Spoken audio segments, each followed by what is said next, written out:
The rules of life. I've divided the rules of life into 4 areas: you, your partner, your family, and friends, and your social circle including work and friends, to represent the 4 unconscious circles we all draw around ourselves. Let's begin with the most important of these, the rules for ourselves. Personal rules for us. These are the rules that will help get us out of bed in the mornings, face the world with a positive attitude, and navigate our way safely and successfully through our day, no matter what may arise. These are the rules that will help reduce stress levels, give us the right kind of outlook, encourage us to set our own standards, and have goals to aim for. I guess that for each and every one of us, these rules will have to be adapted to take into account our upbringing, our age, and our situation. We all need to have personal standards to live up to. They will vary from person to person, but it is vitally important to have them. Without them, we are adrift and unable to monitor how we are doing. With them, we have a firm center, somewhere we can get back to, somewhere to touch base and recharge. They are our benchmark for personal progress. But it's not all about standards. It's also about lightening up, having fun, and enjoying life. Rule 1. Keep it under your hat. You are about to become a rules player. You are about to embark on a life-changing adventure. Possibly, if you choose to accept your mission, you are about to discover ways to become positive, happy, and successful in everything you do. So there's no need to say anything to anybody about it. Keep quiet. No one likes a smart arse. That's it. First rule. Keep it under your hat. There may well be times when you do want to talk to other people about what you're doing because, quite naturally, you want to share it with somebody. Well, you can't and you don't let people find out for themselves with no clues from you. You may think this unfair, but it is actually fairer than you believe. If you tell them, they'll shy away, and quite rightly so. We all hate being preached at.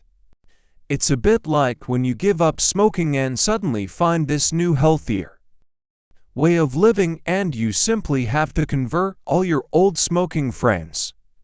Trouble is, they aren't ready to quit yet, and you find they label you as smug or self-righteous or, even worse, an ex-smoker, and how we all hate those. So the first rule is, quite simply, don't preach, propagate, try to convert, shout from the rooftops, or even mention this. You will get a warm glow from changing your attitude to life and having people ask what it is you have done, are doing, and you can say that it's nothing.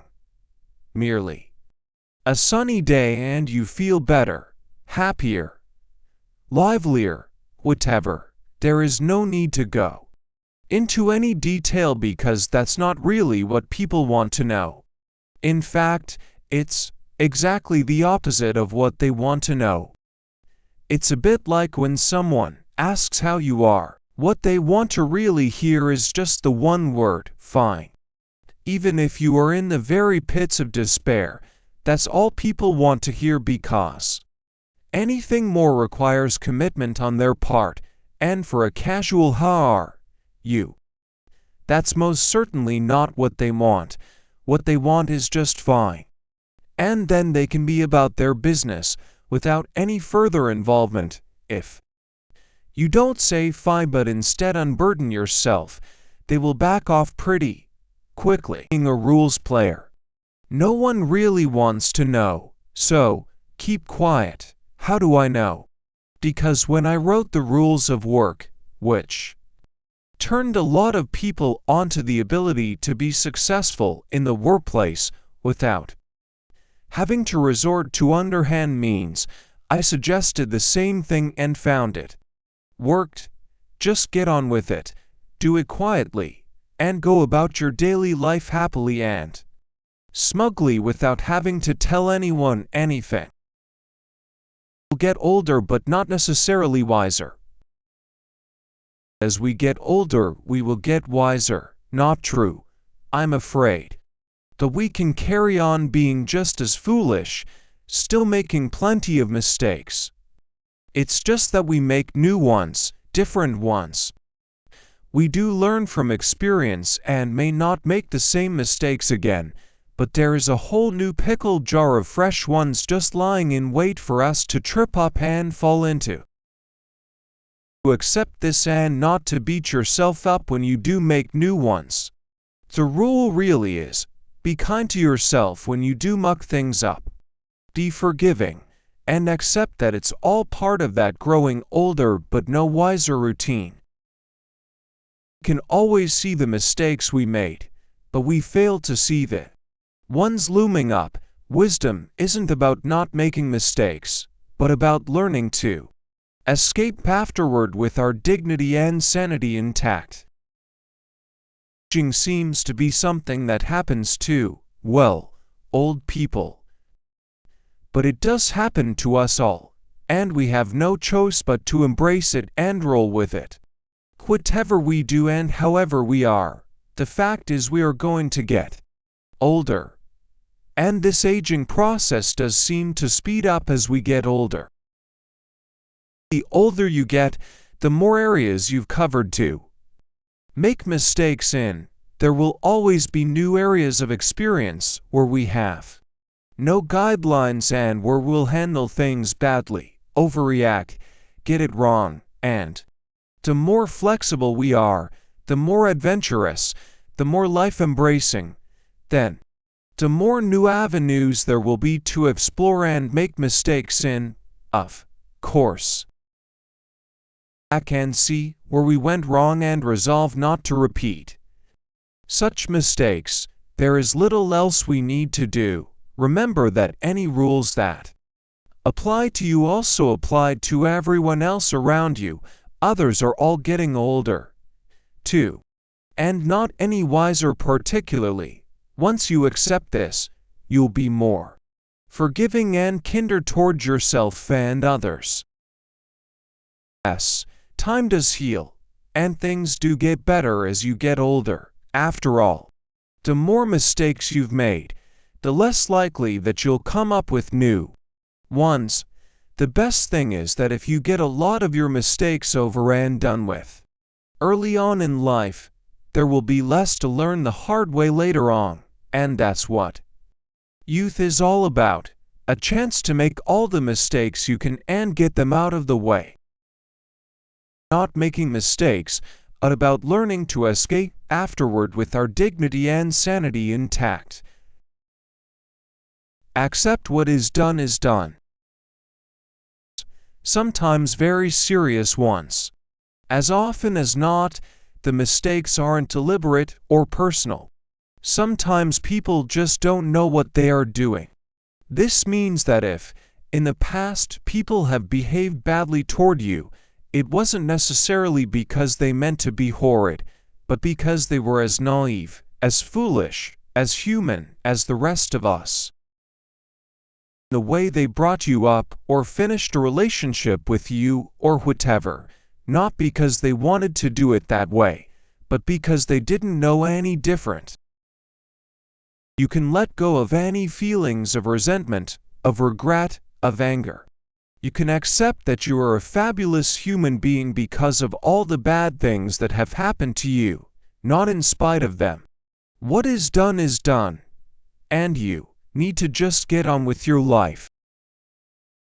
And bad. Yes, I know some of it is indeed bad, but it is how we let it affect us that is the real bad. You could let all these things get you down, fizzle away internally like some emotional acid making you ill and resentful and stuck. But you will let them go, embrace them as character forming, and in general as positive rather than negative. Seriously dysfunctional childhood and for a while was resentful, I blamed my bizarre upbringing for all that was weak or dispirited or badly formed in me. It's so easy to do. That what was done, and that I could choose to forgive and get on with my life. Things improved enormously. Not all of my siblings chose the same route, and they carried on building up the resentment until it overwhelmed them. If I wanted more out of my life, to embrace all the bad things as being an important part of me and to move on. In fact, I wanted them to fuel me into my future, to become positive to such an extent that I couldn't imagine being me without them. In the choice, I wouldn't change a thing. Yes. Looking back, it was tough being the kid I was, living the life I did, but it has certainly helped make me. Once I realized that even if I could get in front of me, all the people who had done me wrong, there would still be nothing they could do. I could shout at them, berate them, rant at them, but there would be nothing they could do to make amends or put things right. 2. Would have to accept that what's done is done. There is no going back, only forward. Make it a motto for life, keep moving forward. And you need to just get on with your life. Accept yourself. Done is done. You are left with yourself exactly as you are. You can't go back and change anything, so you've got to work with what you've got. I'm not suggesting anything new age here, such as love yourself. That's far too ambitious. Begin with simple accepting. Accepting is easy because it is exactly what it says accepting. You don't have to improve or change or strive for perfection. Quite the opposite, just accept. All the warts and emotional lumps and bumps, the bad parts, the weaknesses, and the rest of it. This doesn't mean we are happy with everything about ourselves, or that we are going to be lazy and lead a bad life. The way we are, initially, and then build on that. What we are not going to do is beat ourselves up because we don't like some parts. Yes, we can change lots, but that will come later. We're only up to rule for here. Because there can be no choice here, we have to accept that we are the way, we are the result of everything that has happened. It all just is. You, like me, like all of us, are human. That means you're pretty complex. Desires, anguish, sins, pettiness at times, mistakes, ill temper, rudeness, deviation, hesitation, and repetition. That's what makes a human being so wonderful. That's the complexity. None of us can ever be perfect. God and who we are, and then we can only make a choice each day to strive for some kind of better. And that's all people can ask of us, to make that choice, to be awake and aware, to be ready to do the right thing, and accept that some days you aren't going to make it. Like all of us, fall far short. That's okay. Don't beat yourself up. Pick yourself up and start again. Accept that you will fail from time to time, and that you are human. But once you have picked up the gauntlet of becoming a rules player, you're well on the path to improvement. Stop picking faults with yourself or giving yourself a hard time. Instead, accept that you are what you are.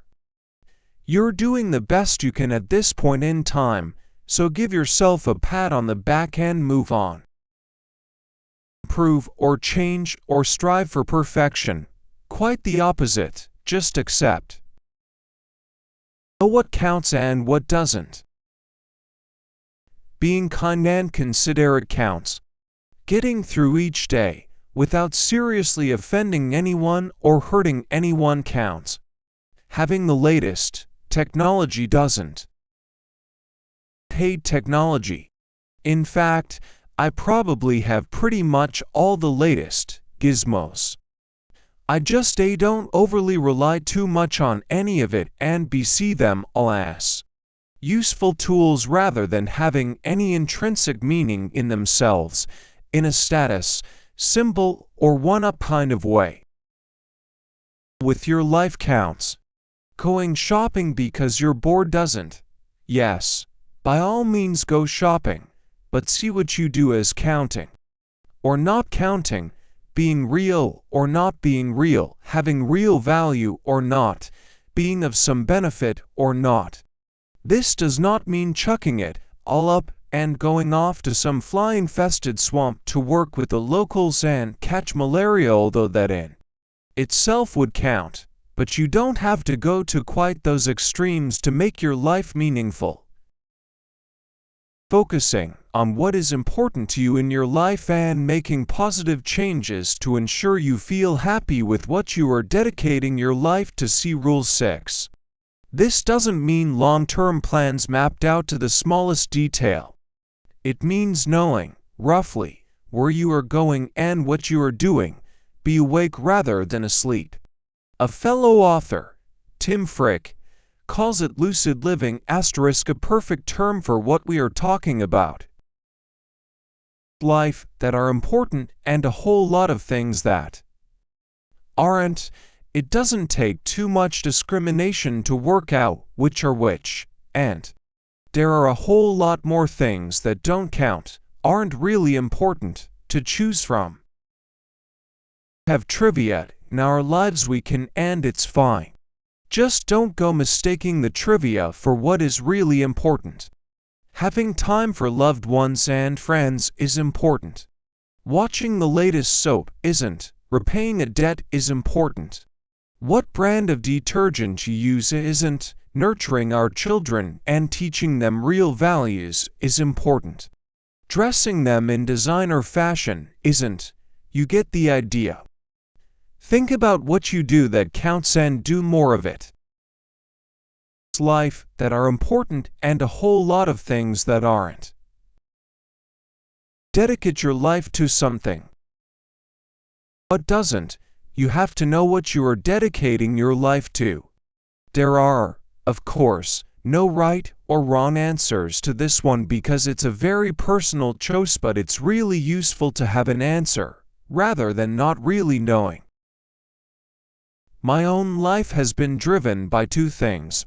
Someone once told me that if my soul or spirit was the only thing I was likely to be taking with me when I went, then it ought to be the best thing I had, be my curious upbringing.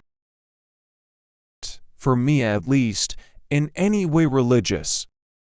It just struck a chord with me, triggered something. Whatever it was I was taking with me, then perhaps I ought to do a bit of work on it. Make sure it really is the very best thing about me. That got me thinking, how on earth do you go about that? The answer still is that I haven't got a clue. Experimented, learned and made mistakes, been a seeker and a follower, read and observed, and wrestled with this great problem all my life. How do you go about improving your life on that level?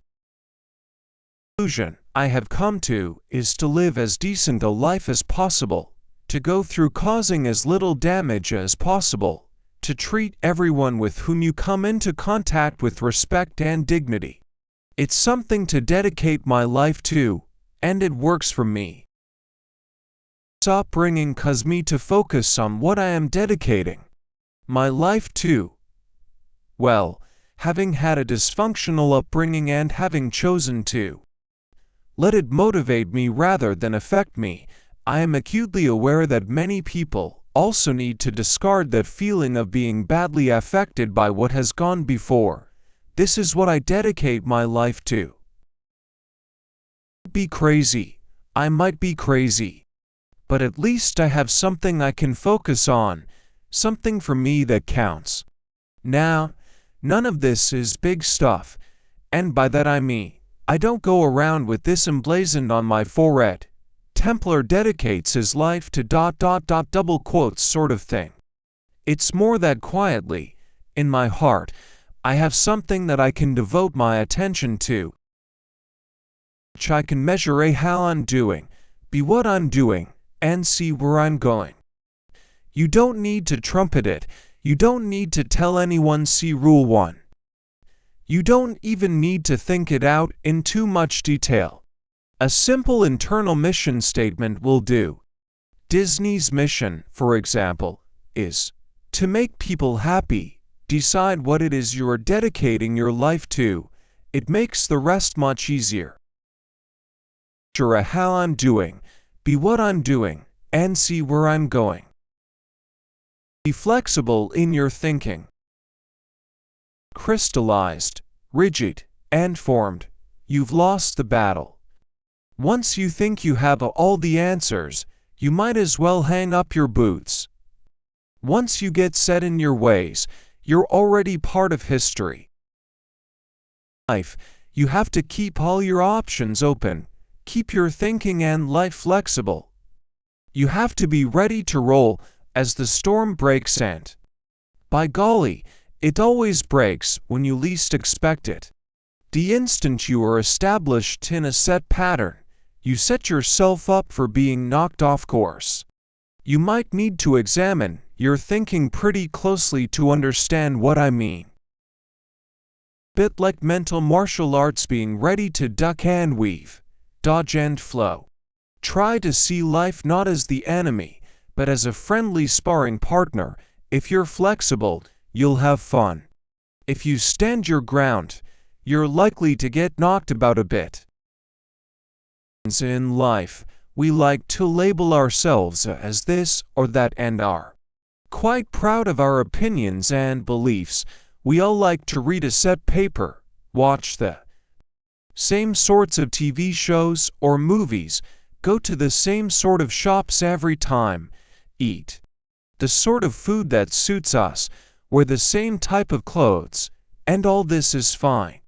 But if we cut ourselves off from all other possibilities, we become boring, rigid, hardened, and thus likely to get knocked about a bit.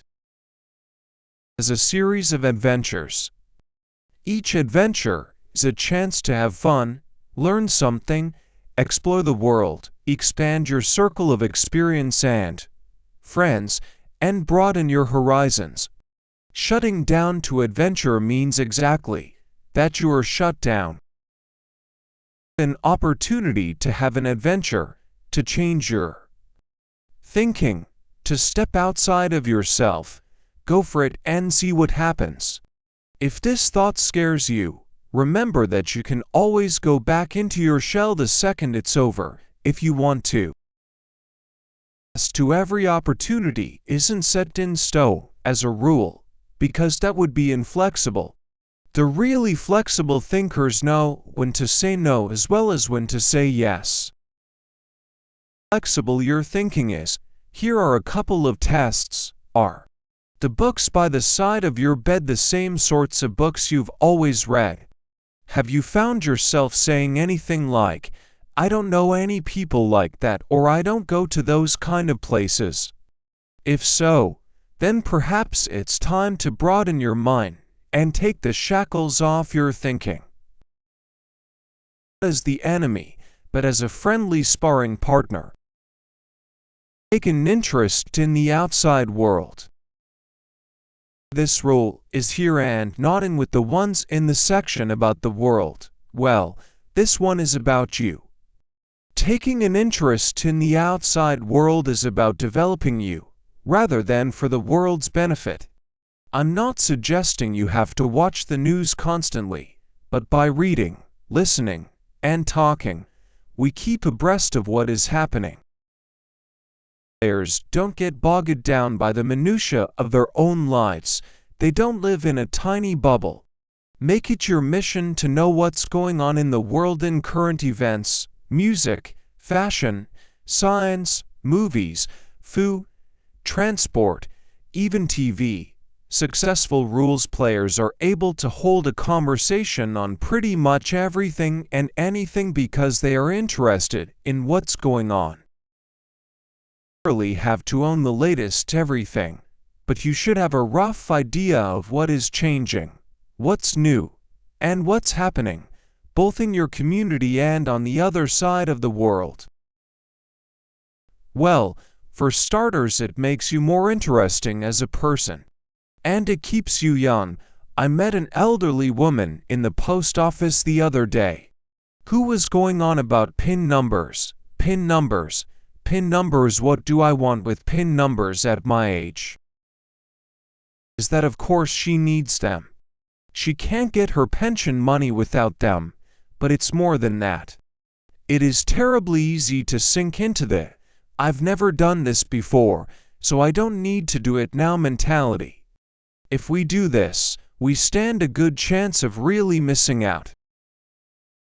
Most well-balanced, most successful people in life are those who are part of something, part of the world, not cut off from it. And the most interesting, stimulating people to be around are those who take a great interest in what's happening around them. Listening to the radio the other morning, the head of the American Prison Service was being interviewed and was talking about penal reform, a subject I have no interest in personally. Inside, you could argue that I didn't need to know about the American Prison Service any more than the old woman needed to know about PIN numbers, but I felt more stimulated and alive and interested for it, and that can't be bad. The outside world is about developing you, rather than for the world's benefit. On the side of the angels, not the beasts. In our lives we are faced with an immense number of choices, and each and every one of them usually boils down to a simple choice between being on the side of the angels or the beasts. Which are you going to pick? Or did you not even realize what was going on? Let me explain. It has an effect on our family, people around us, society, the world in general. And that effect can be positive or detrimental. It's usually our choice, and sometimes it is a difficult choice. We get torn between what we want and what is good for others' personal satisfaction or magnanimity.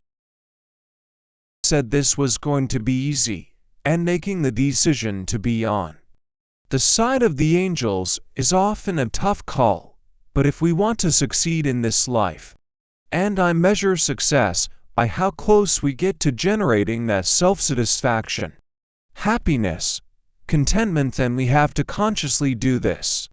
This can be what we dedicate our lives to, angels and not beasts. I've already made the choice.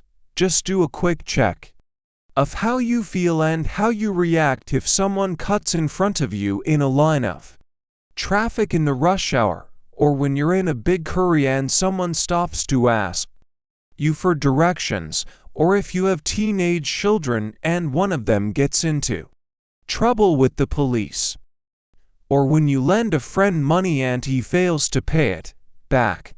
Or if your boss calls you a fool in front of the rest of your colleagues. Trees start to encroach on your property. Or you hit your thumb with the hammer, or. As I said, it is a choice we have to make every day, lots of times. And it has to become a conscious choice to be effective. The problem is that no one is going to tell you exactly what constitutes an angel or a beast. Here you are going to have to set your own parameters. But come on, it can't be that difficult. I think an awful lot of it is self-evident. Does it hurt or hinder? Are you part of the problem or the solution? Will things get better or worse if you do certain things?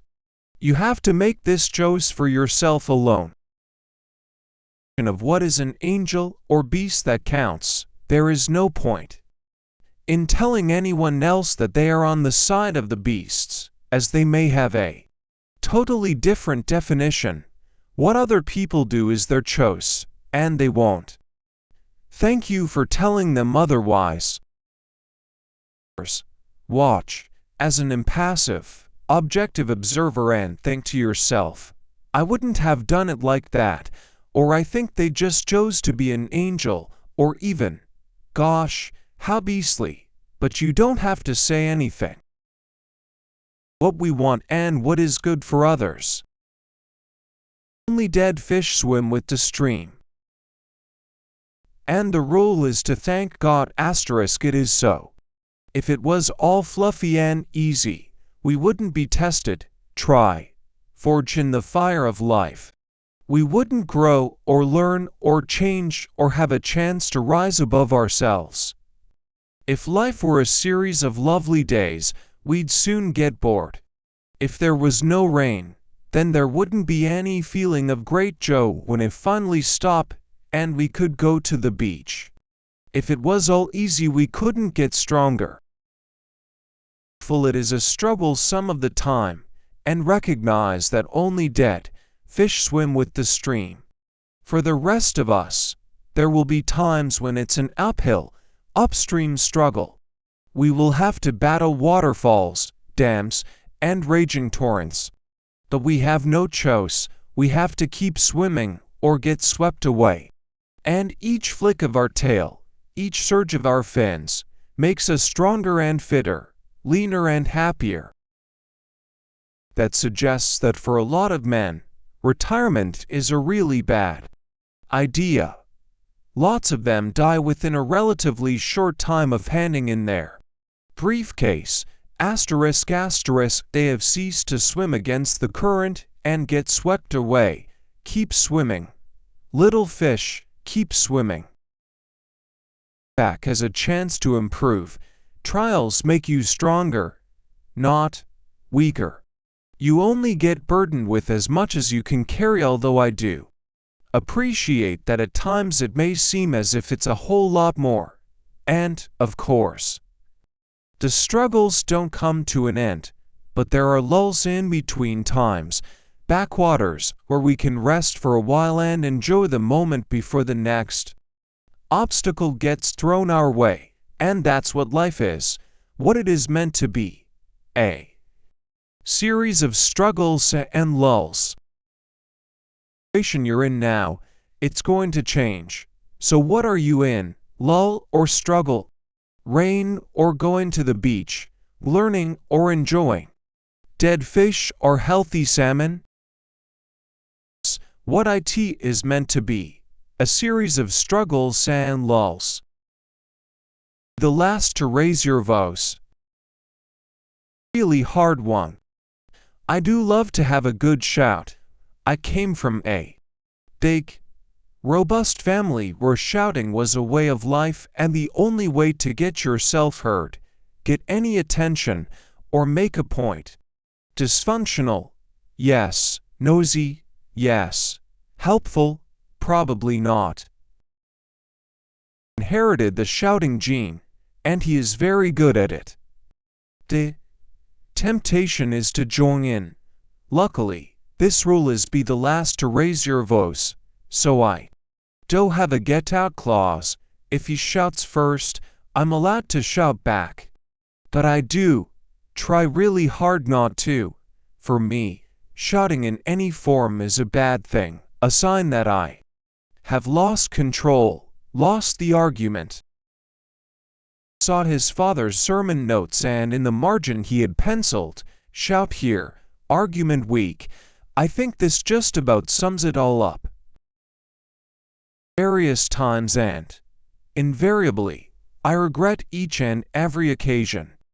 I know I've regretted the time I was very shouty in a well-known high-street electrical chain over a damaged video player. At that time, I did get my own way. But the reality is that it was a bad thing, and deep down I'm quite ashamed of myself. You, too, have inherited the shouty gene like I have. I find that I have to walk away to stop the inevitable decline into shouting in a challenging situation. That's a tough one, especially if you know you're right. There are so many things that make us shout, so many situations where we feel that a judicious loss of temper will get us our own way. Live human beings who have their own feelings, and shouting is not justified, even if they started first. Where people lose their temper justify and manipulative. The first is where you run over their foe with your car and refuse to apologize or acknowledge you have done anything wrong. In this situation, they are allowed to shout. The second situation is where people use anger to get their own way, a sort of emotional blackmail. You are allowed to ignore them or to be assertive to control the situation. You are not allowed to shout back. Oh, there are all sorts of situations where shouting seems appropriate. The dog is stealing the Sunday dinner. The kids won't tidy their room. Your computer has crashed again and the repair department won't fix it quickly enough. The local delinquents are adorning your fence again. After going through the umpteen options over and over again, you fail to get through to the receptionist after holding for 20 minutes. Sign just as you get to the counter. Someone is clearly being stupid and deliberately choosing to misunderstand you. But if you take this rule as a simple "I don't do shouting," it becomes an easy benchmark to stick to. You become known as someone who is incredibly calm no matter what is happening. Calm people are trusted. Calm people are relied on.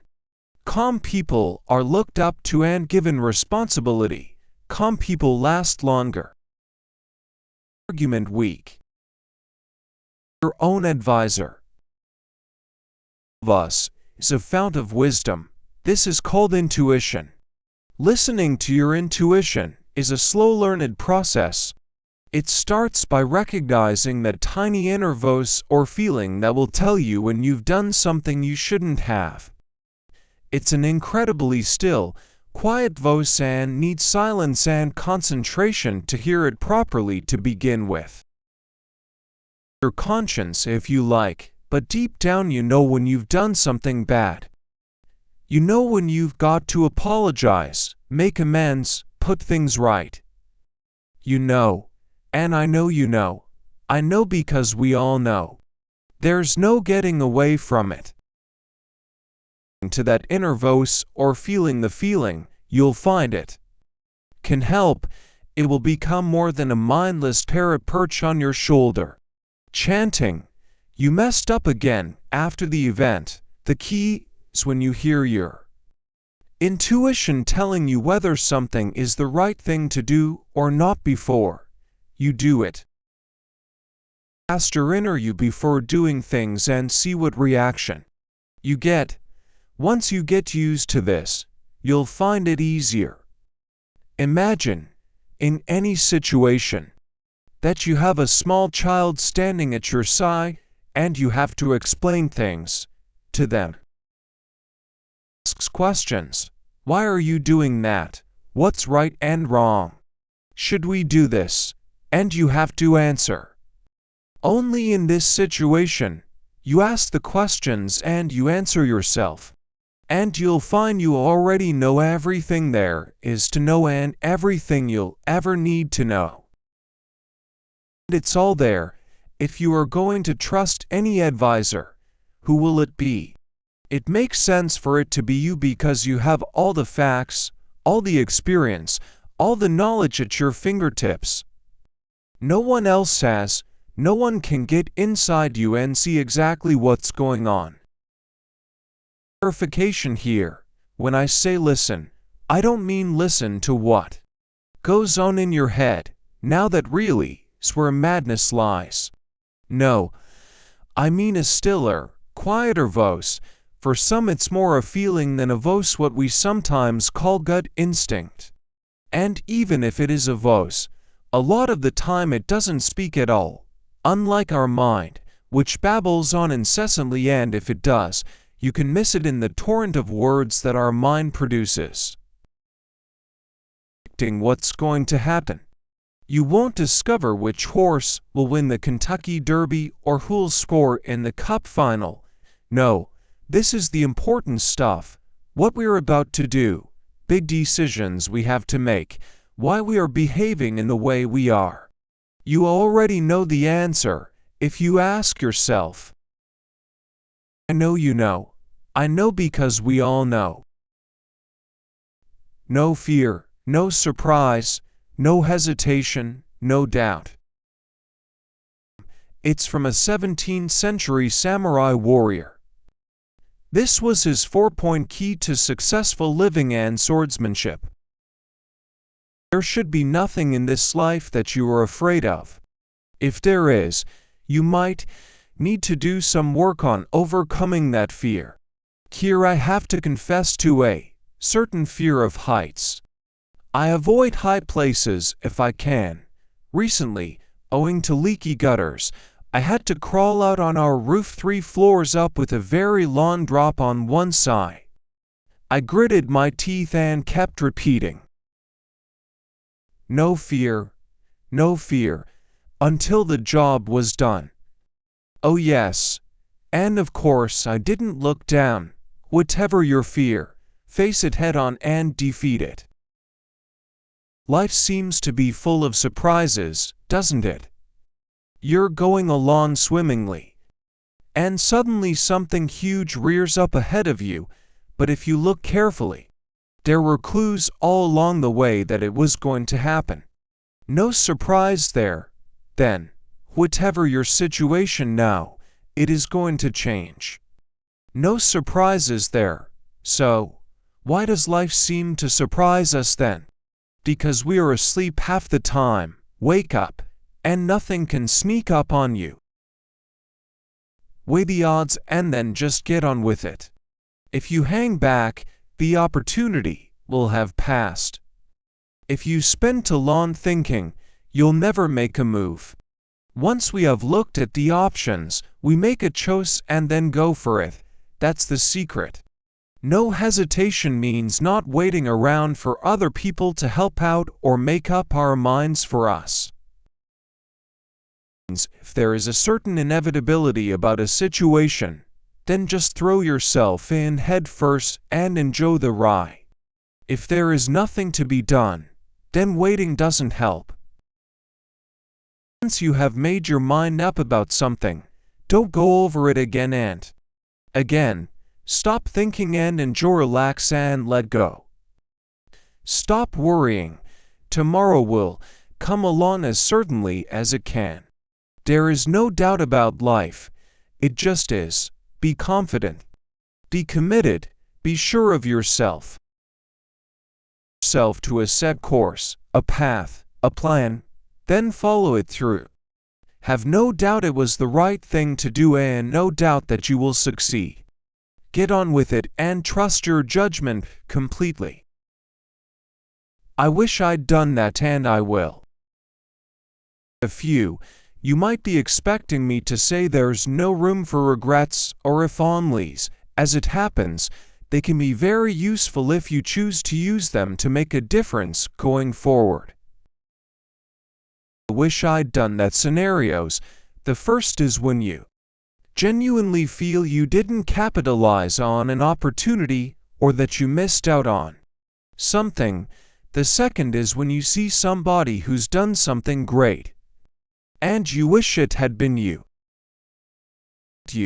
But the other's the people who hang around with a sort of permanent, I could have been a contender mentality. If only I'd had the chances, the lucky breaks, the opportunities. For this last group, the bad news is that even if Lady Luck had come up and bitten them on the behind, they'd still have missed it. What others have achieved, this world is divided into those who look at others enviously and those who look at others as a motivational tool. If you find yourself saying, I wish I had done that, thought that, been there, seen that, experienced that, met them, understood that, then you need to learn to follow it up with the and now, I will. thing you wished you'd done might not be out of the question. Even if it's not exactly as you would have done it previously. For example, if you're thinking, I wish I'd taken a year off before college and traveled to China, like so and so did, then you're clearly not going to be able to reverse time. For 6 months and go now. Could you take a longer than usual vacation and go with family if necessary? Or how about making firm plans that when you retire you'll put this at the top of your to-do list? If the regret is that you didn't win an Olympic for 100 meters gold medal because you gave up athletics at 14, it's not going to happen. If you're now 34, what you can do is resolve not to let any more opportunities pass you by. So you can choose to book those scuba diving lessons and, in doing so, ensure that you won't be saying, I wish I'd learned to dive in another 20 years' time. Into those who look at others enviously and those who look at others as a motivational tool. It's okay to give up. Sometimes hear stories about people who have failed their driving tests 35 times. Much as you admire their persistence, don't you sometimes wonder why they don't just give up? These are clearly people who just aren't cut out to drive big, heavy, dangerous lumps of machinery around streets full of children and old people and dogs and lampposts. Past, there's a feeling that it's probably a fluke, and you probably still wouldn't want to be a passenger on their next trip. If these people held their hands up as some do and said, you know what? This isn't me. I'm going to get a bicycle and a bus season ticket, I would applaud their ability to see what was staring them in the face. I wouldn't call them quitters or criticize their lack of determination or drive. They'd simply be getting the message loud and clear and having the good sense not to ignore it. Down the wrong path in life, often with the best motives. Maybe there's no knowing it's the wrong path until we try it. There's no shame in admitting it once we realize it's not getting us where we want to be. College course isn't right for you, or that you don't have what it takes to do this job well, or that your move to a new city isn't working out, or that the hours you put into being on the local council put too much strain on your family. It takes guts to say so. That's not quitting, that's courage. Up because you don't want to put in the effort. You can't be bothered. You don't like hard work. You're scared of failure. We rules players don't quit. We harden our resolve, and we get on with the job without complaint. Rules players know when they're beat. If the world is telling you that you took a wrong turn, you can admit it honestly and put yourself on a different track. No one can be brilliant at everything, and sometimes you have to try things to find out whether you can do them, and maybe you can't. A leading UK government official resigned from her post, famously saying that she was simply not up to the job. Now, I'd never really rated her up to that point, but she rose hugely in my estimation and that of many others for that admission. It took guts. Maybe she wasn't great at leading a government department, but she was certainly in a different league from most politicians when it came to honesty, courage, and self-knowledge. Standing example of the fact that if you give up in the right way at the right time, you're showing strength of character, not weakness. Know when they're beat. Count to 10 or recite black sheet. Someone or something is really going to get your goat, but you're a rules player now, and you're not going to lose your temper anymore. How, exactly? The answer is in fact one of those old pearls of wisdom.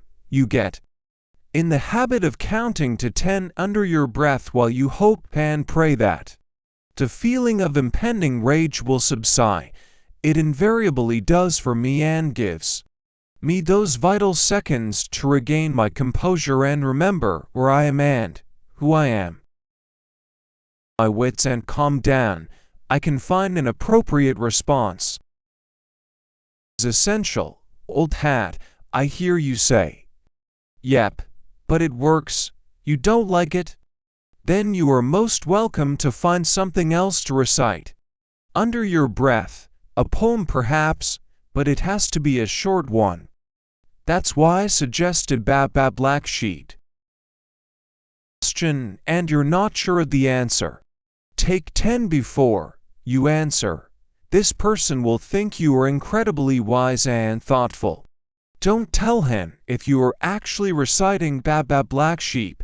It's a variant on engage brain before opening mouth. To that extended pause can save endless trouble. In a confrontational situation, taking a quiet 10 can help enormously. I was once in a rough part of a town, very hungry, so I ventured into a fish and chip shop. As I was being served, the rough diamond behind me whispered that I should be very careful, and I left the shop. I asked why, and he said that I would be relieved of my foo when I got outside by the local boys, who were sitting on a brick wall, saves waiting in the queue, he confided. Trepidation, no wait, it was actually fear, but I buttoned up my coat, took a deep breath, and stood there looking at the youths. I counted to 10 slowly while we all eyed each other, and then I walked toward them very purposefully. As I got to them, still counting, they turned away and I was left alone. God, those fish and chips tasted wonderful. My wits and calm down, I can find an appropriate response. Change what you can change. Let go of the rest. This is another of those facts you can't escape. It's a given. If time is short, then it makes sense not to go wasting any of it, not a single lovely drop of it. It's my observation that the successful people in this life are the ones who wring every last ounce of satisfaction and energy out of life. They do that by practicing this simple rule. They pay attention to what, in their life, they have some control over, and they simply, economically, time-wise, let go of the rest. Directly for help, then that's something you can do or not, as you choose. If the whole world asks you for help, then there is very little you can do. Beating yourself up over it is counterproductive and such a waste of time. Now, I'm not saying to stop caring about things or to walk away from those in need. In fact, quite the opposite in many ways, but there are areas in which you can make a personal difference and other areas where you'll never even make a dent. To change stuff that is obviously never going to be changed, then life will whiz past and you'll miss it. If, on the other hand, you dedicate yourself personally to things you can change, areas where you can make a difference, then life becomes richer and more fulfilled. And the more rich it is, curiously, the more time you seem to have. If lots of us get together, we can change pretty well anything. But this is a rule for you. These are your personal set, and thus this is about what you can change. President, you might be able to shape policy that affects the entire nation. If you have the ear of the Pope, you might have a hand in shaping the next papal bull. If you have the ear of a general, you might avert a war. If you have the ear of an editor, you might get your name in print. Waiter, you might get the best table. And so on and so on. So whose ear have you got? What influence do you have? And what change can you affect by using that influence? We have is our own. The only definite influence we have is over ourselves. The only thing we can really change is exactly that. Ourselves. Wonderful. What an opportunity to do some good. What a chance to make a real contribution. Begin with ourselves and let it spread outward. This way we don't have to waste time preaching to those who won't listen. Waste effort or energy or resources on things over which we have no control and no certainty of any success. By changing ourselves, though, we can be assured of a result. Personally, to things you can change, areas where you can make a difference. Aim to be the very best at everything you do, not second best. Tall order. This is a seriously difficult thing to aim for, and deliberately so. If you go to work, then do your job as well as is humanly possible. If you are a parent, be the very best parent possible. If you are a gardener, be the very best gardener you can be. Because if you aren't, then what are you aiming for, and why? If you set out to do something, anything, and you are deliberately aiming for second best, how sad is that? Simple, real easy. Let's take parenting, for example. What is the very best way of parenting possible? There are, of course, no right or wrong answers here. It's entirely a subjective assessment. What do you think the very best parenting means? Good. Now are you going to aim for less than that? Of course not. For everything you do, you aim to be the very best that you think is possible. Once you become the judge, the panel of experts, it is very easy to live up to those expectations because they are entirely yours. No one else can say whether you have failed or succeeded. No one else can set the criteria for what you are about to embark on. This is a trick. If only you can judge whether you have succeeded, then obviously you are going to score 10 out of 10 every time. Aren't you? Probably not. It is amazing how tough we are on ourselves when no one is looking. If we are only cheating ourselves, then we realize there simply isn't any point to it. The thing about setting your own standards is that no one else can judge. Others can't get their sticky little fingers on what, for you, is right or wrong, good or bad. How liberating is that? Infinitely. Having established that, you'll aim for the very best and you've set the standards of what that is. All you have to do is periodically check back to that standard to see how you are doing. Incredibly detailed. For instance, your view of being the best parent could be as simple as I'll always be there for them.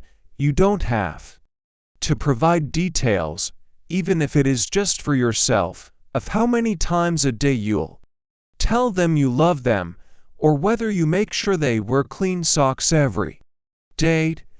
No, your aim is simply to be there for them, always, and that is your very, very best.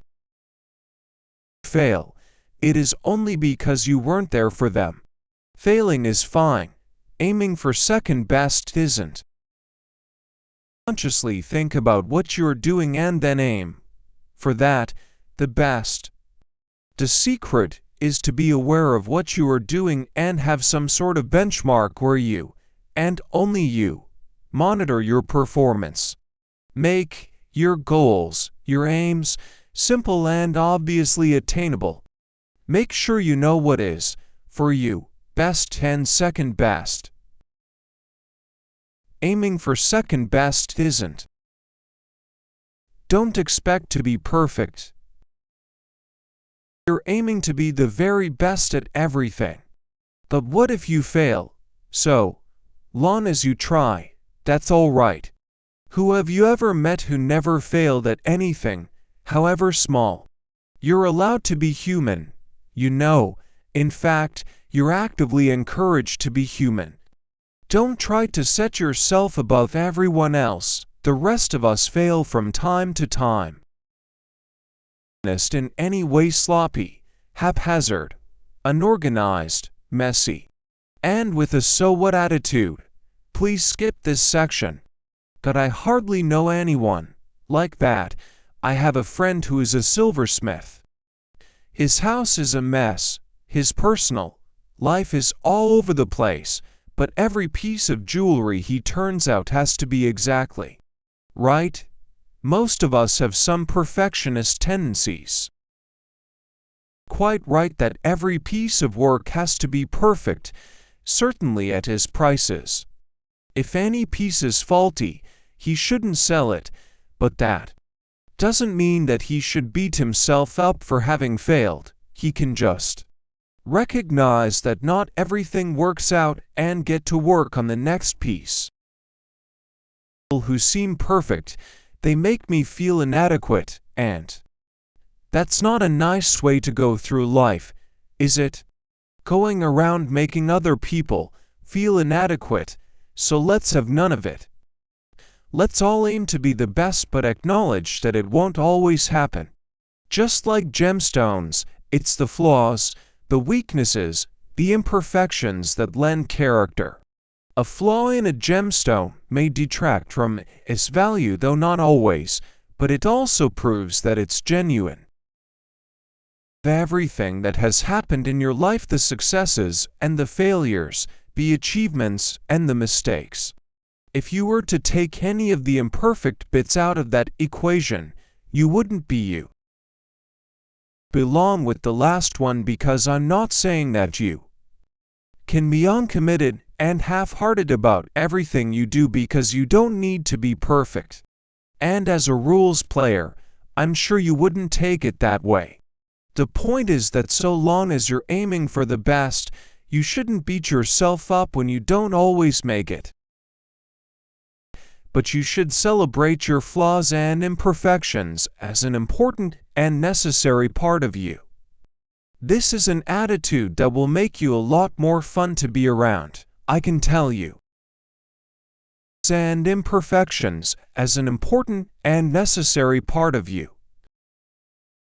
Don't be afraid to dream.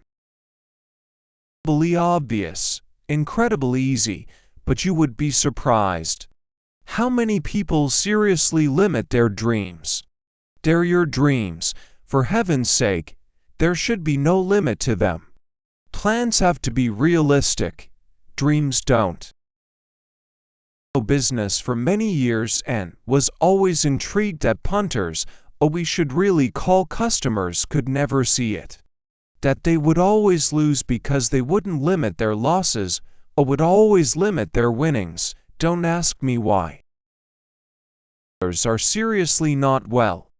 They'd go in with the right attitude. I'll just lose this $100 and then pack it in. Result, they'd lose the $100 and cash a check to chase it. Then another to chase the lost check, and another. Gambling, by the way, not now, not ever. It's really not a good idea. Believe me.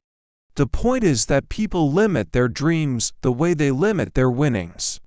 And yet dreams are at worst harmless. Don't limit them.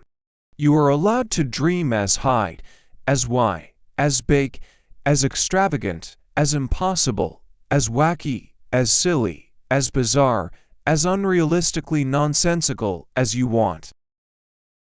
Or anything you want as well. Look, wishes and dreams are private affairs.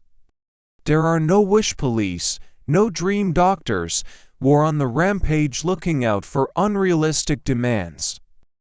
It is a private thing between you, and that's it. Between you and absolutely no one else at all. Herein, I do speak from personal experiences too. Be very careful of what you do wish for, what you dream of, because it might just come true, And where would you be then?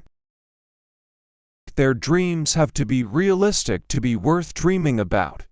But that's a plan, and that is something quite different. I have plans, and I take logical steps to make them come to fruition. Dreams are allowed to be so improbable that they are never likely to come true. And don't go thinking you'll never achieve anything by sitting around daydreaming all day. Some of the most successful people have also been those who have dared to dream the most. It isn't a coincidence. Realistic. Dreams don't. If you're going to jump off a bridge, make sure you know how deep the water is. I've always been a risk taker, too much of a risk taker, some might say. In the long term, I haven't regretted the things I've done in life because they've made me who I am. And anyway, you never know where the alternative would have gotten you. In the short term, however, I have often caught myself thinking, "You idiot, why didn't you see that coming?" Of course, is because I didn't check how deep the water was before I jumped. There was the time I gave up a very good, steady job to become a writer. Didn't think about how long it would take to make any money as a writer. Didn't plan out whether my savings would last. Mortgage, bills, weekly shopping, car, pet food, and all the rest would cost me with a new lifestyle. Well, eventually I started to make a living from my writing, but there were some pretty sticky years first, I can tell you. Of ending up like those people I know who never take risks and who never go anywhere, change, grow, do anything, realize their dreams. I've seen it too often, and I don't want my name added to the list, thank you. But over the years, I've noticed that the people who are really happy are the ones who take risks, sure, but they look ahead first. Is to stay on the shore, but looking to see how deep the water is. As I've learned shamefully slowly to copy their example, I found it makes me happier, too. I get what I want, and without paying as heavily for it as I often used to. Past, friends have said, "Come in, the water's lovely. Join us in this business venture, vacation, game," and I've just jumped in without looking. Funnily enough, sometimes it's turned out that the water is actually cold, murky, muddy, clammy, and invariably wet. Ooh, I've also had friends ask me to support them in ways that I haven't thought through. Help your friends when they're in trouble, but sometimes a loan that isn't repaid is more than you can afford. Or putting in time to listen to their troubles invades so much of your life that your family suffers. Off that bridge with a friend or on your own, just check the depth first. The water may indeed be lovely, but sometimes it's better to stand on a bank and dip a toe in, or paddle about a bit, so you have a better idea what it is you're jumping into. Or to stand on a bank and dip a toe in, or paddle about a bit. Don't dwell on the past.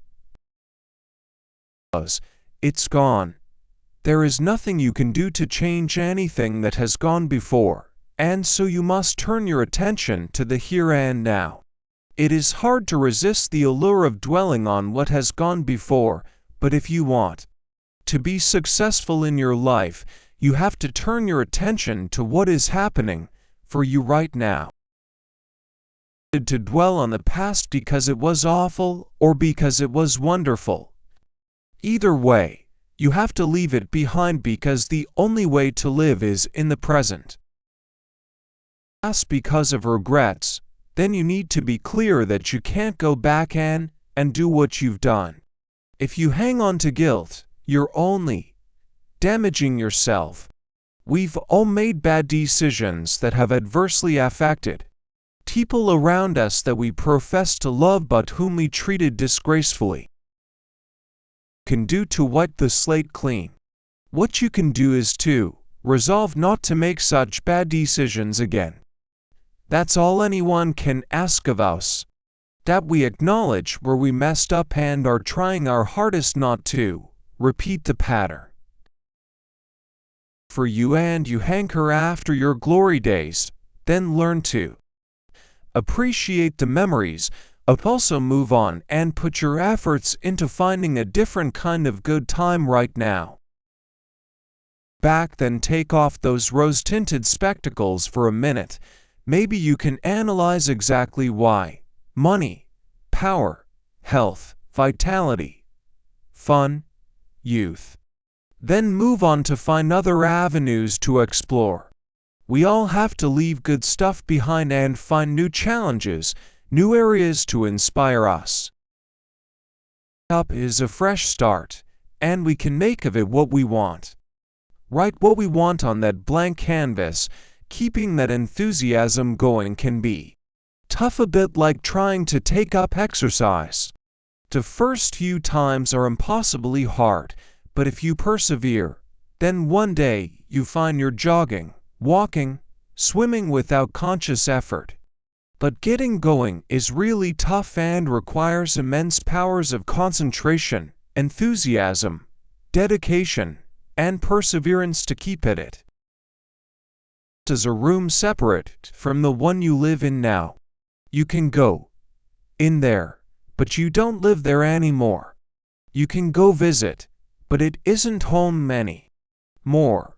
Home is here now. Each second of this present is precious.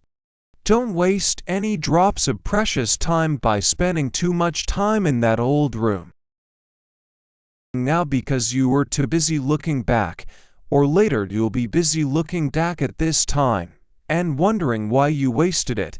Live here. Live now. Live in this moment. Live now. Live in this moment. Don't live in the future. Thought the previous rule was tough. Try this one. That the future is where it's all going to happen. I hear you cry. The future is where I'm going to be successful, happy, rich, beautiful, famous, in love, in work, out of this crap relationship, out on the town, surrounded by friends, surrounded by the finest wines money can buy. Yep, those might be plans or dreams or whatever. But again, this here and now is where it is actually at. And waiting for all your life. This is the moment you must appreciate without all those other things you long for. Look, longing really is the sweetest thing. Having those dreams is brilliant. Don't let anyone ever tell you dreaming is a bad thing. But appreciate that it is the you right now that is doing the dreaming. Enjoy the wishing and the longing. Enjoy being alive and having the strength and vitality to do all that dreaming. It doesn't mean throwing away all your responsibilities and cares. It doesn't mean taking off and being a total pleasure seeker. It doesn't mean sitting cross-legged and breathing deeply, although all and any of these things is fine if you want. It just means taking a moment or two every now and then to appreciate being alive and to aim to act like today matters and live life to the full, right here, right now. Our future happiness into the future. Oh, if only I were richer, younger, healthier, happier, more in love, less in this relationship, had a better job, had nicer children, had a better car, were slimmer, taller, fitter, had more hair, better teeth, more clothes. The list is endless. If only this or that was changed, everything would be perfect, wouldn't it? Unfortunately not. It just doesn't work like that. Changed, there will always be something else, waiting its turn and putting off that happiness until some later date. If you were to suddenly find that you were slimmer, fitter, or whatever, then you'd probably find yourself wanting to be richer or that your partner was more loving. You'd find other things to wish for to make you happy. And richer and thinner. The key is to appreciate what we've got right now and yet still dream and plan. That way we'll be a little happier now than if we're constantly looking to the future where happiness apparently lies. It's all right for me. It's not. I too need to lose a few pounds, certainly get fitter, get more stuff, and how we all love stuff. But I also value the way I am and appreciate what I've got right now because, and this is the secret, it is real. To me that is now is the real me. The future one isn't yet born and may not happen. Lose that extra weight or get fitter. Yep, right. And the stuff I have now is at least real, tangible, solid. Dreams are great, but reality is fine, too.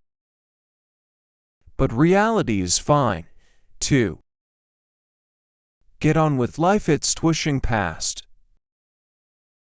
Second, life is swishing past at an alarming rate, and it goes on getting faster and faster. I once asked an 84-year-old man if life slowed down as you got older. His reply was unprintable, but he explained to me in no uncertain terms that no, it didn't. It carried on getting faster. Wonder if we aren't picking up speed for takeoff, if you know what I mean, a sort of trial run before we leave. That the rule, if you want your life to be successful, happy, fulfilled, meaningful, jam-packed with adventure and reward, is to simply get on with it. And I'm sure you do, or you wouldn't be reading this. Get on with it. Well, the easiest way is the same way we would get on with anything else we knew we had to do. We start with setting a target, a goal, an objective, make a plan, formulate a set of actions to take us toward the target, and then, well, get on with it. Project manager for a big company that wanted you to organize, say, an exhibition. You would begin with clarifying what you wanted from the exhibition, what it was supposed to achieve, for example, to sell 100 items or to give away free gifts or to drum up 20 new customers. This gives you something to aim for. Your plan, booking the stand, arranging the staff, getting stuff printed, etc. With the plan in place, you would work out what you needed and then get on with it. It's a project, albeit on a vast scale and much more important than an exhibition stand.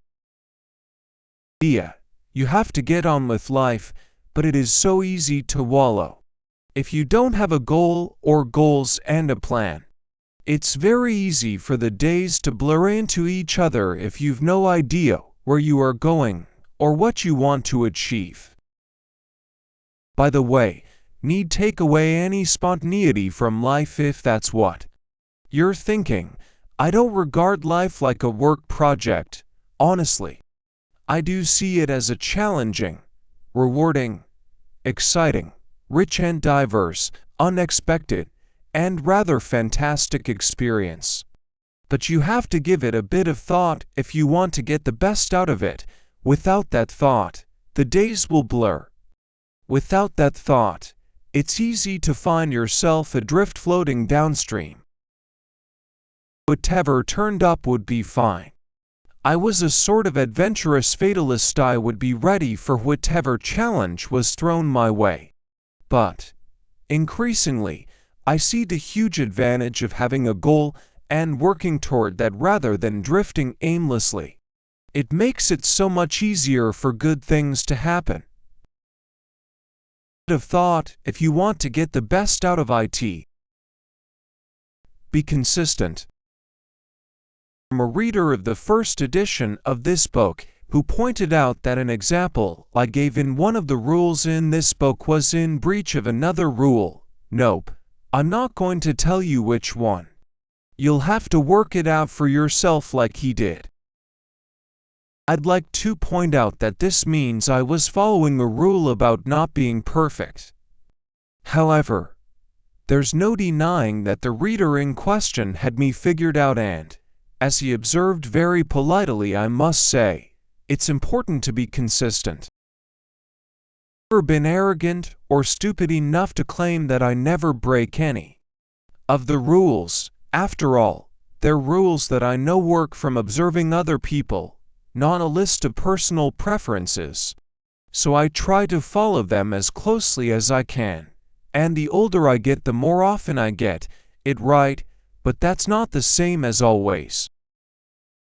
We certainly should aim to be consistent about following whatever rules we decide to live by, the ones in this book or any others.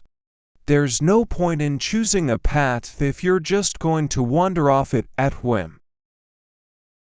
Are a big help here. If you don't have kids, you'll have to work that bit harder to identify your own inconsistencies. If you're debating a point of disagreement with the children, yes, that is indeed a euphemism. You can rely on them to draw your attention to any inconsistencies in your line of argument, or indeed any inconsistencies between what you're telling them now and what you did yourself yesterday. Between inconsistency and hypocrisy, and the more clear we are about what we believe and why, the easier it is to be consistent in what we think, say, and do. Suppose your son points out that you criticize him if he complains about classmates behind their backs, but you were moaning about a colleague on the phone to your mom last night. You may need to think about the difference between complaining and having a much-needed moan, and then make sure you're consistent with yourself as well as your child about what you allow. It makes life easier for everybody else if you are consistent. Erratic people are difficult to live with and be around, so are moody people. If your friends and family don't know how you'll react to the same event or suggestion from one day to the next, you make them live their lives on edge, unless you are a hermit. Being predictable and boring. Your ideas and activities and enthusiasms can be wonderfully unpredictable and fascinating. It's just your behavior toward other people that needs to be reliable and consistent. You have the potential to make people's lives richer and easier and better, or darker and trickier and more exhausting. Which do you choose? Side point in choosing a path if you're just going to wander off it at whim. Dress like today is important. It is the only day you've got that has some reality to it. Why shouldn't you treat it as important? It is. So dress like it matters. And no, I don't mean in the way my mother always used to tell me, make sure you've got clean underwear on. You never know when you'll get run over by a bus. I loved this as a kid. I couldn't see how important clean underwear would really be if I were lying there in the road. And how, if my parents got me to the hospital in time and the doctor stripped away my torn and blood-soaked trousers, he'd look down and gasp in horror. Don't look. This kid has got yesterday's pants on. Get him out of here. These rules are about conscious choice, conscious decisions, conscious awareness.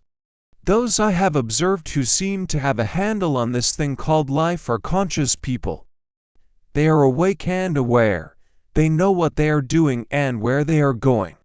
If you, too, want your life to be more than a set of random events that happen to you and instead make it a series of stimulating challenges and rewarding and enriching experiences, then you, too, have to be conscious. Treating each day as if it is important. You get up and shower, wash, shave, put on makeup, comb hair, brush teeth, etc., to make you look good, feel good, smell good. And then you dress smartly, cleanly, snappily, stylishly, as if you were going to a job interview or a birthday party or an outing. If you dress for each day expectantly, importantly, smartly, then each day will become that. To you if you dress as if it matters, and you'll react differently to that different reaction. It's an upward spiral. I have to stress we're not talking formal here. You don't have to be buttoned up and uncomfortable. Just dress as if it matters. I hear you ask, surely we can relax then? Of course, but it doesn't mean you should let yourself go. On weekends you're going to see friends or family unless you spend every weekend totally alone, and they, too, deserve to see you looking good, and as if they matter. Not even your friends want to see you slovenly, disheveled, untidy, uncared for, but this bit is really about you. If you greet each day as if it is important, then it will do wonders to your self-esteem, your self-respect, your self-confidence. I don't want you taking anything on trust. Try dressing like today matters and see what happens. If you don't perk up and feel completely different within a fortnight, then go back to your old ways and to hell with this rule. But I can guarantee you'll feel great and face each day livelier and more energetic and happier. This approach to living, you'll find it quite hard to consciously dress down. To you if you dress as if it matters.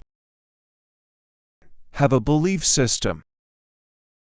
No, this isn't where I begin a religious rant or a New Age indoctrination process to welcome you into a strange cult. This is where I simply say that those who have a belief system to sustain them through times of crisis and trouble do better than those who don't. It's that simple. A belief system.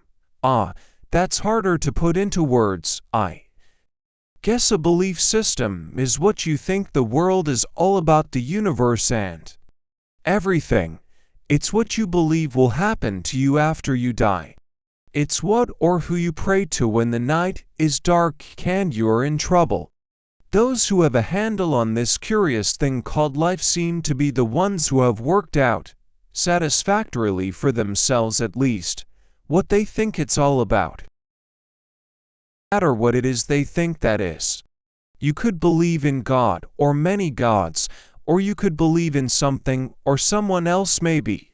We're all the product of some weird alien experiment, or you might be a fervent flat earther, it doesn't matter. Well, I guess it will to you, but as long as you have a belief system, you will do better than those who don't. Being a seeker is not conducive to having a happy life. But what if I haven't been able to find an answer and don't have a belief system? What am I supposed to do then? Why, carry on looking, I guess, but do try to wrap this one up pretty quick, as it's an important rule. Put aside some time to think about it, and make sure you put it high on your list of priorities. I'm not giving you any advice here as to what sort of belief system to have. Anyone will do as long as it supports you in times of trouble, answers your questions about your life and what you mean to the universe, and gives you comfort. With your belief system, it's no good having one in which a vengeful and violent deity watches your every move and terrifies you into submission. Sorry, if you've already got one like that, you might need to rethink it.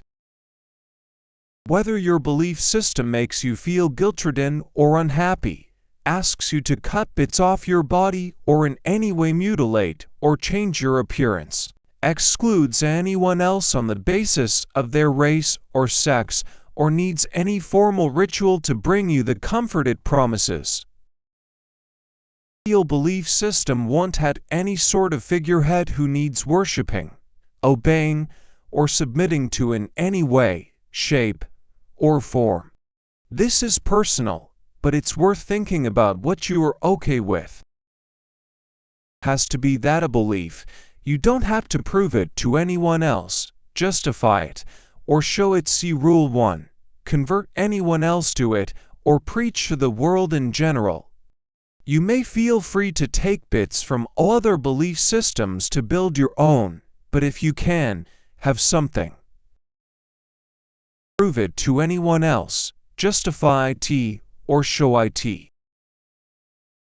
Leave a little space for yourself each day. Get this, but most people might be wrong. You may think you have a little quality time each day for yourself, but I bet you don't. You see, even in our time alone, we spend so much of it worrying about others, caring for our family, friends, and loved ones, that there is very little left over entirely for ourselves. What I am proposing isn't revolutionary or difficult or extreme. In fact, it's pretty easy. Just leave a little space for yourself each day. Minutes, ideally half an hour, put aside and devoted entirely to yourself. Selfish, you bet. Of course it is, and justifiably so. You are the captain, the engine, the driving force, the motivator, the rock. You need that time to regenerate, renew, invigorate yourself. You need that downtime to recharge and repair. If you don't, you aren't taking on fresh fuel. Your engine will run down, and so will you. Do with that time. Answer: absolutely nothing, and I do mean nothing.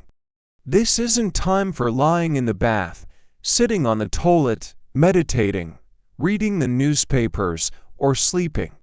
This is a little space for you, a breather, a time to sit still and do absolutely nothing. Find that 10 minutes sitting in the garden just breathing is a fantastic boost a couple of times a day. I sit there, not thinking, not doing, not worrying, just being, while I appreciate the pleasure of being alive. When I was a teenager, I found it invaluable as a way of purging myself of angst and worries. My mother used to call out to me, "What are you doing?" To which the reply was inevitably, "Nothing," and she would always reply, "Well, come in here, and I'll find you something to do." She also used to say, "You'll never amount to anything by having your head stuck in a book."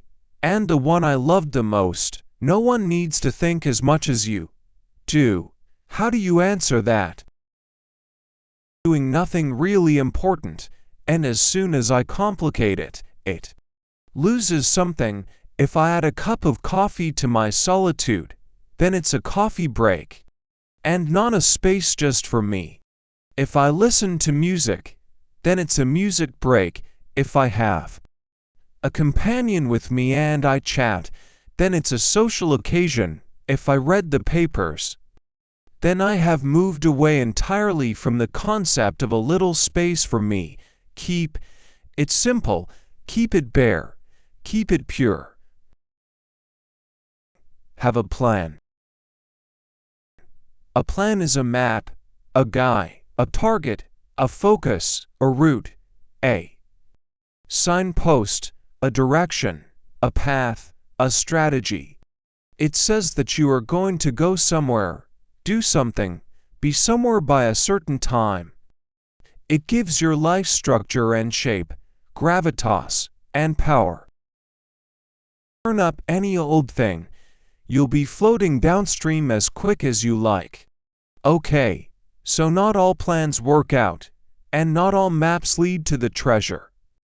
But at least you're in with a better chance if you have a map and a shovel than if you just dig at random or, like most people, don't dig at all. You've thought about your life and aren't just waiting for something to turn up. Or, again, like most people, You're not even thinking about it but going through life perpetually surprised by what happens. Work out what it is you want to do. Plan it. Work out the steps to take to achieve your goal, and get on with it. If you don't plan your plan, it will remain a dream. If you don't have a plan, well, you reinforce to yourself your sense of being not in control. Once you have a plan, everything else falls into place. Once you have a plan, the logical steps to achieve that plan also become available, accessible. Dream it's something you intend to do rather than something you want to do. And having a plan means you've thought through how you're going to do it. Just because you have a plan doesn't mean that you have to stick to it or follow it to the letter come hell or high water. The plan is always up for review, for improvement, for changing as and when you need to.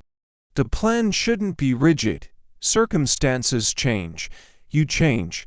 Your plan changes. The details of the plan don't matter. Having one does. To a fallback position. When life gets hectic and does it too that sometimes it is easy to forget what we are here for. Having a plan means that when the dust settles, you can remember, now what was I doing? Oh yes, I remember. My plan was to ... and off you go again, back on course. And it will remain a dream. The sense of humor. As we struggle through this life, and it can be a struggle, we need to keep a sense of proportion about it. What we do and what we take seriously can often be so far removed from what it is actually all about that it is laughable. We get bogged down in trivia, lost in irrelevant detail to such an extent that our life can whiz past and we don't even notice. That really aren't important. We can put ourselves back on the right track.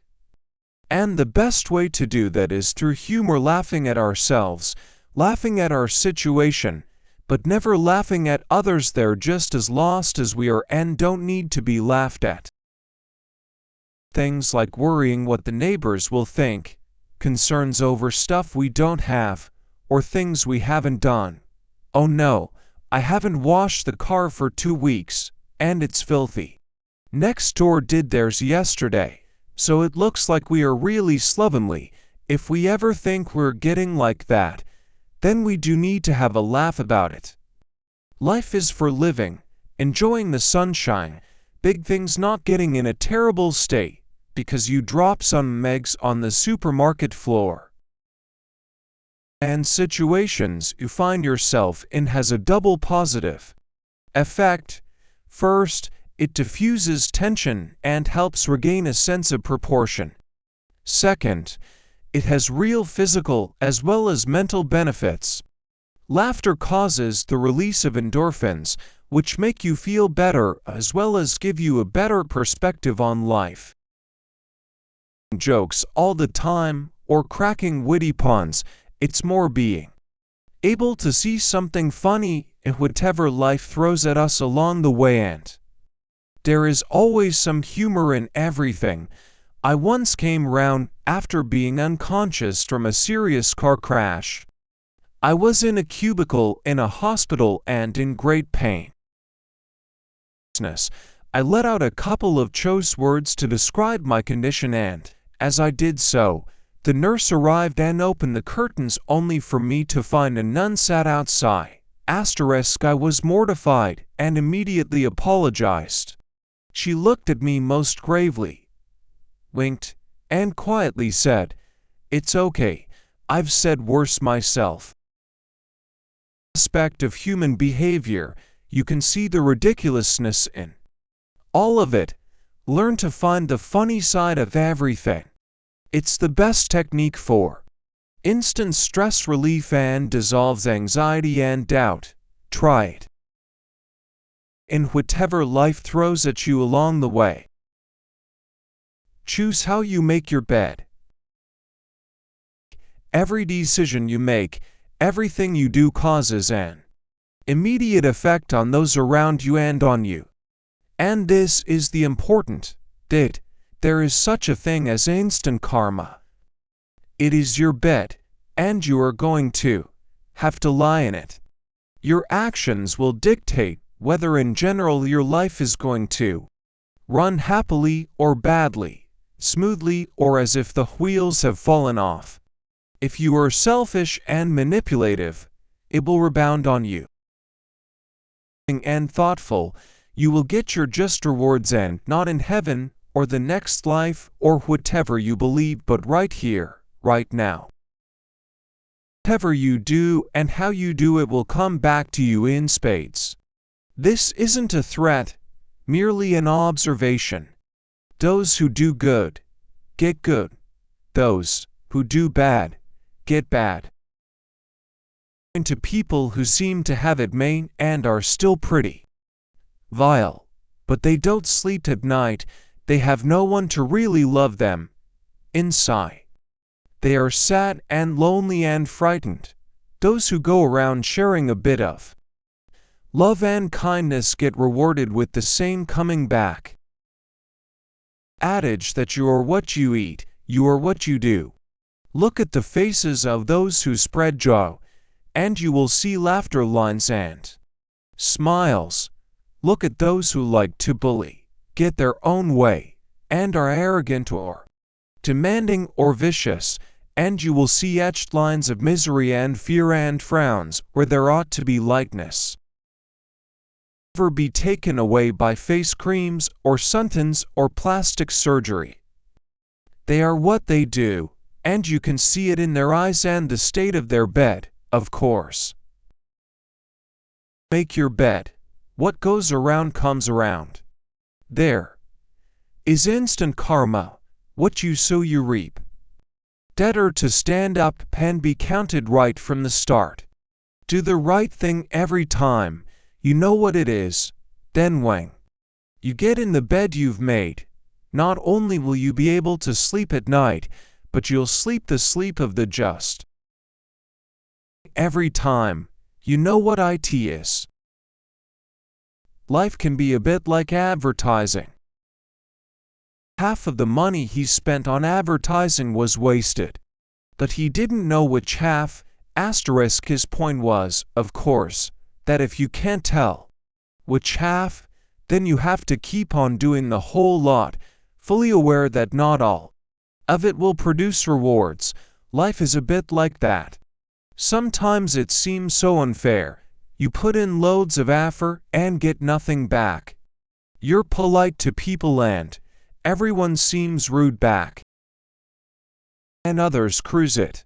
Well, you have to keep on doing the 100% because you don't know which bits will pay off. I know it isn't fair, but then life isn't. Your efforts will be rewarded eventually, but you'll probably never know which efforts are being rewarded, or for what and which aren't. Being lucky sometimes, when actually we are just being rewarded for some bit of effort long ago that we have forgotten about. We have to keep going. You can't give up on the grounds that you've had a setback or two, because you don't know which setbacks are the ones that count and which ones aren't. I suppose it's like the number of frogs you have to get acquainted with before you find your prince or princess, or the pile of oysters you'd have to open to find a pearl. Don't lose heart because things don't seem to be panning out. Only by keeping up the effort will rewards come in eventually, and you'll never know from which bits come the best reward. And happy people will also tell you that sometimes you have to work at something without looking for a payoff apart from the immediate payoff, that we are being kept busy and thus can't get into trouble. Always looking for success, rewards, a payoff can be detrimental to our well-being when things don't pan out. Sometimes it's okay to do things just for the sheer enjoyment of doing them. Miniature watercolors, tiny tiny landscapes. Once in a while someone will come along and suggest I put them into an exhibition or sell them commercially. And every time I do it fails miserably, and I give up for a while. Once the dust has settled, I always go back to them. I have learned it is a personal thing, and no longer will I try to sell them or show them. They are a not-for-profit part of my life and immensely rewarding. No, you can't see one. Each bits of effort come the best reward. Get used to stepping outside your comfort zone. A little bit brave every day. Why? Because if you don't, you'll grow stagnant and moldy or curl up and wither. We all have a comfort zone where we feel safe and warm and dry. But every now and then we need to step outside and be challenged, be frightened, be stimulated. It's this way that we stay young and feel good about ourselves. To our comfort zone, chances are it will start to shrink, or something will come along and dismantle it, fate, or whatever it is that runs things, doesn't like us to get too complacent, and every now and then it gives us a great big cosmic kick up the backside to wake us up, if we have practiced stretching the boundaries of our woolly cocoon occasionally. That kick won't have too much impact. We're ready for it. It's much easier to cope. Expanding your comfort zone makes you feel good about yourself. It gives you extra confidence. And the best bit is that you can do it, oh, so gently. You don't have to go hang gliding, or fire walking, or have sex with a stranger just to test your comfort zone. As volunteering for something that you've never done before and that you feel slightly nervous about. It could be taking up a new sport or hobby. Maybe it will involve joining something. It could be doing something alone that you've only ever done in company before, or speaking up for yourself when you would usually keep quiet. Restrictions on ourselves that limit us, hold us back. We think we couldn't do that, wouldn't feel happy with that. Taking the challenge of expanding our comfort zone brings us out of ourselves and keeps us learning and growing. You can't grow mold if you're growing experience. Comfort zone makes you feel good about yourself. Learn to ask questions. Like the answers, but at least you'll know. Most of the world's problems can be laid firmly at the feet of assumptions. If we assume no, I'm not going to do that dreadful it makes an ass out of you and me stuff asterisk then. In effect, we think we know but we don't. Faulty information is a fact, and things go on getting worse. We assume that other people like our plan but they don't, and it all goes pear-shaped. Better to ask questions right from the start and know what's what. The situation. Questions put people on the spot, which means they have to think, and thinking is always a good thing for everybody, about everything. Questions help people clarify their thoughts. Questions demand answers, and answers require the situation to be thought through to its logical conclusion.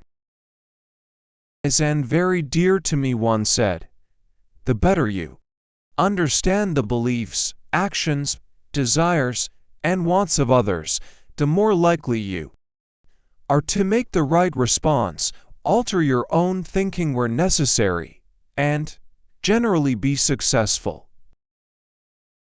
Gives you time to think, buys you breathing space, rather than flying off the handle because you think you know the situation.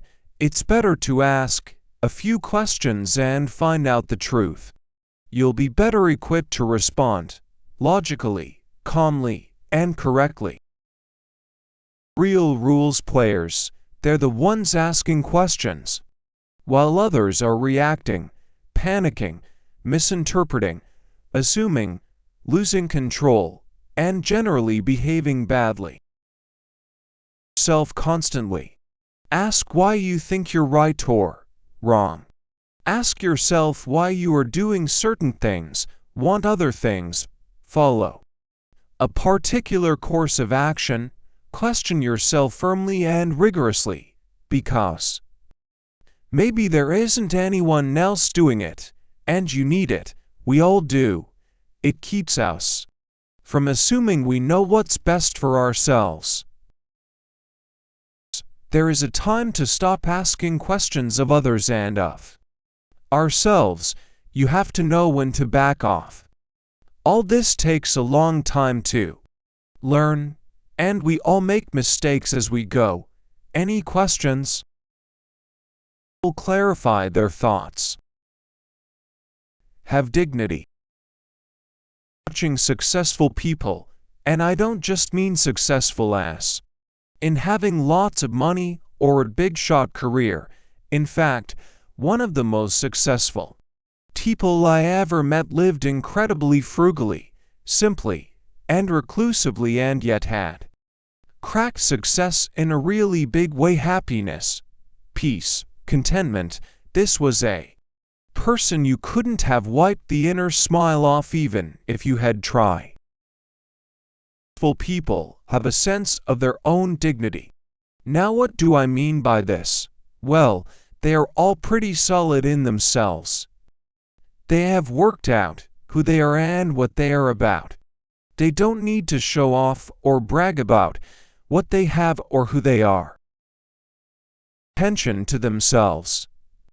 Because they aren't particularly interested in what we think. They are too busy getting on with things in their own lives.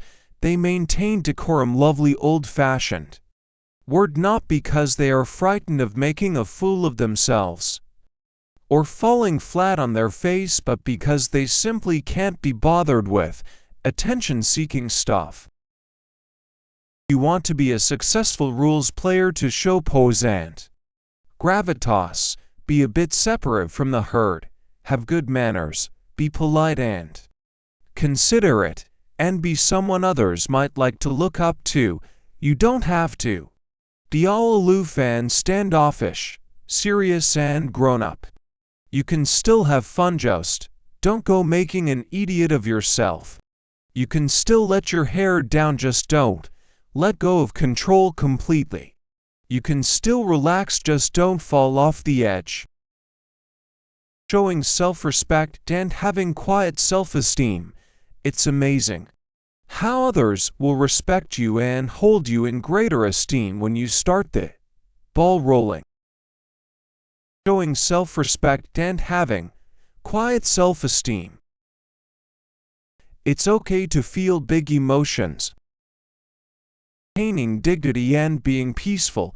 It's tempting to think that we're detached and there's no place for big feelings. Well, the good news is, it doesn't work like that. It is okay to feel emotions. It is okay to feel angry when someone really upsets you. It is okay to feel huge sadness and grief when you lose a loved one.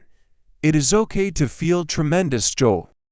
It is okay to be scared, anxious, relieved, excited, apprehensive, and all the others. Beings, and we have emotions. This is all quite natural. It is quite natural to feel big things deeply, and it's okay to let it all show. We don't have to be ashamed of our feelings. It is okay to cry. Sitting on our feelings isn't a good idea. They just get squashed that way. It's far better to let them out, deal with them, and then get on with things.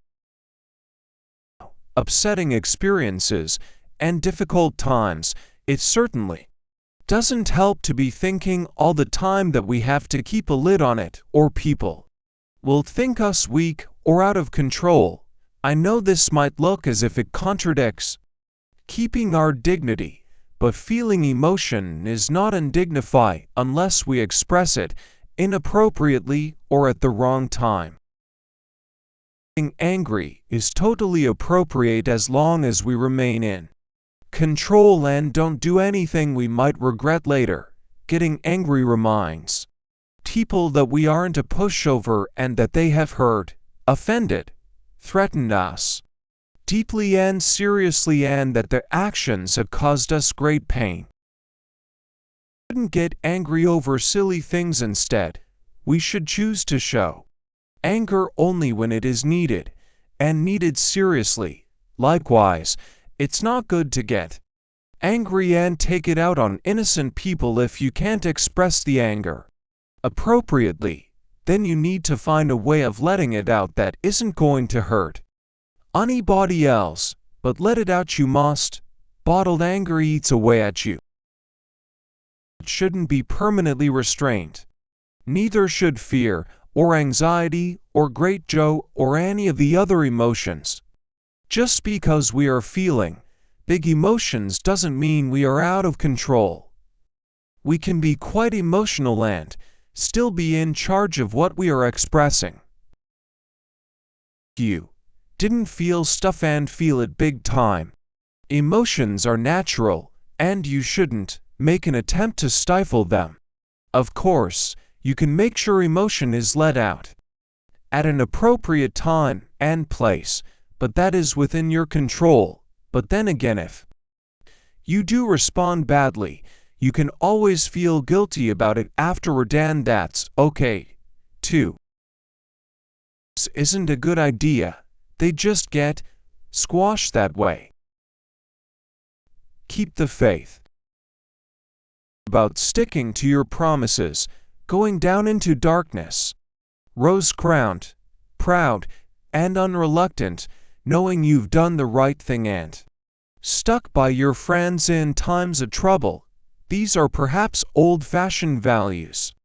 Honor, loyalty, trust, pride, support, fidelity, reliability, dependability, strength, seeing things through, constancy, but no less worth having for all that. A throwaway society, and keeping your word, being there when you said you would, being dependable and reliable, makes you stand out as a person of some value, some worth. This is a good thing. Good these days in case people mistake us for goody-goodies. But that's another thing entirely. Keeping the faith is something you do. Being a goody-goody is when you try to convert others, having your own values and keeping them to yourself. Sticking to rule one is fine. Trying to make everyone else do the same as you is a bad thing. That makes you a goody-goody. It applied to me because I'm only giving out information, not trying to convert you. It is entirely up to you whether you pick up this information and run with it. But I can guarantee you I shall keep the faith, and the information I give you today will be the same information I would give you in 20 years' time. Old-fashioned values never go out of style. Perhaps they've always been out, and I shan't let you down. You'll never understand everything. Many complex humans in a huge complex world, then even bigger universe. It's all so unimaginably, fantastically strange that, believe me, we'll never be able to understand everything. And that applies at all levels and in all areas of life. Once you grasp this rule, you'll sleep easier at night. Few things going on around you right now, as there always will be, that will remain just slightly outside of your comprehension. People will behave oddly and you won't understand why. Things will go unexpectedly wrong or right and it won't make sense. Spend all your time desperately trying to work it all out and you'll drive yourself crazy. Much better To just accept that there is always stuff that we won't understand and let it go at that. How simple that is. For the big stuff, why things happen to us, why we are here, where we go afterward, that sort of thing. Some of it we'll never know. Some of it we can try and work out, but I have a sneaking feeling it won't turn out to be anything like we think. Are an enormous jigsaw, and all we get access to is the bottom left bit, and from that we make these huge assumptions. Oh, it's a ... but when the veil gets taken away, we see that the jigsaw is massive and that the one tiny bit we were scrutinizing was actually something else, and there we are, looking at an entirely different picture than the one we'd imagined. Information faster than any human or any computer can process it. We can't understand it all. We can't even begin to understand a tiny fraction of it. Same with our lives. Stuff is going on around us at such a rate. We'll never get to the bottom of it, because as fast as we try, the picture changes. New information comes in, and our understanding alters. Questions. Wonder to yourself. Talk to other people if you like. But know that this won't always give you a clear and concrete answer. People don't always make sense. Life doesn't always make sense. Let it go. And discover the peace of mind that comes with knowing that you'll never understand everything. Sometimes it just is. Things will go unexpectedly wrong or right. Know where true happiness comes from. I'm not about to reveal the secret people have sought since the beginning of time, where true happiness comes from. But I do know where it isn't to be found. And I do have an inkling where it might be. Let's take a scenario. You go out to buy a new car, house, suit, computer, whatever turns you on. Money? No, I have no idea where you get it from. This is just an example, and you buy whatever it is, and it makes you feel incredible, happy / excited / fantastic. Now imagine whoever it was who built, made, created whatever it is you bought. When that person made it, where did he fit that feeling in? I think you might have brought that feeling with you. In love, it is incredible. You feel fantastic, happy, excited. You go to meet your new love, and when you see him, that feeling spills out in all directions. You feel amazing because you are with him, and he is generating that feeling, right? Wrong. Again, you brought it all with you. You may look to him to trigger it, but even if you went to the other end of the planet, you'll still have that feeling. Lastly, you are given your papers. You walk away devastated. You feel like nothing. Now where in that documentation is that feeling you now have? Nowhere. That's right. Again, you brought it all with you. We all go to work every day with the potential to have that "I've just been fired" feeling. We all meet new people with the "I've fallen head over heels in love" feeling. In love, buying new stuff, or getting sacked is going to keep that feeling going for longer than it takes us to get over it. People get addicted to buying new stuff or falling in love or whatever because they just love that feeling without realizing that they already have it. They're fixed because they think it's the only way to get that feeling going. The secret is knowing how to trigger it without anyone else or anything else being involved. No, I don't know. You have to find that one for yourself. Clue. It's the one place you'd never think of looking. Yep, right inside you. That feeling with you. Life is a pizza. I love reading to them, playing with them, watching them grow up, listening to them talk, teaching them to ride bikes, taking them to the beach, and generally hanging out with them. I hate picking up after them, listening to them squabble, and being spoken to in that dismissive way that only teenagers can really do justice to. But I can't seem to have the good bits without the picking up, the squabbles, and the sharp bend of a teenager's tongue from time to time. I wouldn't be without them, though most days. 2. I love crispy pizzas, and I like the soft squishy ones, any pizza. Really. I love pepperoni and mozzarella and tomatoes and juicy chunks of ham and Pecan capers and crispy onions, mind you. I hate olives, and they sometimes appear on pizzas without being ordered, disgraceful, and those dried up tomatoes you sometimes get. The ones that are all chewy, ooh, I always pick those off and throw them away. They'd refuse to eat a pizza that had something they didn't like on it.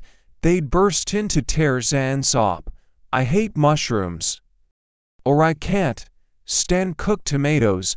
They had to learn that, if they couldn't work round the mushrooms or cooked tomatoes, they couldn't have pizza at all. Going to say, yes, life is a pizza, with everything on it.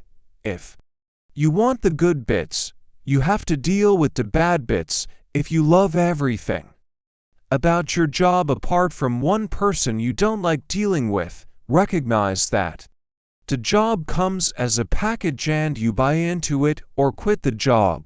If you love your partner but hate the way she sulks after an argument, accept her as she is and recognize that the sulking is the bit that reminds you how wonderful everything else is. And keeps an eye on your property when you're out and signs for your deliveries and babysits the kids. You just have to live with the fact that she talks too much and stop moaning about it. And when you stop moaning, you'll probably find you mind it much less. Their child from school to school until they find one that's perfect in every way. They never do find that, of course, but eventually they have to stop because the child has grown up. I'm not saying you should never move your child if you have the option, but stop looking for perfection, because you won't find it. Life isn't perfect. Come with chewy, dried tomatoes and olives. There's no point moaning. Just pick them off, or swallow them down as fast as you can, and then sink your teeth into what's left and relish every bite. Come with chewy, dried tomatoes. Know when to let go and to walk away. Just walk away. We all hate to fail, hate to give up, hate to giving. We love the challenge of life and want to keep on until whatever we are trying to win has been overcome, vanquished, beaten, won. But sometimes it just ain't going to happen, and we need to learn to recognize those moments. Learn how to philosophically shrug and walk away with our pride intact and our dignity high. Want to do something, but it is unrealistic. Instead of knocking yourself out, cultivate the art of knowing when to walk away, and you'll find it a lot less stressful. Is coming to its end. Instead of playing out long and complicated and potentially hurtful end games, learn the art of walking away. If it's dead, leave it. This isn't a rule that should be in a relationship section, it's here because it is for you, to protect you, to nurture you. This is nothing to do with them but all to do with you. If it's dead, don't go digging it up every 5 minutes to check if there's a pulse. It's dead. Walk away. Don't get mad. Walk away.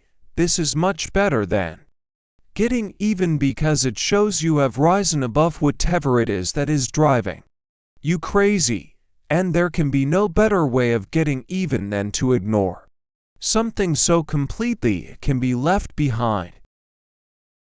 Walking away means you're exercising control and good decision-making powers. You are making your choice rather than letting the situation control you. But your problems, hey, my problems, too, won't even warrant a footnote in the history of the universe. Walk away now and look back after 10 years. I bet you'll be hard-pressed to even remember what it was all about. No, this isn't a time as the best healer crusade, but putting space and time between you and your troubles does give you a wider view, a better perspective, and the way to do that is to walk away. Put that space there. Time will put itself there, in time. Don't go digging it up every 5 minutes to check if there's a pulse. It's dead. Walk away. Retaliation leads to escalation. Be honest here. Among my friends, I'm not actually known for my tolerance or my ability to let things lie. Frankly, if someone puts me down or winds me up, my first instinct is to respond in kind. When I was much younger, this led to the occasional fist fight. Even when I learned to stop picking fights or letting other people pick them with me, I still couldn't resist a smart-ass retort or a petty act of vengeance. If your neighbor cuts down a tree that's technically yours, you feel aggrieved and want to cut down one of his trees that overhangs your fence, even if you didn't particularly like the original tree. Or perhaps a colleague at work takes credit for an idea that you came up with back by forgetting to mention until the last minute that the deadline on her current project is being brought forward, or drawing attention to the fact that last month's catastrophic exhibition was her idea.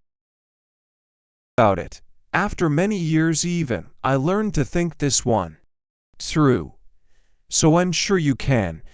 Anyone who is prepared to cut down your tree or steal your idea isn't about to take your little act of revenge lying down. Nope. This person is going to bulldoze your garage next, or try to get you fired. Then, what'll you do? Blow up his car? Hire an employment lawyer? Are you sure this isn't getting out of hand? This is one lesson I learned from my kids. The thing about siblings is that they're so upfront with their squabbles that you can watch the whole thing spiral out of control much faster than in grown-up versions. We so-called adults plot and scheme and plan our Machiavellian strategies over days or even months. Can go from a minor disagreement to all-out war within minutes. Can only lead to one thing: an escalation of hostilities. That's the story of wars the world over and throughout history. And we're no different in our dealings with neighbors, colleagues, and all those other people we get thrown together with, whether we like them or not. And to this madness, the cycle is only broken when one of those involved is mature enough to see that someone has got to bite her tongue or hold back to stop it in its tracks. Someone has to be grown up enough to turn the other cheek, assume the moral high ground, take it like a man ***, call a halt, and just let the whole thing drop. When you have got a really cutting retort or cunning masterstroke up your sleeve, it really is sometimes better to do nothing, say nothing. Come on, if I can do it, anyone can. To cut down your trio are. Steal your idea isn't about to take your little act of revenge lying down. Look after yourself. The captain, the driving force, if you are sick, who is going to run the ship? There is no one else. It makes sense to look after yourself, and I have no intention of getting all preachy here and telling you to go to bed early. Eat your greens, and do loads of exercise. That would all be pure hypocrisy, because I don't do any of those things. Doesn't mean you shouldn't, however, they are all a good idea. Body service might be a good idea, a regular checkup to nip any potential problems in the bud. I have an annual one. I would also suggest that some foods are like dynamite and they fill you with energy, speed your metabolism, and make you feel great. Other foods make you sluggish, get stored as fat, and slow you down. Long-term damage in the way of clogging up your arteries. Now the choice is entirely yours, but the machine that is you runs better on high-energy food and worse on junk food. Going without makes you tired. Having too much makes you lethargic. Getting the right amount makes you feel good. Going back to sleep makes you feel blurry. Getting up straight away makes you feel good and noble. Nothing better. All this is entirely up to you. No one is going to stand behind you anymore, and make sure you've washed behind your ears or checked that your shoes are clean and polished. You're a grown-up and on your own now. Fantastic. But it means you have all the responsibility to sleep well, relax a lot, exercise, and no, computer games don't count. They also stay away from potentially harmful situations.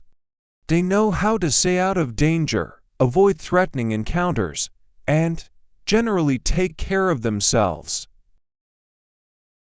Is exactly that, not relying on anyone else to make sure you are fed on time and fed well, washed and ready to go, comfortable, tidy, healthy, and let out regularly for your walk. It's great being a grown-up. You get to stay up all night partying if you want to, but you can also choose to take care of yourself if you want to. On your own now. Maintain good manners in all things. Watching the English, Kate Fox observes that in any small transaction, like buying a newspaper, there will be around 3 pleases. And to thank yous, and that's a minimum. We have to interact with a whole host of people every day, and a little politeness has to be a good thing. The rules, player maintains good manners in all things. And if you don't know what good manners are, then we are in trouble. That you have good manners already. Most of us believe we do. However, the more you hurry and the more stress you are under, the more manners are likely to slip. All of us, if we're honest, will admit to forgetting to properly express gratitude for something when frazzled by life, or feeling a huge temptation to push in front of somebody old when rushing to catch a bus. Fraught you are, and following the rules should make you less so. You should always make the effort to show these good manners. Lining up without pushing, complimenting people when you need to and when they deserve it. No use throwing compliments around, if they aren't justified and earned. Not sticking your nose in where it isn't wanted, keeping a promise, keeping a secret. Etiquette, oh, come on, you know this stuff.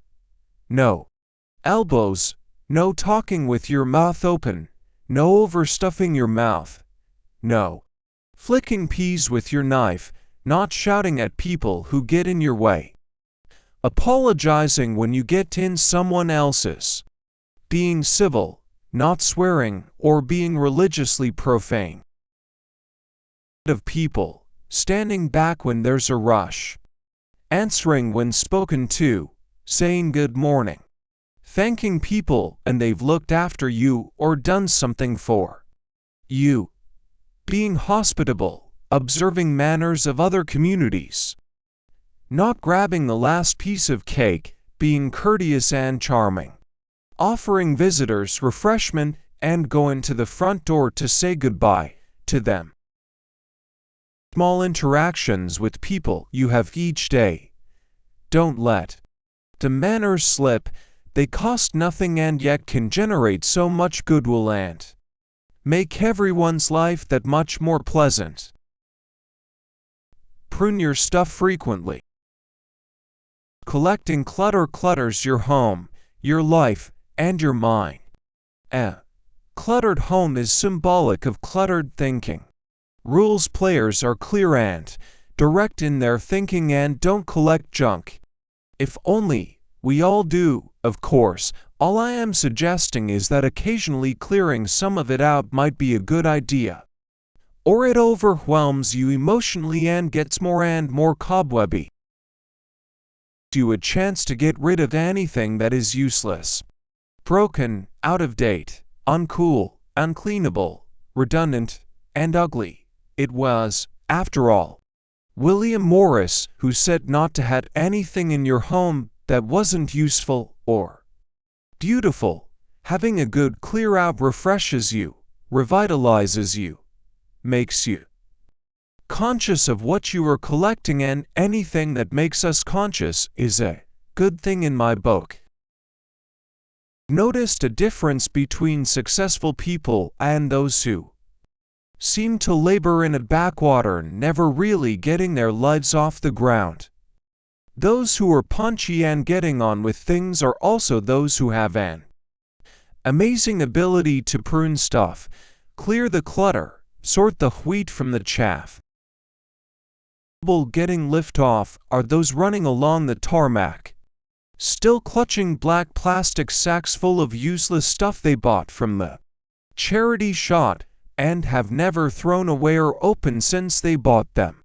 Cupboards full of junk that is just taking up space, drawers full of broken things, and closets full of clothes they can no longer get into or which have so long gone out of fashion they may be worth something as collector's items, but will never be worn again. Effect that comes with pruning, you have more space. In your home, you have a feeling of being more in control, and you get rid of that slightly overwhelmed feeling that comes with having piles of stuff accumulating everywhere. You don't have to live in a spotless house full of designer furniture and minimalist styling. That if you want to find out what's holding you back, try looking in the cabinet, under the sink, or under the bed, or on the top shelf of the closet in the spare room. You emotionally and gets more and more cobwebby. Remember to touch base. You have to know where base is. Base is home. Base is where you belong. Base is where you feel comfortable, secure, loved, restored, and trusted. Base is where you feel strong and in control. Base is anywhere you can kick your shoes off, metaphorically and physically, and rest your head safe in the knowledge you'll be looked after. Busy, frenetic, and frantic lives we all get caught up in the busyness of life to such an extent that we lose sight of where we thought we were going and what we thought we were going to do and what we were going to achieve. Base is going back to where you dreamed it all, planned it all out. Base is where you were before you got lost. Well, be rediscovering our roots essential in an age when we all move around so much, knowing who your family is, where you come from, what your real background is. Ambition and move on from our roots, but it's also important to know who we are and where we came from. You can sometimes sense it in celebrities who have become incredibly famous or rich. Often they try to deny their past and pretend to be something else. In the process, they come across as shallow and fake. It might be a place where you grew up, where you're reminded of the feelings of growing up, the hopes and fears, the younger you, or it might be a person who provides the base, a best friend from many years ago who can remind you of how you were before it all got so confusing. Not all know where we came from, and we have to make allowances for that. You might be adopted, but you were raised somewhere. Whatever your circumstances, you will have something that makes you feel grounded if you look for it. It doesn't have to be where you were born and raised. If you are really struggling, then it's possible to create yourself a new base. Anywhere that makes you feel secure is fine. People, or in places where we can be ourselves, where we don't have to explain, justify, provide background, or give a good impression. That's the joy of touching base, being somewhere you are accepted without question, and everything around you reminds you of what's really important. Touching base is something that, when we do it, we wonder why on earth we left it so long before you got lost. Draw the lines around yourself. Are the imaginary lines you draw around yourself that no one should cross, either physically unless invited in or emotionally. You are entitled to respect, privacy, decency, kindness, love, truth, and honor, to name but a few rights. If people cross the lines, blur the boundaries, you are entitled to stand up for yourself and say, "No, I won't put up with this." Lines first, you have to know what you will stand for and what you won't. You have to set the boundaries in your own mind before you can expect others to respect them. Stick to them. Come with your boundaries.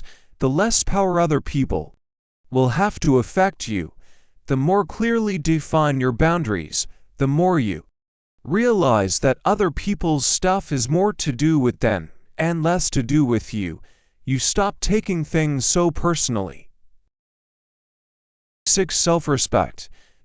You can't expect others to respect you unless you respect yourself. You can't respect yourself until you have formed a clear picture of who you are and what you are. And setting boundaries is part of this process. You have to feel important enough to set those lines. And once set, you have to be assertive enough to reinforce them. Boundaries means you don't have to be scared of other people anymore. You now have a clear idea of what you will put up with and what you won't. Once someone crosses the line between appropriate and inappropriate behavior, it gets really easy to say, "No, I don't want to be treated like this, spoken to like this." To start this is with your own family. Over the years, we get set in patterns of behavior.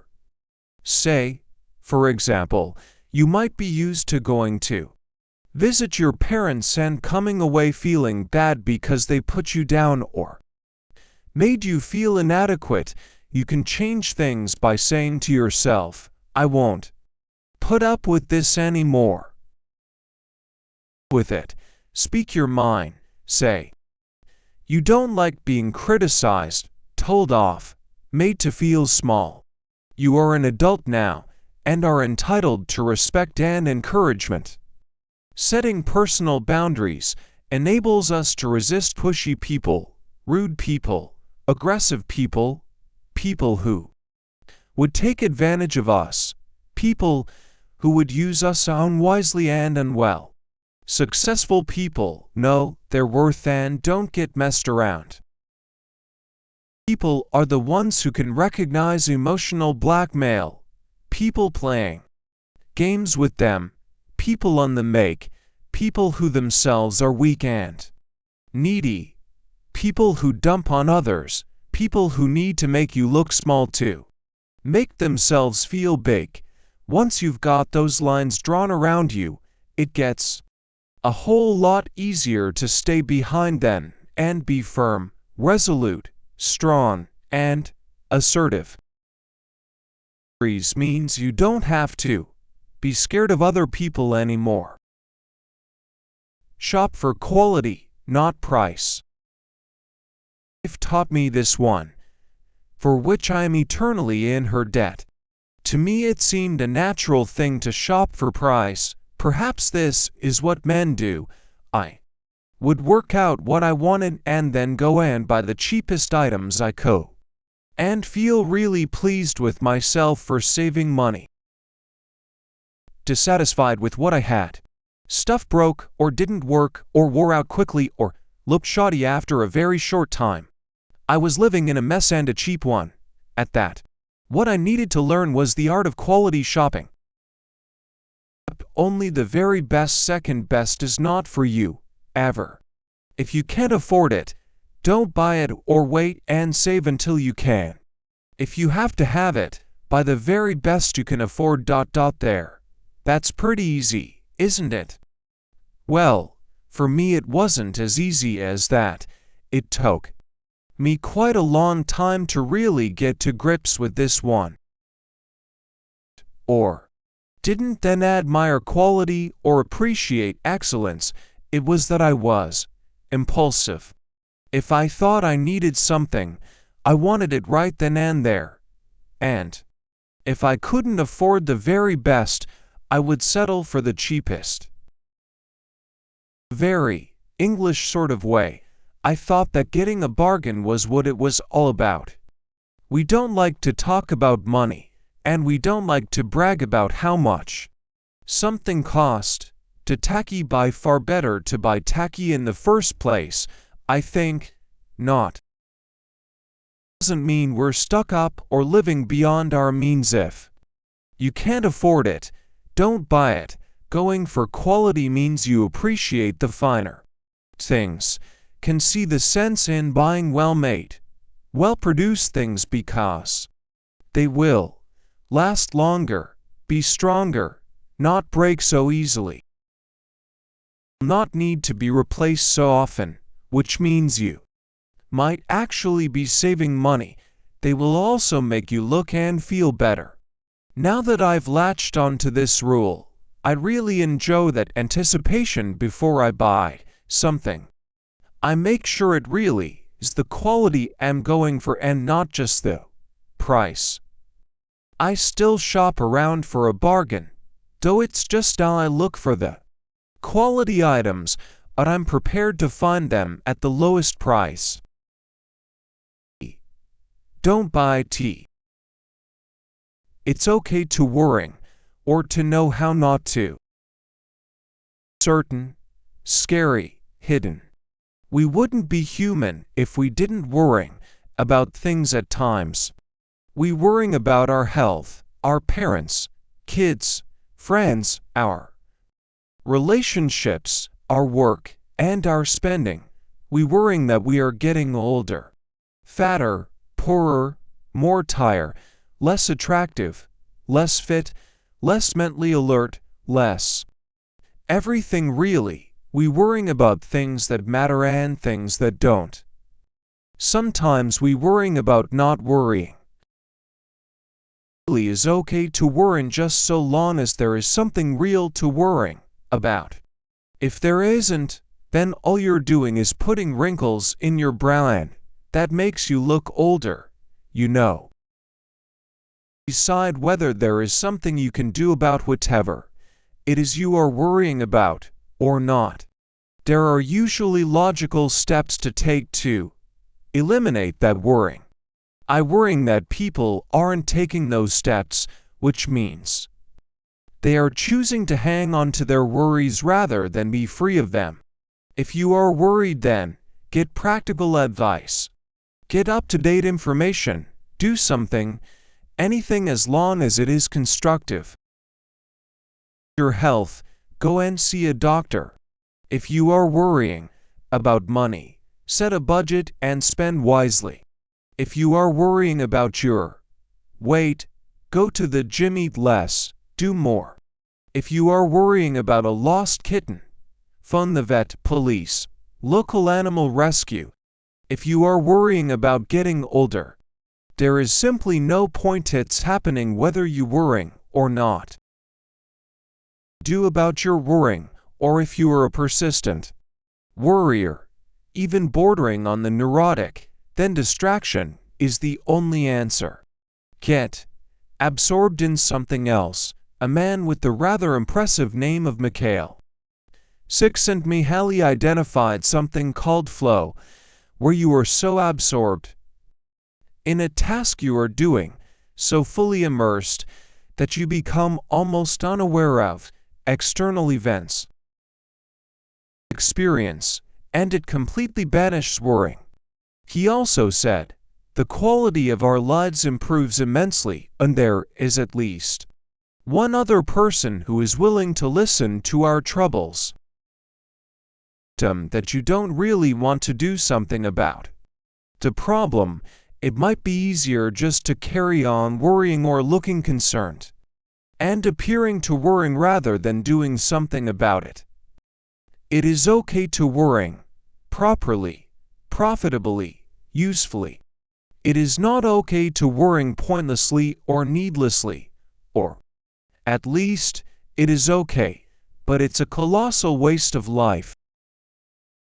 Wrinkles in your brow, and that makes you look older, you know. Stay young. Hear that if you were worrying about getting older, you should stop. Because there wasn't anything you could do about it. It's inevitable, so why? Rule saying stay young.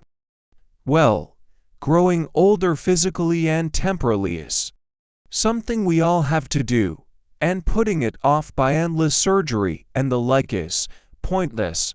Better to stay young. Mentally and emotionally. Dilly Connolly made a wry observation in one of his shows when he bent down to pick something up and made a nose, a sort of bending grunt that oldies make. And he said he didn't know when he had started to make that nose, but it had crept up on him and he made it now. That's what I'm talking about, all those noses and actions we make to indicate we're old. Well, when we go out in case we catch a cold, all that making sure we take our coat off when we come in, even if we're going straight out again, or we won't feel the benefit. All that, I'd rather just have a cup of coffee if it's all right with you. Stuff, all that we're going to the same place we always go on vacation, you know what you're getting. Today about a man who had just taken his father backpacking in the Greek islands. His dad is age 78, and he said he had trouble keeping up with him. Now that's staying young. I know a woman in her 60s who describes how she feels the same inside now as she did when she was 21. And it shows outside. That's staying young. New things, not grumbling or saying all the things you know people say as they get older. It's not going for the safe option, it's staying abreast of what is happening. Not giving up stuff like cycling because you think you're too old for it if you are very young. By the way, I do apologize for all this, but you will need it one day, believe me. Out new tastes, new places to go, new styles, keeping an open mind, not getting reactionary I should read this again, or being disapproving of more and more things, not settling for what you've always had or always done. Staying young is about keeping a fresh vision of the world, being interested, being stimulated, being motivated, being adventurous. State of mind. Out new tastes, new places to go, new styles. Throwing money at a problem doesn't always work. Worked in one particular industry. Whenever something was going wrong, my boss would always sigh and suggest throwing money at the problem until it went away. At work, this approach often works wonders, but problems in life tend to need a more hands-on approach, a more delicate touch. We tend to think that if we just chuck enough money at things, they'll get sorted out, instead of finding ways to really sort them out that require time and attention and care. Getting older thing again, you might think that throwing money at it in the shape of cosmetic surgery might be the answer, but it isn't. It only delays things and can create worse problems than it solves. How much better to work on one's mental approach to aging and come to terms with it in a dignified and graceful way instead. About seems distracted, tense, not themselves, then buying them a present might well cheer them up, but the better and cheaper option is to make time to take them out for a walk and ask them about themselves, give them the opportunity to talk. We spend more money on something, it will solve the problem. Maybe sometimes we need an old-fashioned approach of time and attention and finding out, like our grandparents, who didn't throw things away and get a new one when something had stopped working. They patiently sat down and tried to sort out what it was that had gone wrong and determine if there was a way to put it right again. That went for relationships as well as for watches or appliances. This makes us feel powerful and grown up when instead we might need to stand back and see if we couldn't do better by changing the situation another way. I know I'm as guilty of this one as anybody. It happens to me most with cars. I buy a car, usually an expensive, temperamental, costly too, fixed model. Then when something goes wrong, as it invariably does, I pay the garage to tow it away and spend a fortune having it repaired. My life would be if I could stand back and see that the car was unsuitable in the first place, basically a mistake. Throwing money at it now doesn't alleviate the problem. It merely delays it, puts it off until the next time when it goes wrong again. And it will. Oh, believe me, it will. It always does. IT now doesn't alleviate the problem. IT merely delays it. Think for yourself. So obvious, you'll be wondering what it's doing in here. And I do apologize if it seems patronizing, simplistic, or downright rude. I don't mean to offend or insult, and I do appreciate that you do think for yourself. What I mean by this rule is that we need to be incredibly clear about our opinions, grounded in our own sense of identity, and very assertive about being us so that we aren't easily swayed by what other people think of us. It's tougher than it looks at first glance. We are all vulnerable inside concerns. We all want to be loved and accepted. We all want to blend in, be one of a crowd, be acknowledged. We all want to belong. The temptation is to say, I'll be whatever you want me to be. Creative or different can make us think we stand out too much and will get shunned. But truly successful people aren't shunned. They instead become pack leader because of their originality, their difference. If you are obnoxious or rude or hurtful, you will indeed be shunned. But if you are kind, thoughtful, caring, and respectful, you will be loved and accepted. If you are also original in your thinking, you will be looked up to, respected, and admired. You have to be pretty sure of who you are and be clear in your thinking as well as doing it for yourself. There's no point in thinking for yourself if it's all muddled and woolly. I have a friend who is very intelligent and astute, but all her opinions come from reading a particular national newspaper on a particular issue is the same line she will come out with. She trusts her paper implicitly and is unable to see how predictable her views are, seeing as they are always based on what she has read. She will argue her case articulately, forcefully, and in a well-reasoned way, but always absolutely in line with her paper's views. We can all be a bit like that and need to change where we get our information from occasionally to make sure we stay fresh and original. Think for yourself means you have to have something to think about and b actually do the thinking. Look at a selection of people you know. If they are at one with their own life, I bet they are doing both. If they are badly adjusted and generally struggling, I bet they're not doing either. Be one of a crowd. Be acknowledged. We all want to belong. You are not in charge. As a shock, but you're not in charge, no matter how much you want to be, no matter how much you think you are, no matter how much you deserve to be. If you are not in charge, it doesn't mean anybody else is either. We may all be on the same runaway train with no driver, or there may indeed be a driver.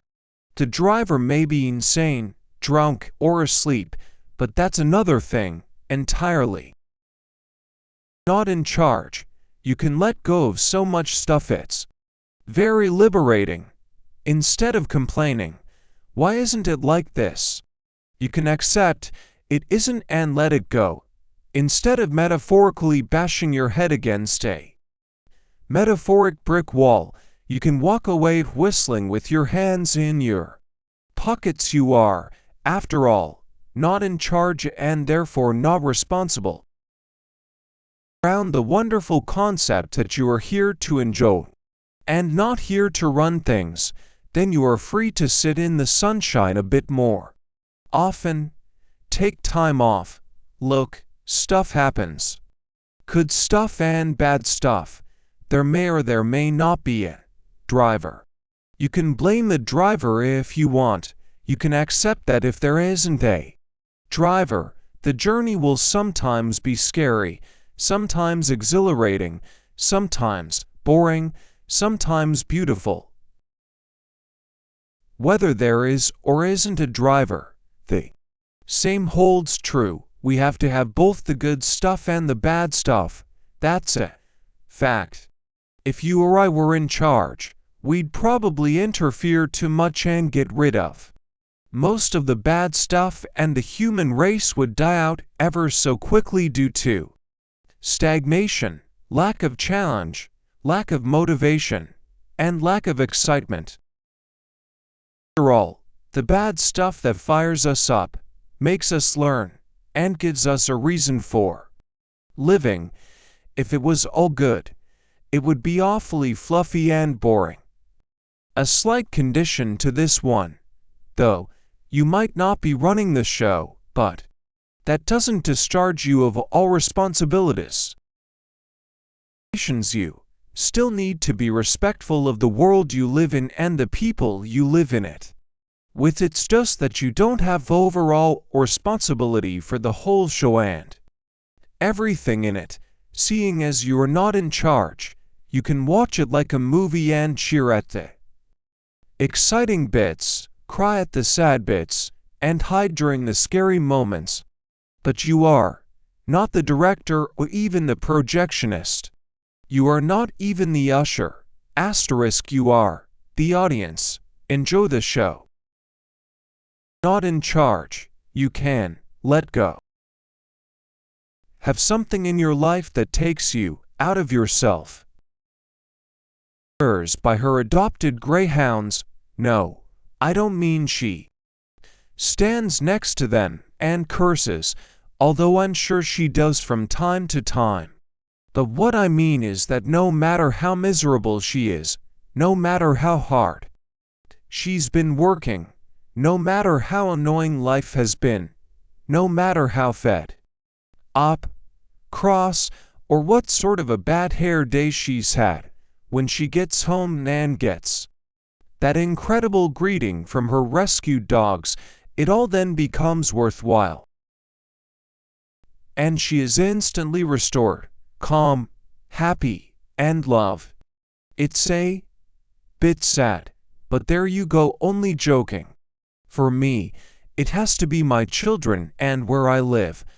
Although my kids drive me insane at times, there is still something incredibly magical about the way they view the world and how they grow. As for where I live, I only have to think about going home to feel lifted and invigorated. There will be something different that does it, that pushes our button in a very positive way, and I find the wonderful thing about this rule is that it invariably isn't the things that cost money that have this power. That lift us are usually magical in some way, a particular view or person, a pet or a child, a favorite book or film that we turn to help us recharge. It might be a state of mind that we arrive at through some ritual, such as going to a place of worship or meditating. It might be a certain piece of music that lightens our heart. Organizing their stamp collection. For others it will be doing charity work or being a volunteer. There's nothing like doing something for others or for a greater good to take you out of yourself. Whatever it is, make sure you have it, know it and use it. What's the good of a piece of music that always lifts your mood if you don't play it occasionally? Something in our life that takes us out of ourselves and perhaps stops us taking ourselves too seriously, whether it's a dog, a child, or a chat with a lonely person in a nursing home. There needs to be something that makes you realize that all the stuff that's getting to you isn't that important and reminds you of the simple pleasures in life. Music that always lifts your mood if you don't play it occasionally. Only the good feel guilty. They are too busy being bad. Good people feel guilty because they are good and they feel they have done wrong, let somebody down, made a mistake, or screwed up somewhere.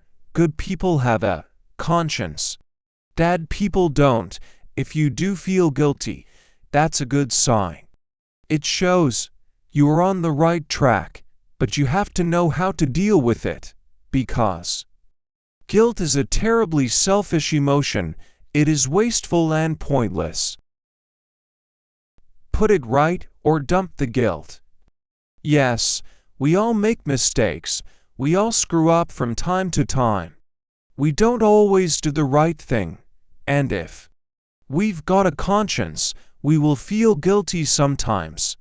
But guilt is utterly pointless unless it is acted on for the better. You would be better off feeling Something else asterisk if you aren't going to act on your guilt. Fear, panic, all good substitutes for guilt if you really must, but better just to let it go. If you hang around feeling guilty, but don't do anything about it, then it's a waste of time and life. Is to assess whether you really need to feel guilty. It could just be an overdeveloped conscience or sense of duty. If you are the kind of person always to volunteer, but just this once you say no, then there is no need to feel guilty. You'll know deep down if you've earned this one off. Just between doing something or not, then it's simple. Do it or don't do it, but without guilt. Make the choice with that in mind. Not doing it and feeling guilty is not an option. If you do have cause to feel guilty, then if you can, put it right. That's the simplest course of action. Things right, then learn the lesson. Make a resolution, dump the guilt, and move on. If it keeps on gnawing away at you, you have to find a way to put it behind you. If you can't say anything nice, don't say anything at all. To moan, to complain, to criticize, it is much harder to always find something nice to say about a situation or a person, but think of it now as a huge challenge. Nice is hard because our natural inclination is to moan. If someone asks how the weekend camping went, it's easier to start on the bad weather and the problems with the campsite and the annoying behavior of the people in the next door trailer than it is the joy of being with people you wanted to be with and in a fantastic setting. How you're getting on with your boss, the things they do that really annoy you usually spring to mind before the upsides. No matter how horrid someone is, there is always something about him that is good. Your job is to find that good bit and highlight it, speak about it, draw attention to it. Same with a situation that seems troublesome. Once of someone who was on the metro in Paris during a major strike. It was chaos, and people were shoving and pushing. It was pretty horrendous. There was a woman with a small child there, and it could have been quite scary. She bent down to the child and said quite brightly, "This, my dear, is what they call an adventure." It has become a pet phrase of mine in times of crisis and trouble. Someone, something, somewhere, you need to find something good to say, something flattering and positive. There is ample evidence that being positive has many benefits, but the most noticeable is that people will gravitate toward you and not even know why. That positive air about you is attractive. People like being around those who are upbeat, positive, happy, and confident. We need to bite our tongue more and say good things more often. If you are only going to say good things, then this cuts out backbiting, gossiping, mouthing off, telling tales, being rude about people, and complaining. You are allowed to point out defects or problems, but in a constructive way, and that could leave you with a big gap to fill. Try just for a week to find something good to say. It's one of those things that will amaze you by how it improves your life, but don't take my word for it, just try it. And if all else fails, and you really can't think of anything positive to say at all, then don't say anything at all. Is what they call an adventure. Partnership rules. And to be loved, most of us want the comfort of a relationship and the closeness of companionship that such a relationship brings. We aren't islands, and we do need to share together with someone very dear and close to us. 'Tis human nature. We wouldn't be the fantastic people we are without that need to get fan to be given to. This is a big but does my but look big in this? Human relationships being what they are. This is an enormous area in which to make mistakes, fall flat on our face, and generally make a dog's dinner out of the whole business. We need rules here like they are going out of style. We need all the guidance we can get. Right, that's enough about me. We do all need help, and sometimes it pays to come at the subject from a slightly different angle. What follows are some unusual rules to get you thinking about your relationship from a new perspective. But these are the rules I've noticed those who have successful, productive, sustaining, long-lasting, and nurturing relationships have about them. They are also the ones having exciting, stimulating, extremely close, and powerful relationships. Accept the differences, embrace what you have in common. And all things nice. Slugs and snails and puppy dogs' tails. Isn't that how the rhyme goes? So which are you? The slugs and snails or the sugar and spice? Chances are, you're a bit of both. Look, it's true that men and women have differences. We would be fools if we didn't accept and recognize that. But we're not so different that we are separate species or from separate planets, as some would have us believe. We actually have more in common than we have different things we have in common and accept what is different. We might get along a whole lot better instead of treating each other as if we were separate species. A relationship is, if you like, a team made up of initially two people. Later the team may get swamped by lots of junior team members who both bring talents and skills and resources to the relationship. Every team needs different people with different qualities to achieve things and to make the project work.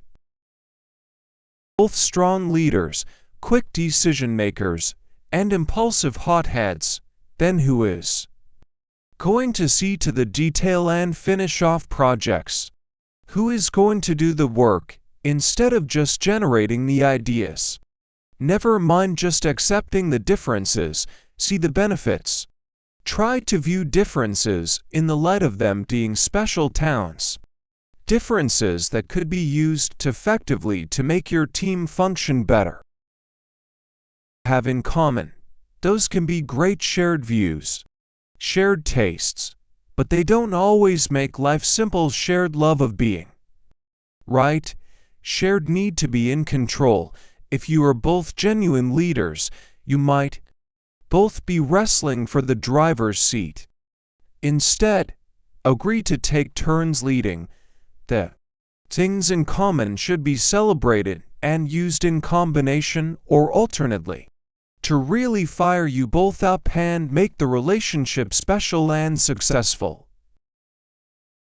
This together, whatever this is, and you need to work together to make it successful. If you combine the talents you have in common, you will get a lot further and have an easier time of it than if you both pull in different directions. Strip away the layers, and we are all human, all frightened, all vulnerable, all trying to make some sort of sense out of our lives on the differences and make a big deal out of them. We risk losing the input and contribution of somebody who can help to lighten our load and make the journey more fun. All those crass internet jokes. If a woman was a computer, she would be this, and if a man was a car, he'd be that. Really don't help. Real life isn't like that. A whole lot better. Instead of treating each other as if we were separate species. Allow your partner the space to be themselves. But we often fall in love with someone who is independent, forceful, powerful, in charge, in control, and very much out in the world. Then, the second we've captured this person, so to speak, we try to change her. We come over all jealous if our partner carries on being as independent, as if being in a relationship with us somehow limits her, ties her down, cuts her wings off. She managed quite well without us. The second we meet her, we start giving her advice, restricting her choices, limiting her vision and dreams, curtailing her freedom. We need to stand back and give her the freedom to be herself. That the magic of their relationship has worn off, that there is no sparkle there anymore, and that they have grown apart. And then when you look into it a bit more deeply, you find two people locked in a symbiotic relationship of mistrust, oppression, and petty encroachment. They don't give each other any space at all, let alone space to be themselves. First, stand back and see your partner as she was when you first met her. What attracted you? What was special about them? What turned you on? Now look at your partner. What has gone and what has been replaced? Is she still the same independent person, or have you eroded her space, confidence, independence, vitality? Maybe not. That seems a bit harsh, but unconsciously we do tend to rein our partners in a bit, and they do lose their sparkle. Partner to step outside of the coziness of the relationship and rediscover her energy and vitality. She may need to spend some time rediscovering her talents and skills at independence. And you may need to sit on your hands at times to avoid reining her in again. So encourage, stand back, sit on your hands, push, and be there. Most successful relationships have an element, and a big one, of independence. The couple spends time apart to bring something back to the relationship. This is healthy, this is good, this is grown up.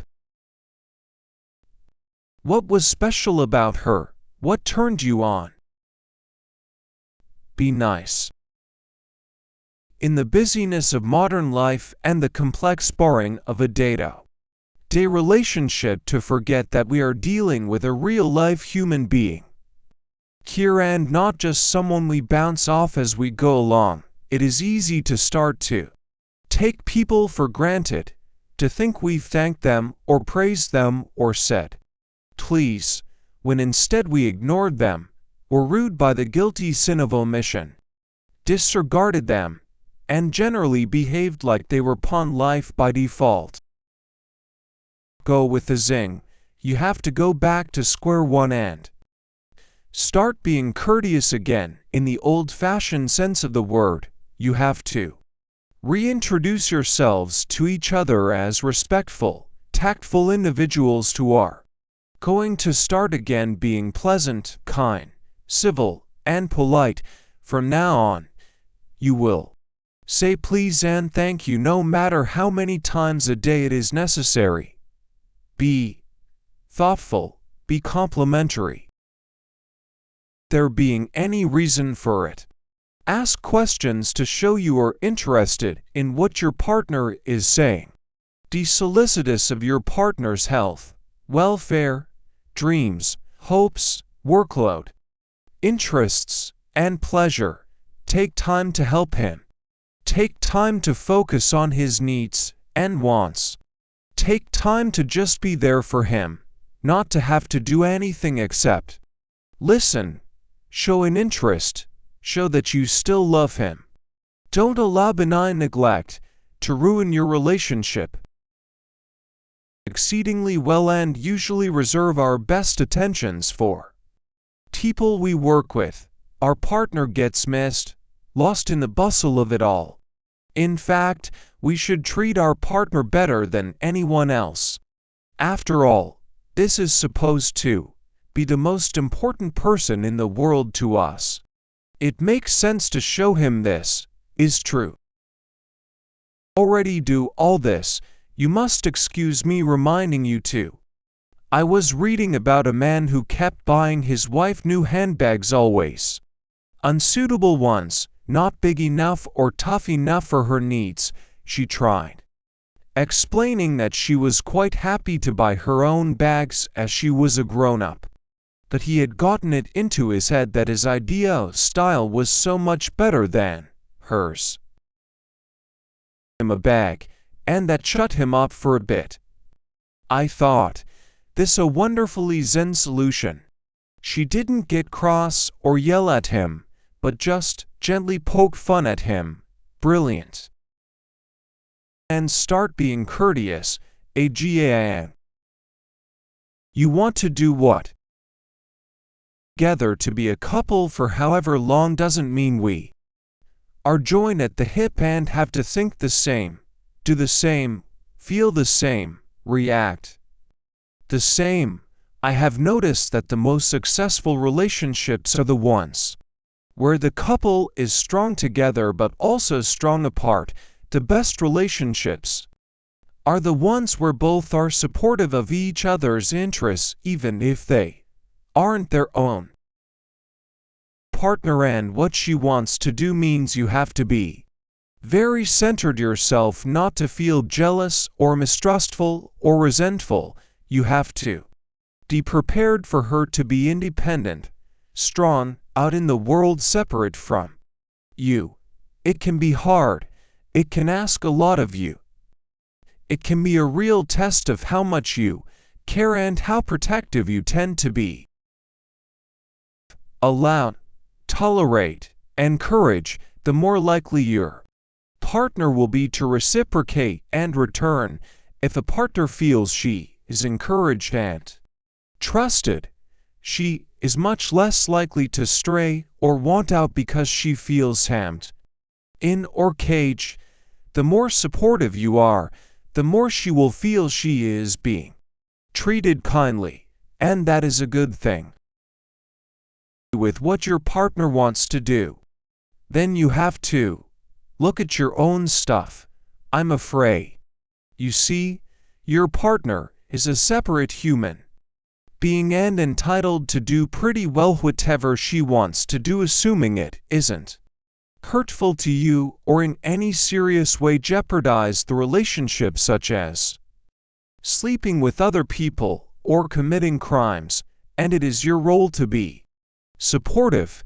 You may need to question what it is about what she wants to do that you find hard to go along with.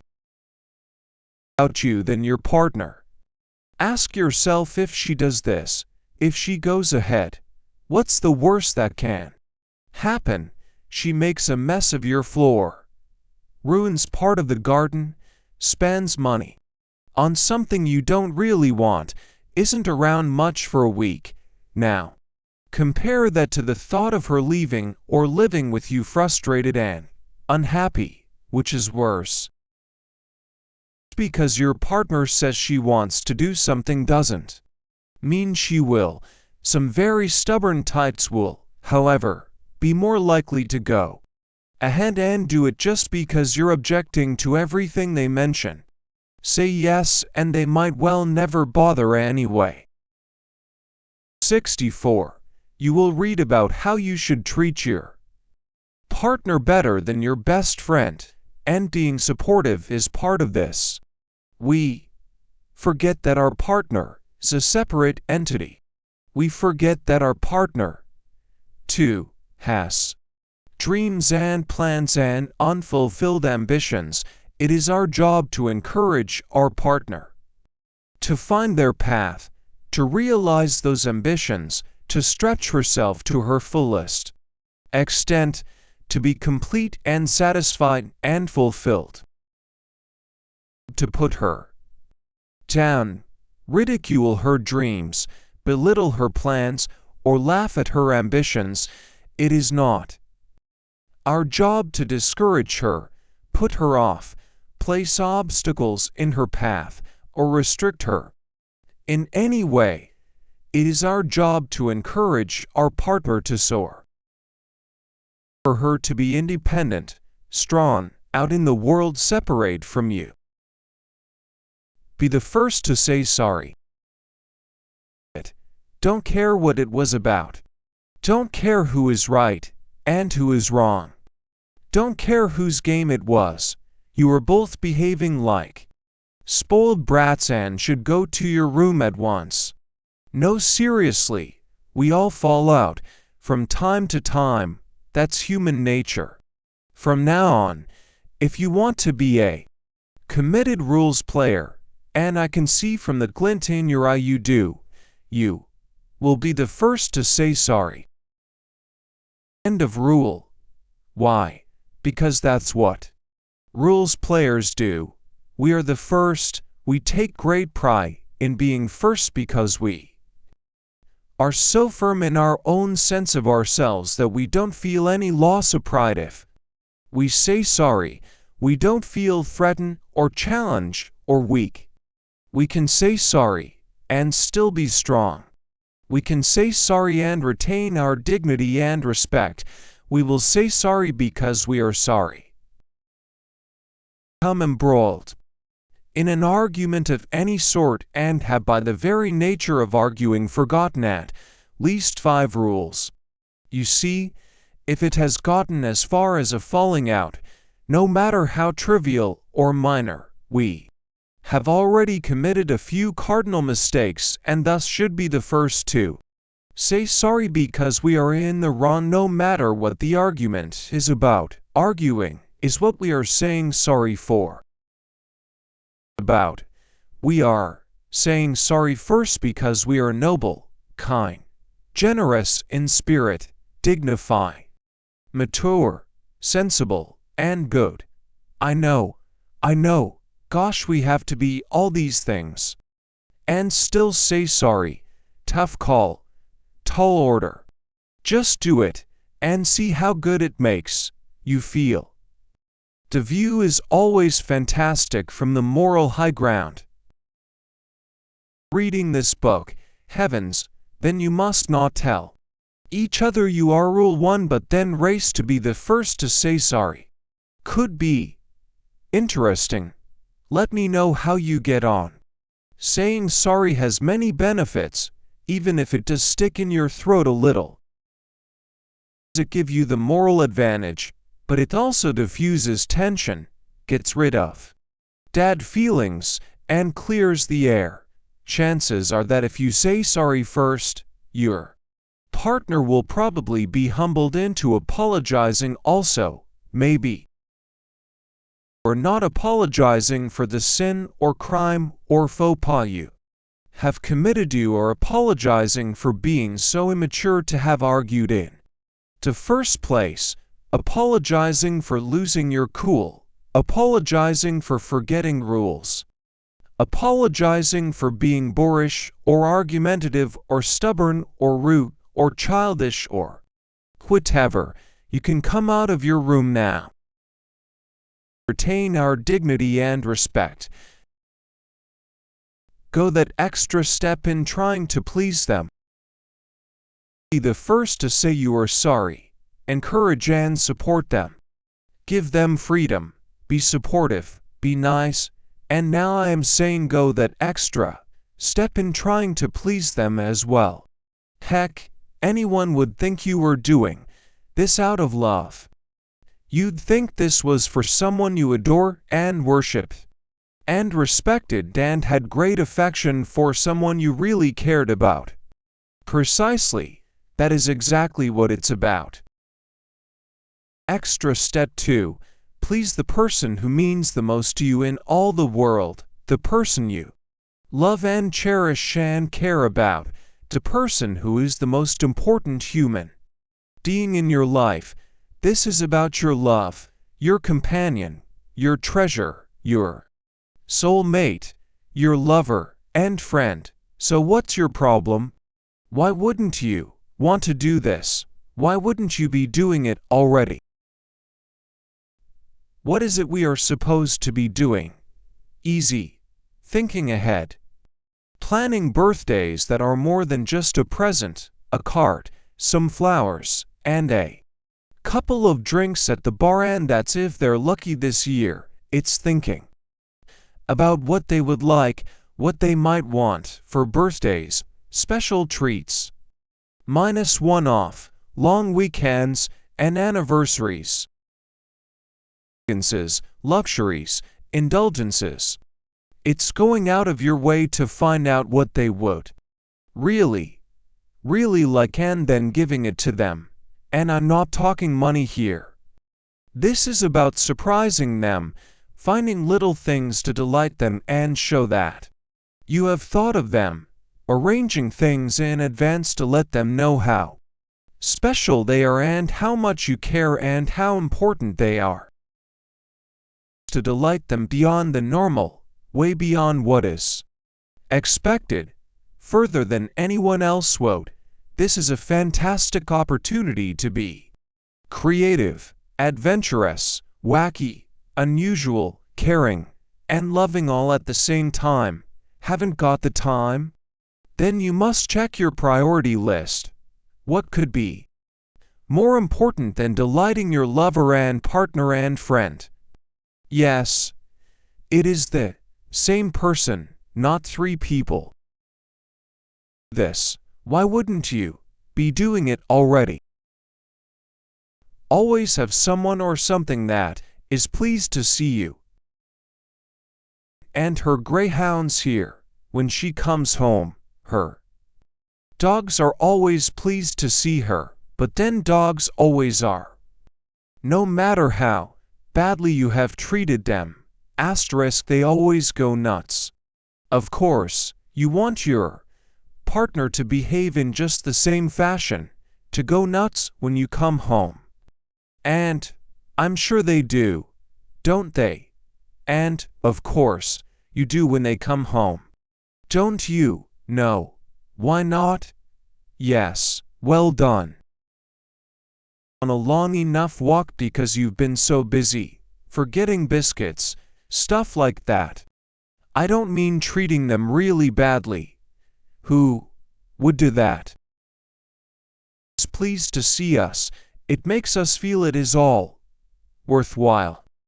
I love it when I have to go away for work for a day or 2 and then when I get back my children all stand there, like children do, with their hands outstretched with that lovely, "Have you brought me something back?" look on their faces. From school and you ask if they've had a good day and they grunt at you, so refreshing, but you are still incredibly pleased to see them. For them, you are their someone or something. The light of the TV standby button isn't enough. You do need a person or a pet. One of my sons claims his gecko is always pleased to see him. But I have tried hard to detect any emotion on its face and so far failed. The gecko's not my son's. Something who is pleased to see you is important because it gives you someone who needs you, and this gives you a purpose, stops you getting self-absorbed, gives you a reason for getting on with life. But what if you live alone and don't have pets or children?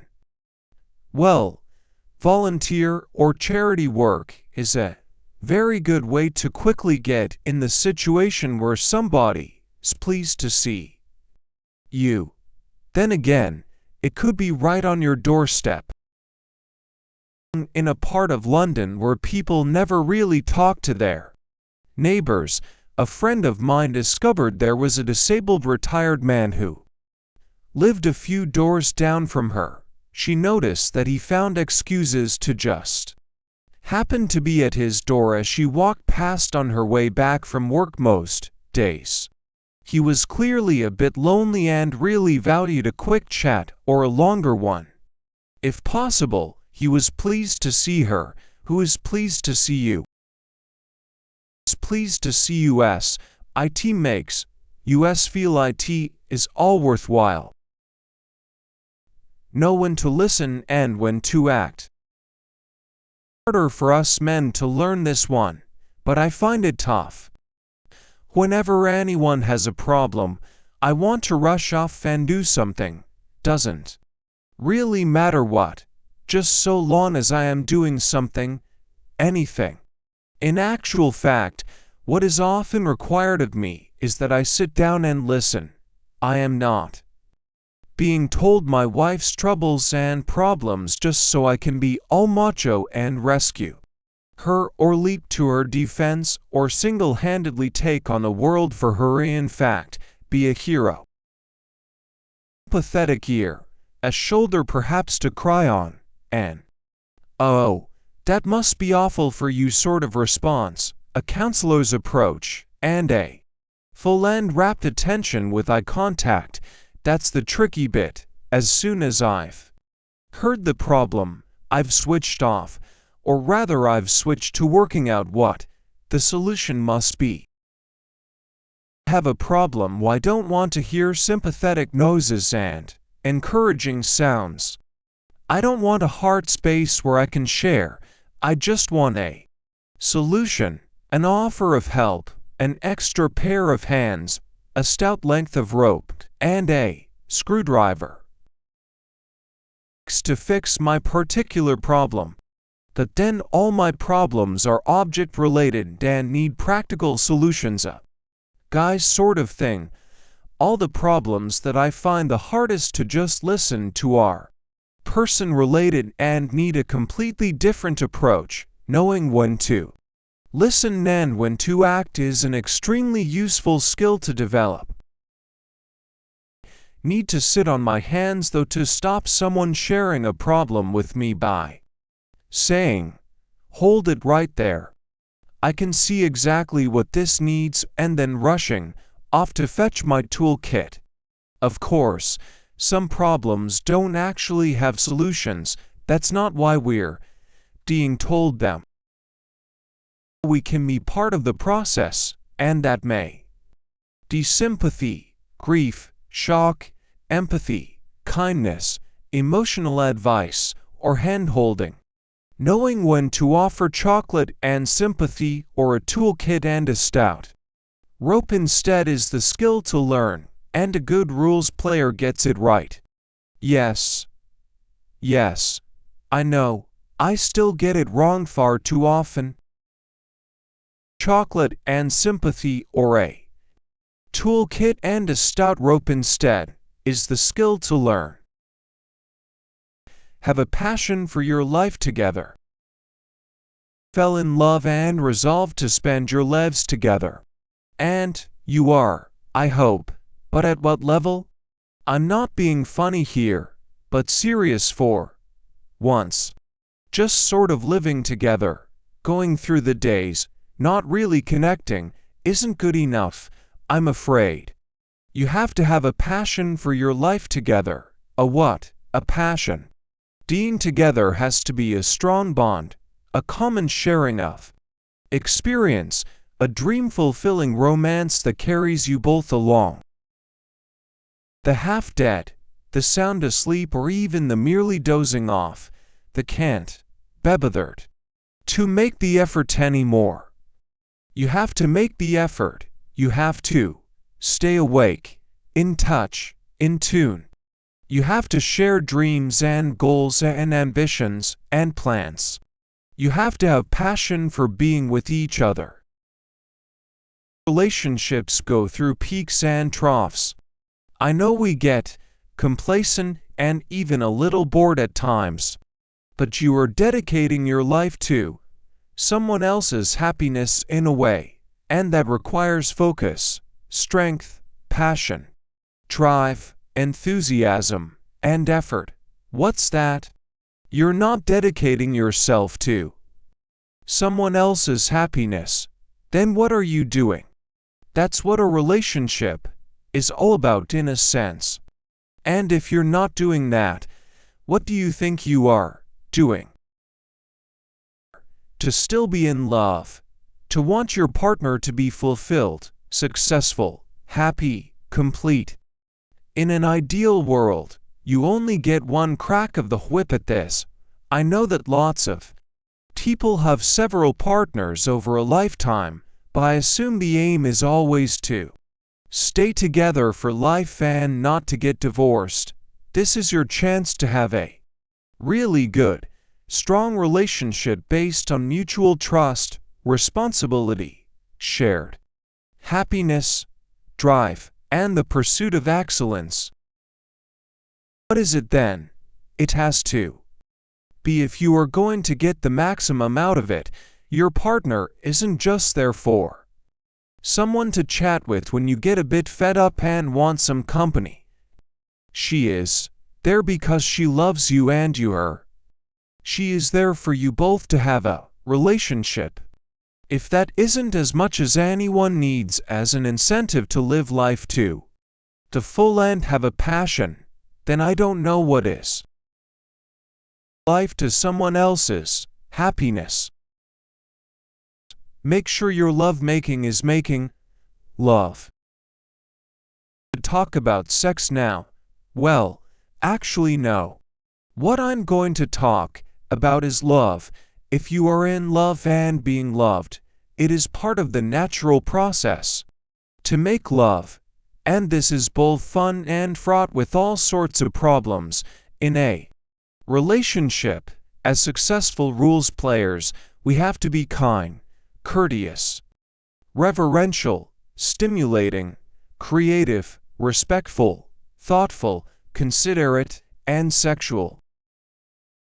Relationship, we have to be all those things as well.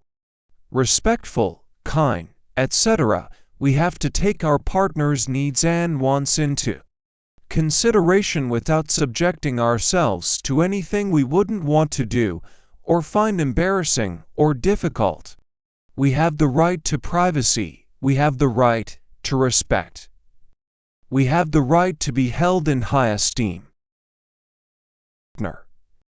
Consideration has to be the key word. We have to be considerate of what our partner needs, likes, wants, is capable of doing. We have to be courteous. And yes, within all this there is a space and a place for passion, for excitement. For rude, raunchy sex, we don't have to be tame to be considerate. We don't have to be inhibited to be kind. We don't have to be tame just because we are being respectful. Unexciting, or dreary, or boring just because we are taking our partner's safety, privacy, health, intimacy into account. Even the most passionate lovers can be kind to each other while tearing each other's clothes off and having very physical sex. The two can go together. You love making love, if you like, is an honor in a way. For me, just having someone these days who is prepared to take her clothes off at the same time as I do is an honor. Closing parenthesis. Making love is as close as we are ever going to get to another human being, as intimate as it is ever going to be. If we don't move respectfully in this arena, then what are we doing? And respect grows out of knowledge of not only what our partner likes, but of the whole process as possible. And if we aren't, it is something we can spend a bit of time learning about. There is no shame in learning. We can't all be born the best drivers and the best lovers in the world. To respect, to be held in high esteem. Keep talking. Keep talking. When there is trouble afoot, it's talking that will get us out of it. When we are going through bad patches, it is talking it out that will see us through. When we are optimistic and excited, It is talking that will help our partner share it. There is something wrong. If we aren't talking, what are we doing? Talking helps us understand, listen, share, communicate. Lots of people assume that silence means there's a problem, something wrong. Of course, we don't need to fill all the silences, but there are some pretty basic rules of etiquette when it comes to talking to each other. Partner has spoken to you and no, a grunt or a sigh isn't what I mean. Make some recognition every few seconds that you are still awake, alive, in the room, interested, paying attention. This may be a nod, a yes or no, a nose of encouragement, oh. Be aware that talking is part of your duties as a lover, partner, and you should be good at it. Good sex. If you aren't talking, you aren't flirting, holding hands, seducing. By talking, we are committing the act known as foreplay. Talking helps resolve problems. Silence only amplifies them. Talking keeps you together. It's what you used to do when you first fell in love. Remember, time and a place for silences. See Rule 58. But talking is healthy, productive, companionable, friendly, loving, kind, and fun. Silences can be boring, unhelpful, destructive, and threatening. Obviously, there is quality talking and there is rambling on. Make sure you don't just chatter away to fill the silences with meaningless trivia. Talking has to have some purpose, although gossiping is fine. Just babbling isn't, so talk sensibly now. There is something wrong. If we aren't talking, what are we doing? Respect privacy. Double quotes. Each and every one of us has a God-given right to respect, privacy, trust, honesty, but of all of them, it is privacy that is the most sacrosanct, inviolate, untouchable. You must respect your partner's privacy, as she must yours. If you don't, you have to question all those other things: trust, respect, honesty as well. If they are all missing, what you've got there isn't a relationship, and, quite frankly, I don't know what it is, except it belongs in the morgue. Have a good and healthy relationship. This means you have respect for your partner's privacy in all areas. If your partner chooses not to discuss something with you, then that is her right, and you do not have the right to emotionally blackmail, bribe, withhold privileges, try and find out by underhand means and methods. Harming your partner out of it counts as a no-no as well. Privacy isn't just about not opening someone's mail or listening to her telephone messages or reading her emails when she's not looking. Privacy is also about making sure your partner can carry out her ablutions on her own. We all need a certain degree of grace and dignity. Our lives and separate bathroom activities is the standard bottom line. Actually, all the time isn't desirable, at least not for all activities. Though, how horrid if you can't have separate bathrooms. At least have some separate privacy in the bathroom. I know, shared baths and the like can be very intimate and romantic, but you don't have to cut your toenails or squeeze your blackheads in front of each other. Don't do it.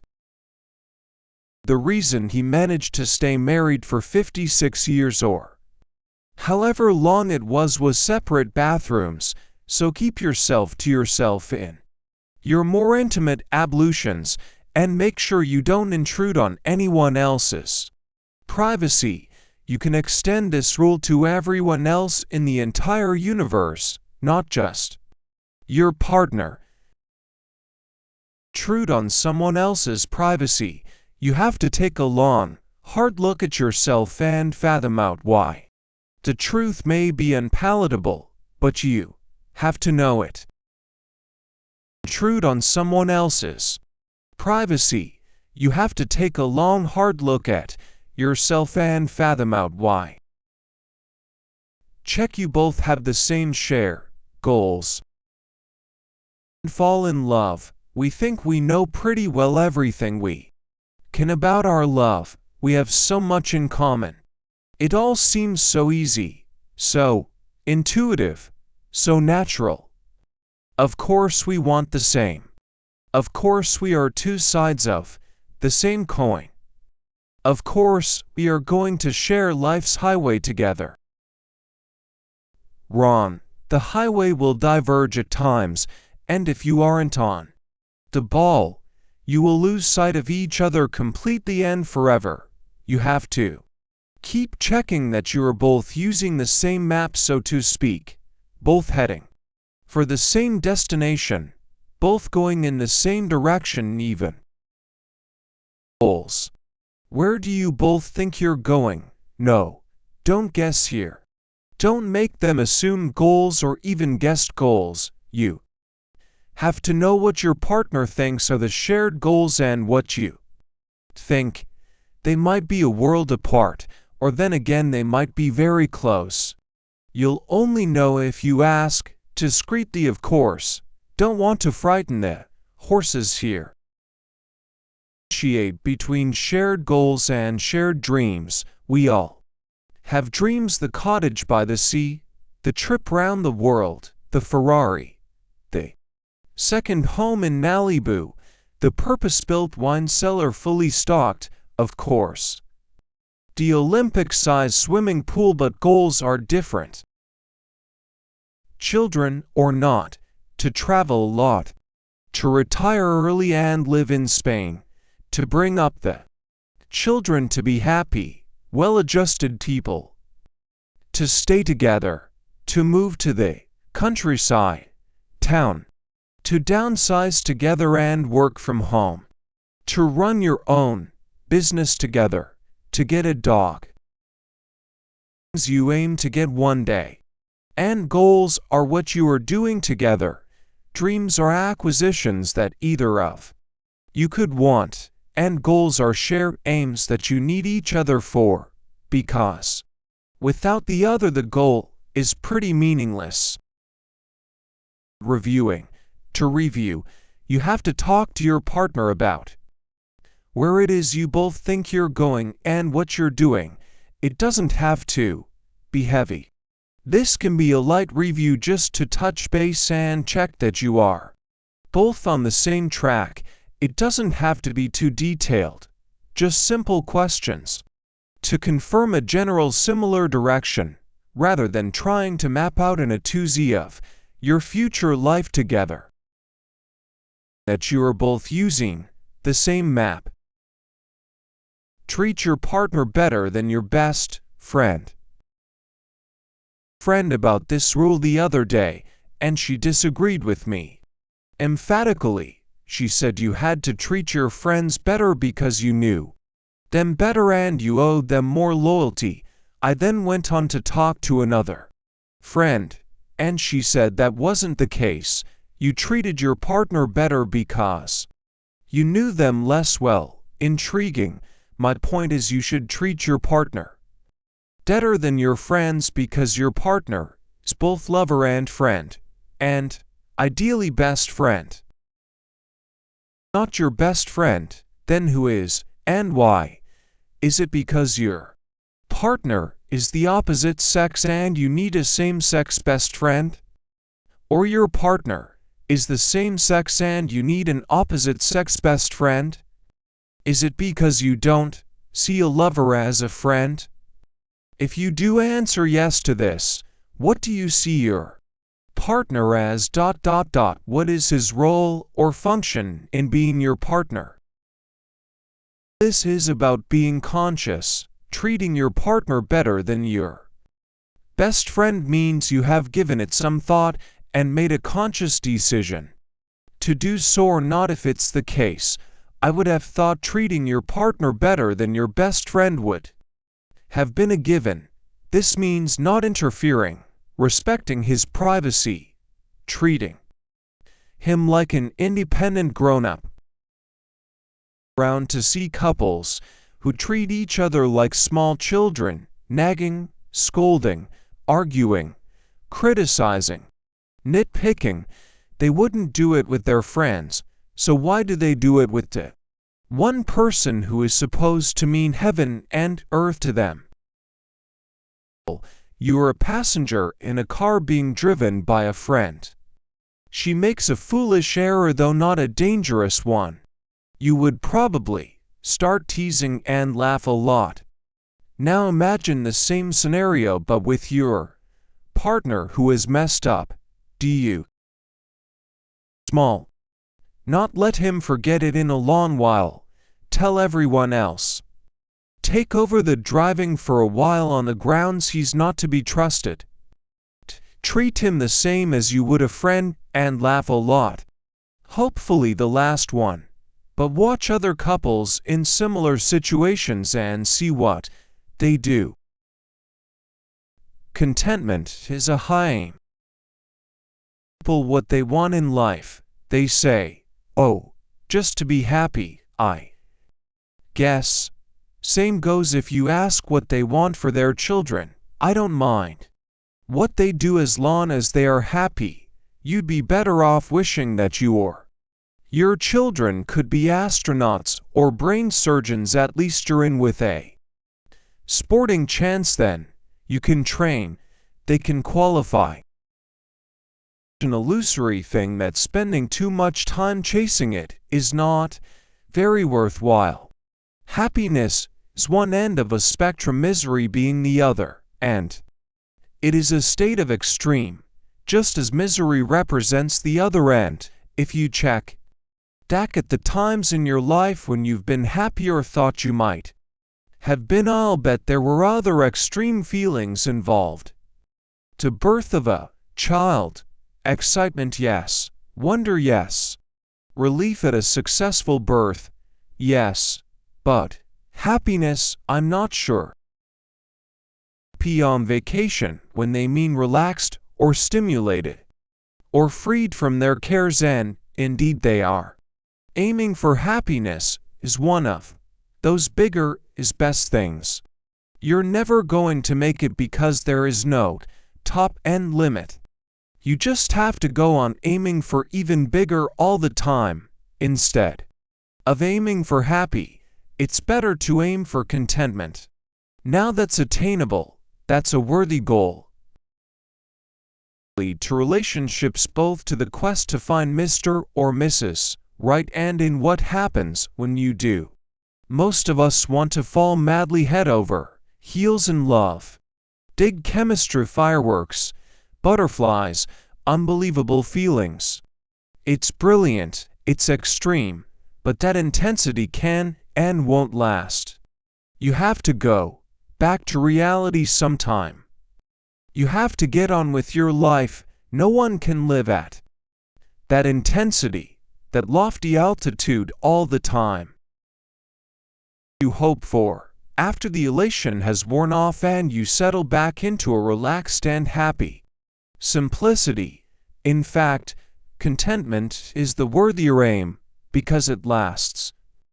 And so if you find you are with somebody where there is no big firework display, palpitations, and extreme of feelings, but there is a baseline contentment and warmth and love, be happy with that. You hope for after the elation has worn off. You don't both have to have the same rules. The assumption that everything has to be the same for both of them, that you have to have the same set of rules for both partners. Not true. You can operate under different rules for important areas. The happiest relationships, the most successful, the strongest, are where both parties see the need for flexibility in their rules and adjust their relationship accordingly.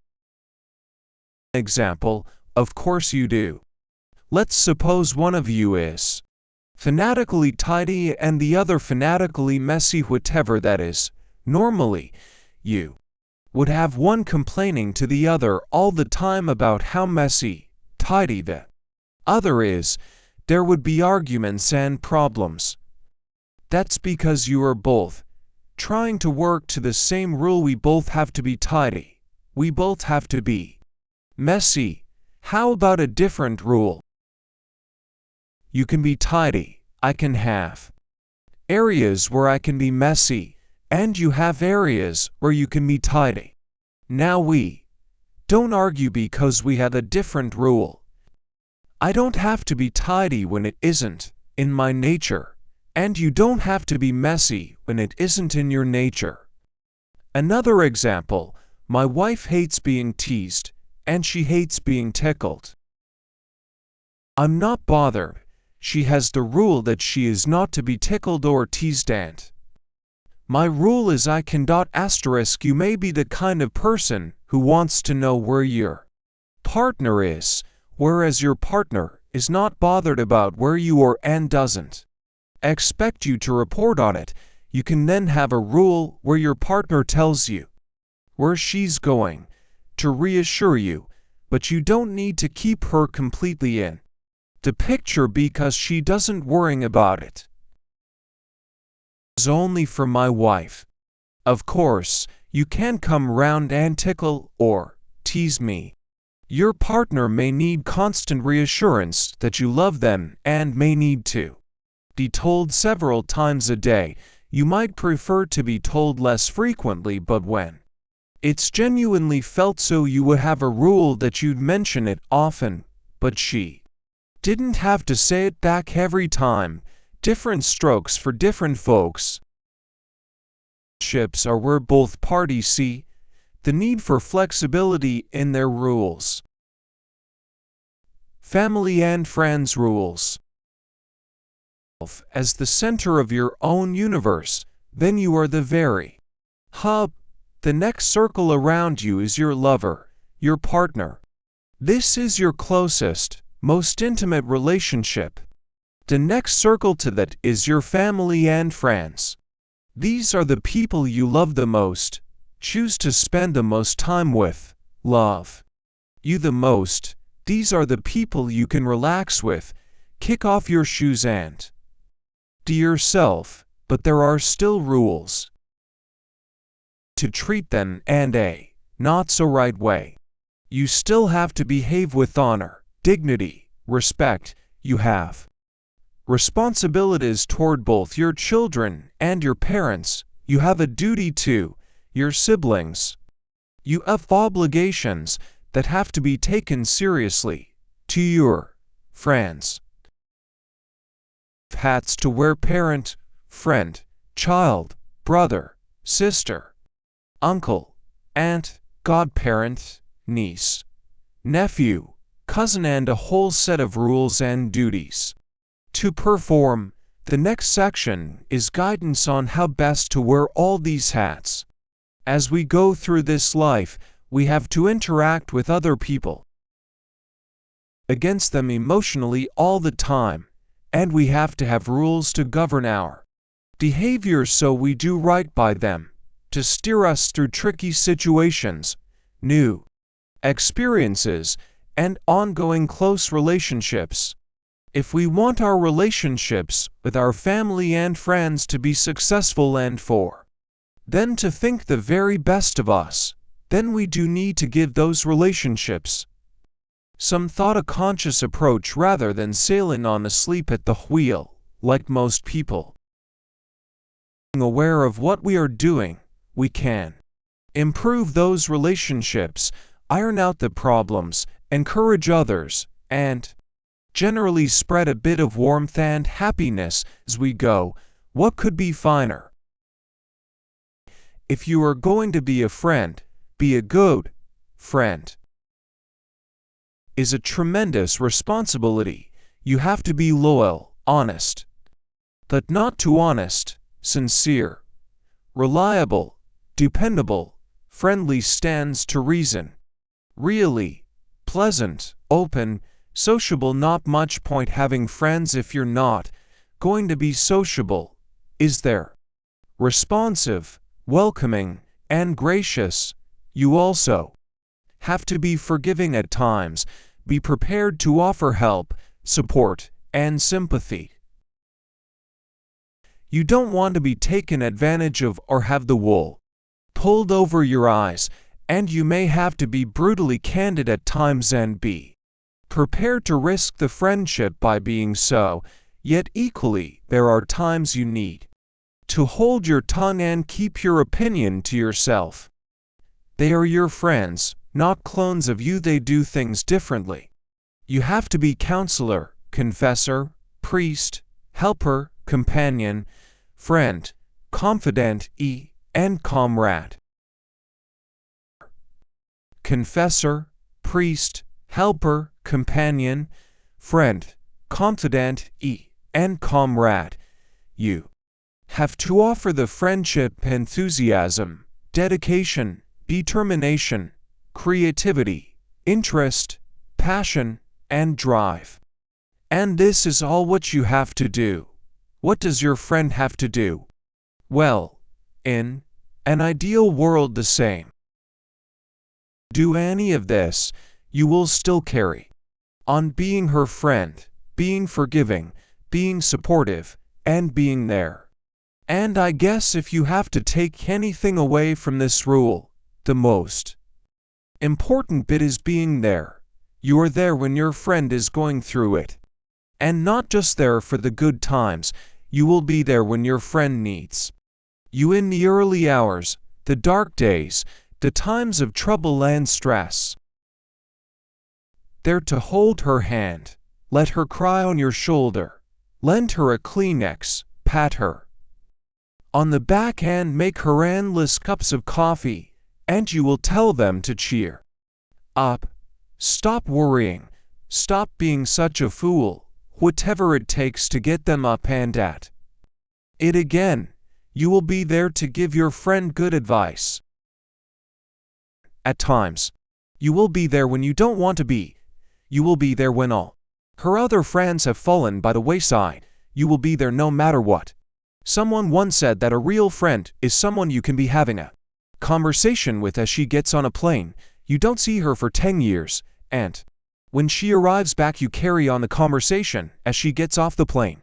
Like a moment hadn't passed. That's exactly how it is between good friends. Being there ... and not just for the good times. Never be too busy for loved ones. In a rush of living to overlook people close to us, I do it. I have brothers who are very special, very close to me, and I forget to phone, forget to stay in touch. Not because I don't care, but because I am too busy, unforgivable. Every now and then I'll complain that I haven't heard from them. But, of course, it is me not staying in touch just as much as it is them. Because if we don't, time slips past so fast that a few weeks become months, and then years are added on before we know it. It's the same with children. Parents all harbor a secret fantasy of, wouldn't it be nice to return to the Victorian ideal of seeing them for an hour before bedtime, when the nanny has them all bathed and pajama and ready with the cookies and milk, sort of thing. Oh, I do, even if you don't, but the more time we put into our relationships with children, siblings, parents, friends, the more we get out of them. It has to be us to make the move, to phone, to stay in touch. And what if they don't also do this? Fine. You're now the rules player. You become incredibly successful at handling your life, at processing guilt you don't have any because you phoned, you wrote, you stayed in touch, at forgiveness, they didn't phone or write or stay in touch, at Relationships in general, you take the moral high ground and be the first to offer the hand of friendship, be the first to forgive and forget, and I don't care how serious the squabble was, rules players don't carry grudges, ever. Closing parenthesis. Your life is, and hopefully these rules will eliminate some stress and free up some time. You have to make time, you have to make quality time. Sorry, I hate that expression as well. For all those around you to whom you make a difference, those who love you get repaid in time. It's a fair exchange. They love you, and you give them something of yourself, something precious, yep, your time and attention. Not as a chore. You do this with dedication and commitment and wholehearted enthusiasm, or you don't do it at all. There is no point spending quality time with your kids, for example, and using that time to catch up on work or read the paper or get tomorrow's lunchboxes ready. You have to be there entirely for them, or they'll know your attention is elsewhere and they'll feel cheated. And it's your mom, your grandmother, or your old friend, but you're really busy doing something. Don't keep her on the phone, making noses while you simultaneously finish searching the web or writing that letter. Either put everything down and give her your full attention, or ask if you can call her back later and make sure you do. Be there, and then you will so desperately wish you'd actually listened. But then it'll be too late, so make time for the people who matter today. Relationships, the more we get out of them.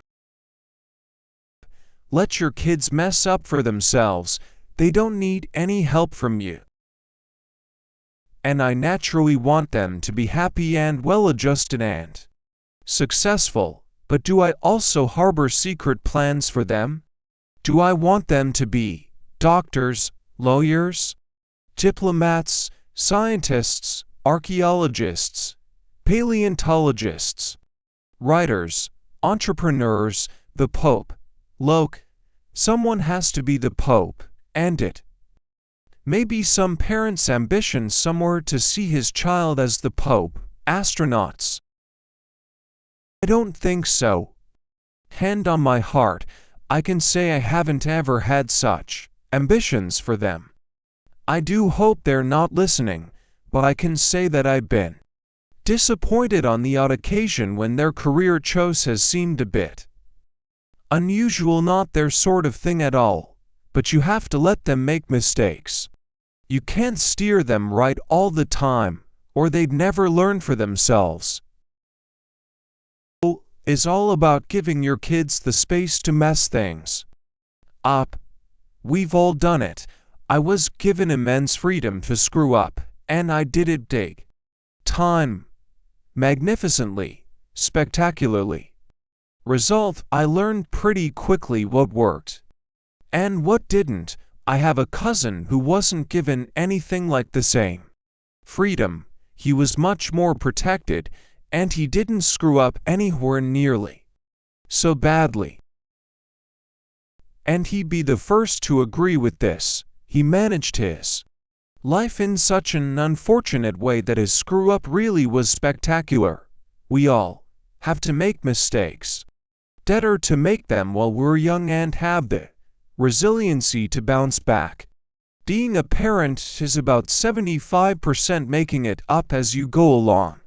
You too have the freedom to make mistakes. Get it wrong as a parent. Your mistakes can really affect someone's life adversely.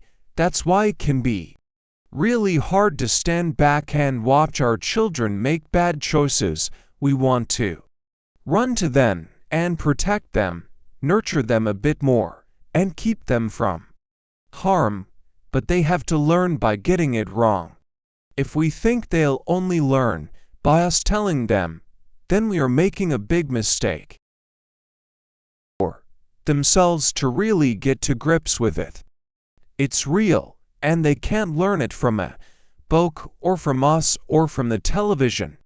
They can only learn it by getting their fingers burned. Your job is to stand by with the band-aids and the antiseptic and a kiss to make it better. You are, of course, allowed to ask leading questions. Idea: have you thought this one through? And what happens after you've done that? Can you afford to take that much time off? Won't it hurt a bit? Didn't you try something like this before? You can also do this with friends as well when you can see they are about to make a big mistake, but you don't want to be the killjoy.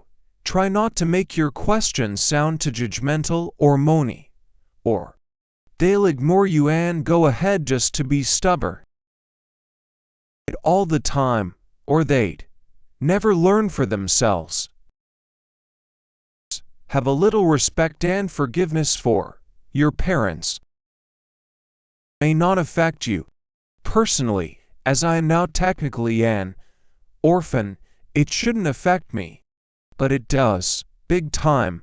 I was brought up with two major dysfunctional attributes: a missing father and a difficult mother. I have siblings with the same background. We have all handled it differently. I found it easier to come to terms with my mother once I too had children and could see what a difficult job it is. I could then also see that some people are intuitively, naturally good at it. To be brutally frank, utterly useless at it. My mother fell into the latter category. Was that her fault? No. Should I blame her? No. Can I forgive her?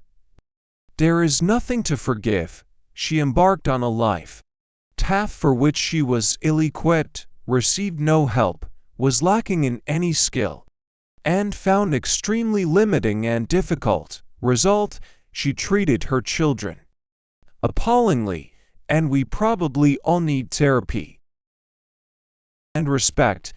Why should she be blamed for doing a difficult job badly? Hey, there are lots of areas in all our lives where we aren't very efficient or skilled or even enthusiastic. Your parents do the best they can, and that might not be good enough for you, but it is still the best they could do. They can't be blamed if they weren't very good at it. We can't all be fabulous parents. That's okay, too. We all make choices that others can judge as bad or unforgivable or just plain selfish and wrong. But we aren't there. We don't know what weaknesses people have or what drives them, or indeed, what is even going through their head. We can't judge until we, too, have to make the same choice. And even then, if we choose a different way, then that's fine.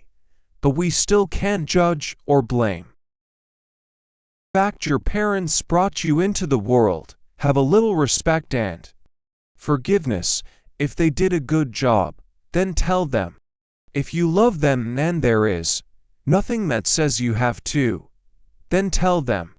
And if they were appalling at parenting, then forgive them and move on. You do have a duty to be respectful. You have a responsibility to treat your parents kindly and be more than they are by being forgiving and non-judgmental. You can rise above your upbringing. There are lots of areas in all our lives where we aren't very efficient or skilled or even enthusiastic. Give your kids a break. What good parenting is, what your role as a parent is. First, let's look at this rule. Give your kids a break means support and encourage your children. In fact, this should be support and encourage all children, not just your own. Children get a pretty poor deal of it. They hear it from all directions, and the word that figures most in their lives is no. No, you can't do this. No, you're not old enough for this. Can't have that. No, you're not going there. No, you can't see that film. Cast your mind back and see if it wasn't the same for you. No is terribly easy for us to say. It's the word that trips so readily off the tongue. But to give support and encouragement, we do have to train ourselves out of it. Yes, obviously we need to qualify our yes. Depending on the age or skills or development of the child, but a resounding yes gives kids a great boost even if it is followed by a but not at the moment, or when you are old enough, or when you have saved up.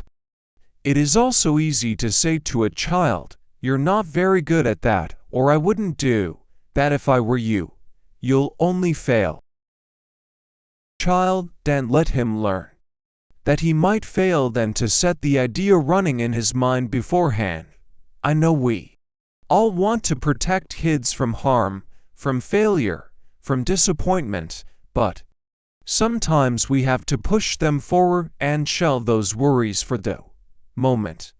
Truly successful parents are the ones saying, "Go on, you can do that, you'll be great at that, you'll be terrific." Positive enforcement. Our children get to believe in themselves and can do more, be more, achieve more. If we just say no, they'll grow up with low self-esteem and lacking in confidence. A friend recalls how she desperately wanted to be a ballet dancer when she was 6 years old. She was already showing the signs of being destined for her current 6 feet tall, large feet, athletic build, as far from a ballet dancer as you can imagine. Unable to see this, and could have told her that really she should do something else, like all-in wrestling for kids. But instead, they found her a ballet class. It didn't take long for her to realize that ballet wasn't right for her, and she stopped going because it made her legs hurt. However, it was her choice to stop, and she left with her self-esteem intact. She only wishes they hadn't taken the photos. To do. It is not your job to edit their dream, stand in their way, voice your concerns, limit their hopes, or discourage them in any way. Your job is to give guidance while supporting and encouraging. Your job is to give them the resources to achieve whatever it is they want to. Whether they do or don't achieve is irrelevant. If they had the chance, that's everything. All directions, and the word that figures most in their lives is nitrogen monoxide. Never lend money unless you are prepared to write it off. The rule should actually be, never lend money to your friend, or children, or your siblings, or even parents unless you are prepared to write off either the money or the relationship. There is a lovely story told, I think, about Oscar Wilde. Correct me if I've got the wrong person, who borrowed a book from a friend and forgot to return it. His friend turned up and demanded the book back, by which time young Oscar had lost it. If he wasn't jeopardizing the friendship by not returning the book, Oscar Wilde merely replied, "Yes, but aren't you also doing the same thing by demanding it back? If you lend money or a book or anything else, don't do it unless you are prepared for it to be lost, forgotten, not returned, broken, ignored, whatever. Then don't lend it in the first place. If it means a lot to you, keep it safe. If you do lend anything, including money, then don't expect to get it back if you value the friendship or relationship. If you do get it back, then that is a bonus. If you don't, well, you were prepared for that in the first place. The mistake of lending money to their children and then getting all hurt and disappointed when they don't get repaid, but they have spent the child's entire life giving them money, and then as soon as they get a bit grown up and go away to college or whatever, the parent suddenly starts saying, "It's a loan," and demanding repayment. Of course, the child isn't going to repay it. She hasn't been trained to. It is unrealistic to expect her to do so. Count your blessings and be grateful for the bonus. Same with friends. Don't lend them anything if the non-return is going to matter to you. It is your choice, after all. You don't have to lend anything to anyone. If you choose to do so, be prepared to write it off or don't do it. Obviously, if the money means more to you than the friendship, then of course demand it to be repaid and interest as well. Siblings or parents. Goodness, don't ever lend money to them. They'll never pay it back, so who should you lend money to? Strangers, of course, and they won't pay it back either.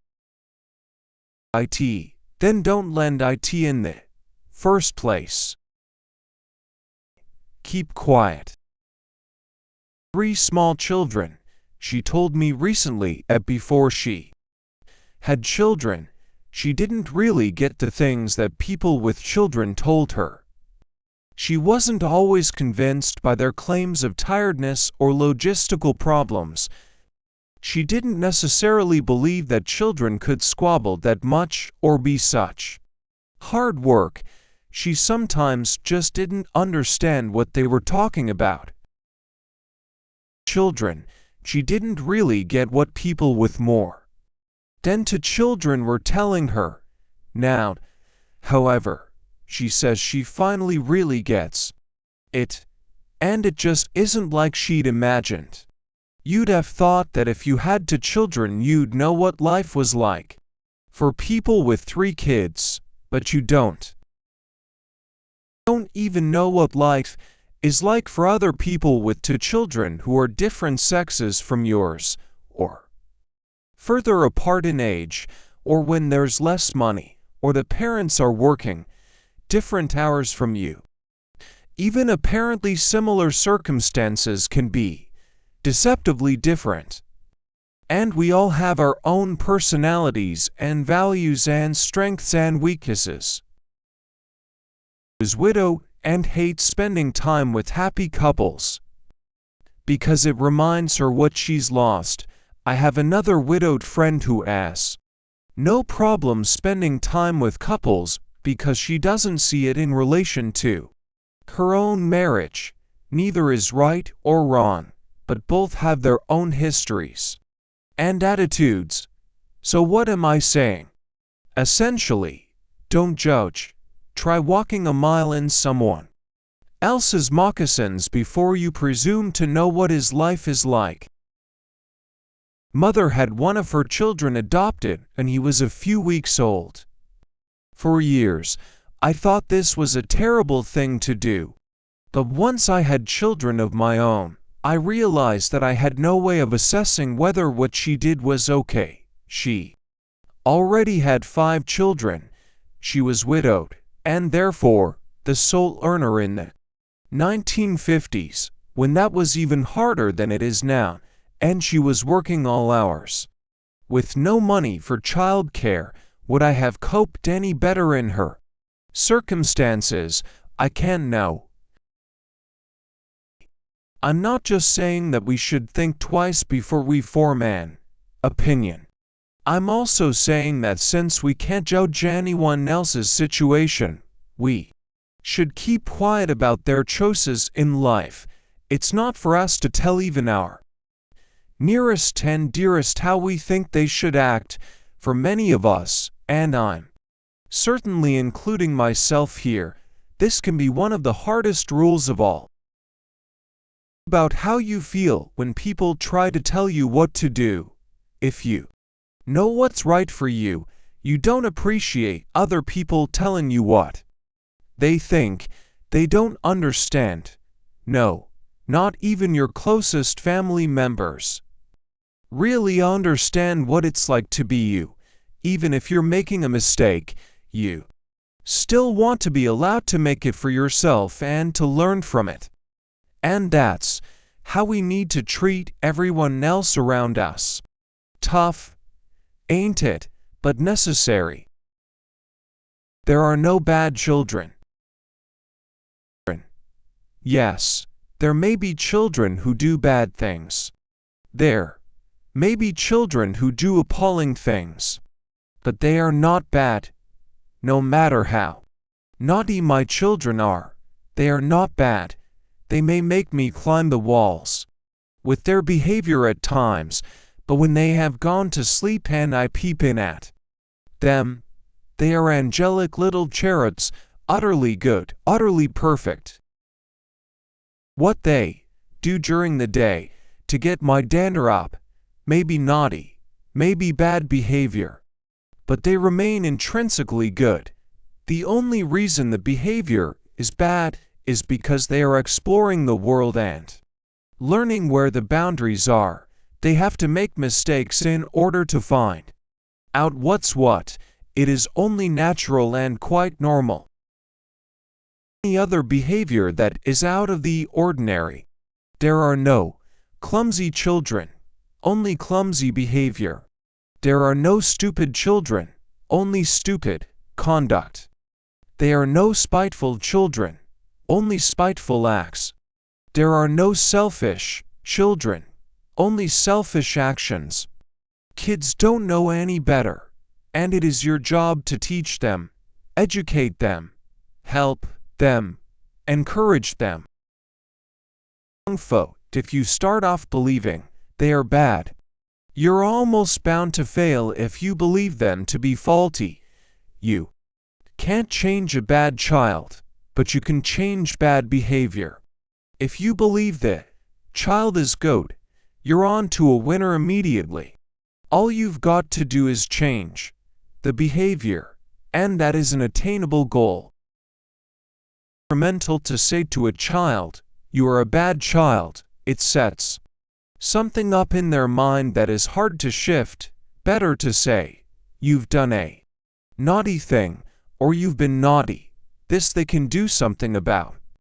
That if you tell them they are bad, there is nothing they can do about that, and it affects them. Child, but you can change bad behavior. Be up around people you love. As a rules player, is to be up around people you love. No more moaning, no more complaining, no more grumbling. These things will no more issue from your lips. You are, from now on, the positive one, the perpetually cheerful, always up one around whom good things revolve and happen. Instead of saying, "Can't complain, mustn't grumble," in the future you will say, "Fine, good, marvelous," no matter how crummy you feel, no matter what sort of a day you've had, no matter how low, down, or fed up you are. And do you know, the interesting thing is that when you do say marvelous, even if you don't feel it, you'll find something positive to say too. Follow it up with been better. Then the follow-up thoughts would be negative. Try it honestly. It really works. In the future, right from today, from this very second, you have to become the one who is always happy, up, cheerful. Why? Because someone has to, or everybody will want to end it all. And treacherous, someone has to lift the burden, lift the spirits, lift the gloom. So who's it going to be? You. That's who. I know. You'll be sitting there reading this, thinking, why me? Why lay this burden on me? Because you can do it, that's why, but do it secretly. Remember Rule 1, without fuss or bother. Just a simple change of heart, change of direction. Be anything but up around those you love, okay. Moan to strangers. But loved ones get the full treatment, up, and away. Successful people, those who have got it licked, are invariably cheerful. They care more about what people around them are going through, feeling, suffering, than their own petty problems. Want to know what's wrong with you rather than moaning about their day. They think positively, act positively.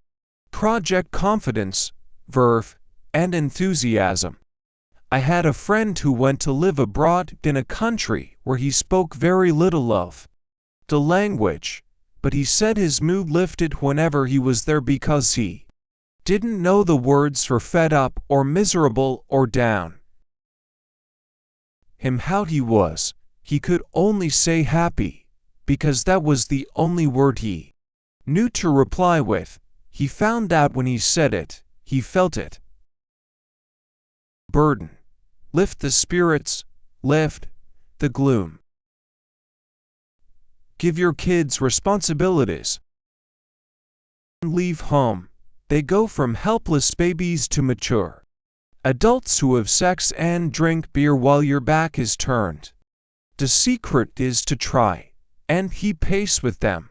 As they grow, you have to back off more and let them do more. You have to resist the urge to do everything for them and let them fry eggs asterisk or paint dustbins asterisk asterisk for themselves. My own son who, when he was asked what being a grown-up meant, said it was being able to fry eggs as he wasn't allowed to. He was about 8 at the time. I felt so mean. I got him cooking breakfast every day for a month until he was sick of frying eggs. Who was always angry with his father. When I asked him about his relationship, he complained that as a kid he was never allowed to do anything to help. He finally lost it with his father when his father was tainting a dustbin and the kid wanted to help and his father said, "No, but it wouldn't have hurt." Why the father was painting a dustbin in the first place remains a mystery. Balancing act. You can't give kids more responsibility than they can handle, but at the same time you can't hold them back, and when you do let them fry eggs or paint dustbins for the first time, they are going to make a mess. Yolk on the stove, paint on the garage floor. It's the mess most often that makes a parent say, "No, you can't, but we have to break a few eggs to be able to fry one." Paint. If kids are going to be able to carry out any DIY job for themselves and they are grown up. When kids are tiny and learning to drink from a cup for the first time, we expect spillage. We stand there with a paper towel in our hand prepared to mop up, but by the time they are teenagers, we've forgotten the art of hiding the paper towel behind our back waiting for them to spill stuff. Able to keep their room tidy the first time, but they've never done it before. They don't know how to do it.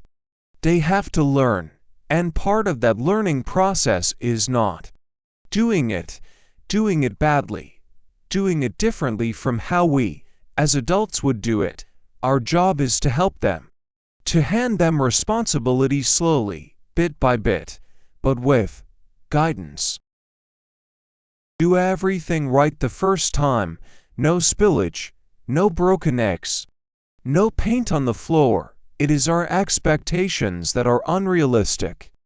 Growing up is a messy business. Your children need to fall out with you too. Leave home. pitied their room. They've played their music long and loud and driven you mad. You and your kids are about at a breaking point, and you wonder where you went wrong as a parent of sullen, moody, dressed in black teenagers. Your kids are monosyllabic, depressed but miraculously cheer up when their friends come round, always hungry, rude, mercenary, troublesome, and unrelentlessly embarrassed by you. It is all your fault. You have somehow failed them. Rubbish, this is all good stuff.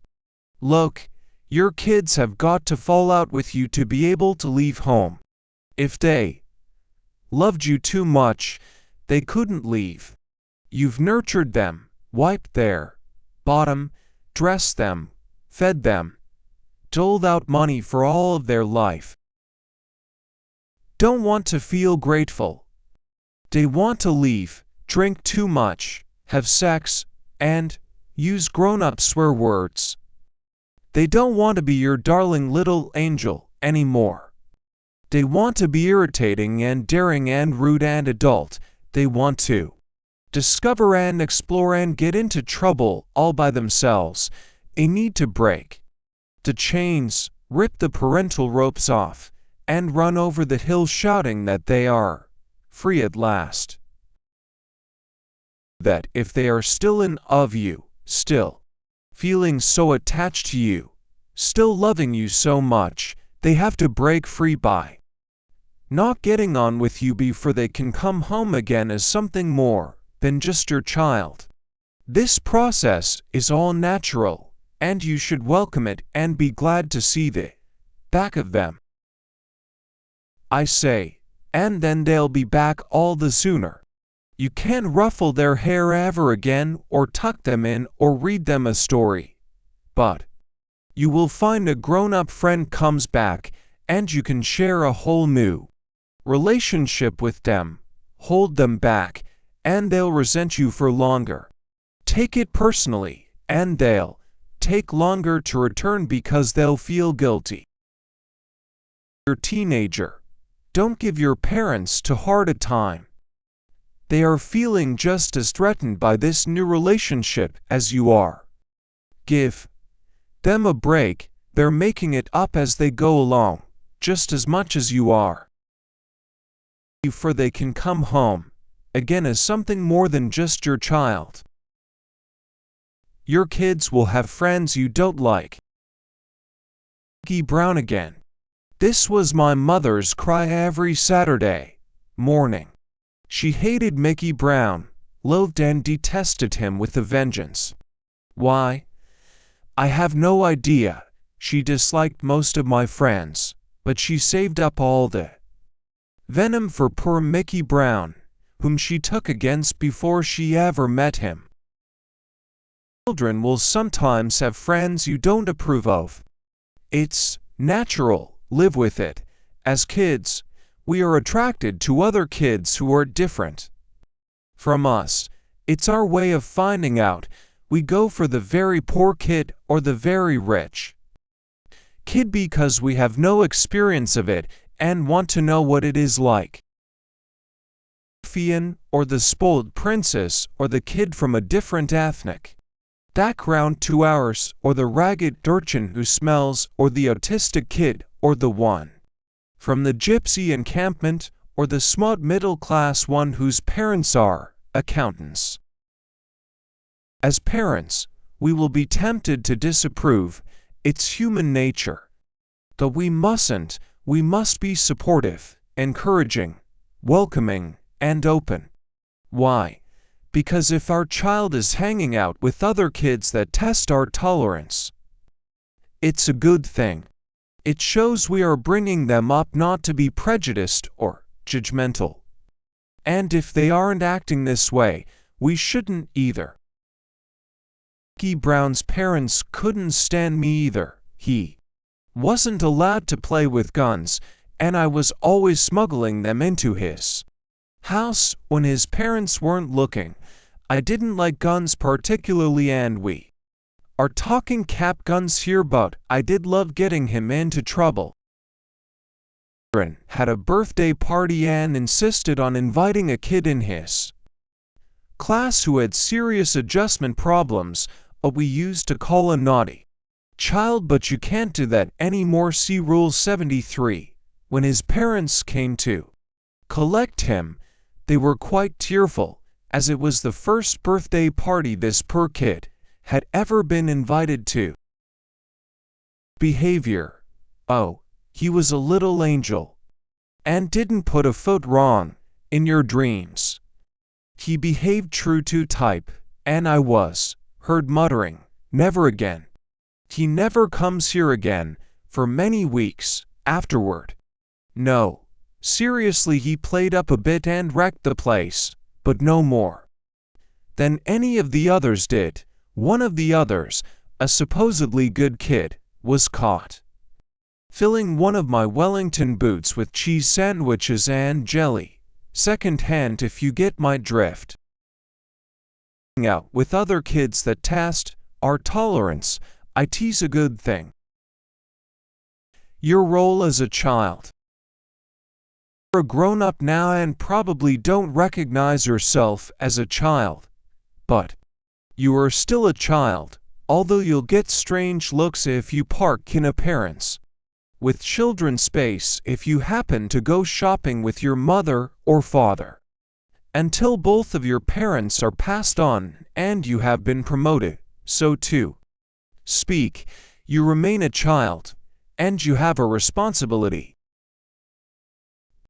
You are a rules player to be courteous, thoughtful, patient, and cooperative toward your parents. Yes, I know they drive you mad, but from now on you have a role, and it is simply this: with them, to look after them if that's what they want, need to back off if that's what they want, need to listen to them when they chatter on, without losing your patience or sighing, to appreciate that they have had a long and hard life and gathered a lot of experience, some of which may be of some use to you, and you won't know if you carry on shaking your head and ignoring everything they say. Phone. Communicate more often than you think you should, but probably not as much as they think you should. Not to badmouth them in front of your children, but to talk them up as being the greatest grandparents in the world. To be pleased when they come to stay and happily let them watch whatever TV program they want without complaining. All this because they gave you life, brought you up. Yes, I know they made mistakes along the way, but you forgive them, all of them. See Rule 70, and you turned out fine. Oh yes, you did. Parents deserve decent treatment when they get old, then need attention and someone to listen to them and take them seriously, and they make great baby dog sitters, and usually free as well. Courteous, thoughtful, and cooperative toward your parents. Your role as a parent. This is a tough one. You have a role and it is important, but how do we define it, make it real for you, so that you can live by it, put it into practice? If you are crazy enough to take on the role of parent, then you are signing an invisible contract with your children to give and get them the very best of everything you can, and I don't necessarily mean material possessions. Mission, should you choose to accept it, is to be all that the very best parenting requires. You will be encouraging, supportive, kind, patient, educational, loyal, honest, caring, and loving. You will have to make sure they eat the best food for developing children. Supply them with the best education for their talents and skills. You will aim to develop their interests in all areas and not just the ones you are keen on. You will set clear boundaries so they know what's what, and what they can and can't. To end with clear and acceptable levels of discipline should they overstep the mark of supervision to match their age. Little ones need closer supervision than big ones. You will always provide a safe haven for them to come home to, no matter how much trouble they've got themselves into in the big bad world outside. Loving, sharing, caring, and responsible. You will set them standards and be a role model to them. You won't do or say anything you wouldn't be proud of them knowing. You will stand up for them, protect them, and keep them safe. You will stretch their imaginations and feed them with stimuli so they grow up creative, excited about the world, and raring to go. Boost their self-esteem, improve their confidence, and send them out into the world literate, educated, polite, helpful, and productive members of society. And when the time comes for them to leave the nest, you will help them pack and keep giving that support while they find their feet, or should that be wings. Should you choose to accept it, is to be all that the very best parenting requires. Social rules. To contact with real live human beings at work, commuting, in shops, out and about, people we might have met before or often complete strangers. The world is full of people with whom we interact. Those interactions, small or large, can be life-affirming or deeply unpleasant. So, what follows are a few social rules. These aren't set in stone. They aren't a revelation. They are a reminder for dealing with people at work. After all, that's where we spend an awful lot of our time, and anything we can do to make our career more successful and our working life happier, more satisfying and productive, and most of all enjoyable, surely can't be a bad thing. Social rules are the fourth circle we draw around ourselves. The first is self, the second is partner, the third is family and friends, and the fourth is social relationships. To see our own group, social class, or any level of community as the right one, the important one, the better than yours one. But each community sees itself as that. How much better to draw that fourth circle around ourselves so that it includes people from other backgrounds, other ethnicities, other communities, so that we feel part of the big community, the human one. It is better to include more than to exclude even one. Easy to exclude for whatever reason, to assume that it is a them and us situation, when actually we are all them, we are all us. We have to treat everyone with respect, or what's it all about? We have to care about everyone, or the whole thing falls apart. No matter who they are, because if we don't, there won't be anyone to help us when we need it. We have to be the first to put our hand out. Why? Because we are rules players. We're all closer than you think. Not a good friend particularly, more of an acquaintance. He's a regular sort of a guy. Runs a computer business, has a family, normal, regular, 9 to 5. Straight, nothing unusual about him. Or so he thought. He is English, born and bred. He used to have a bit of a rant about immigration. Went on a bit about numbers, but you always felt it was a bit deeper than that.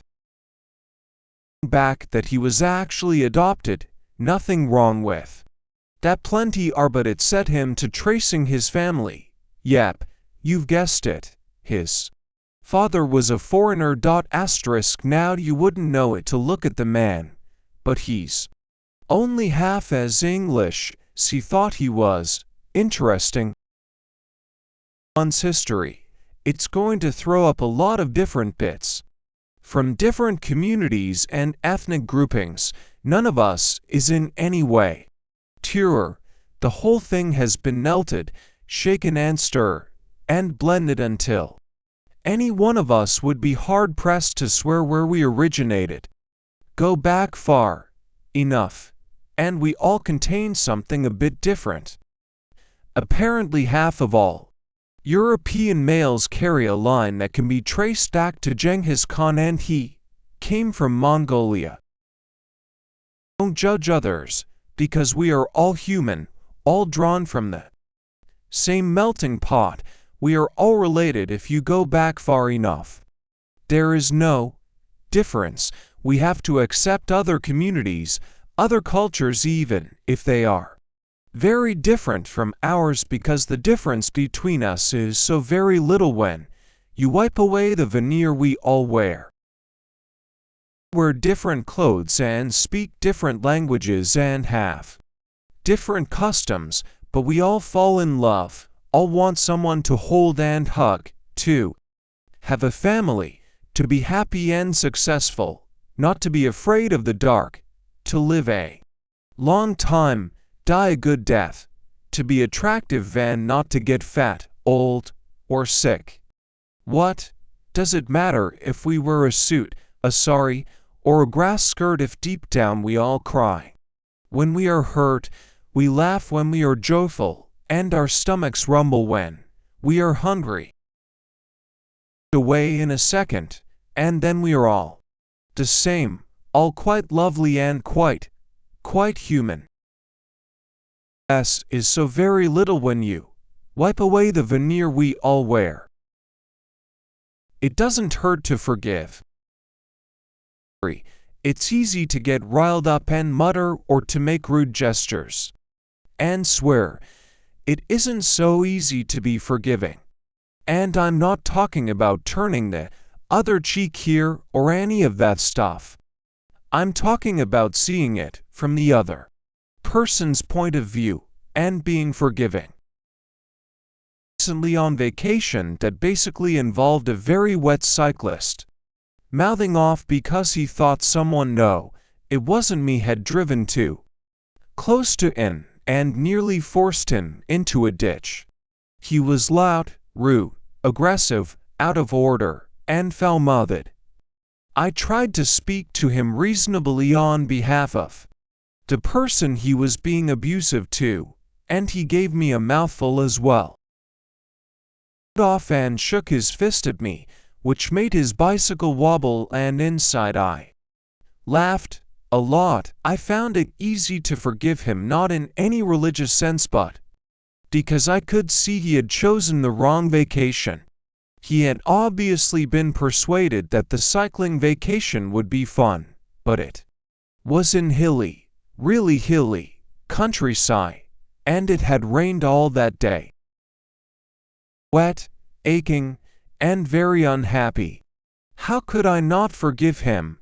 If I had foolishly chosen that vacation, I too would have been grumpy, ready for a fight, fed up, touchy, and raw. I felt quite sorry for him, and could sense a great deal of his unhappiness. Yes, he was in the wrong to use such foul language, especially in front of children.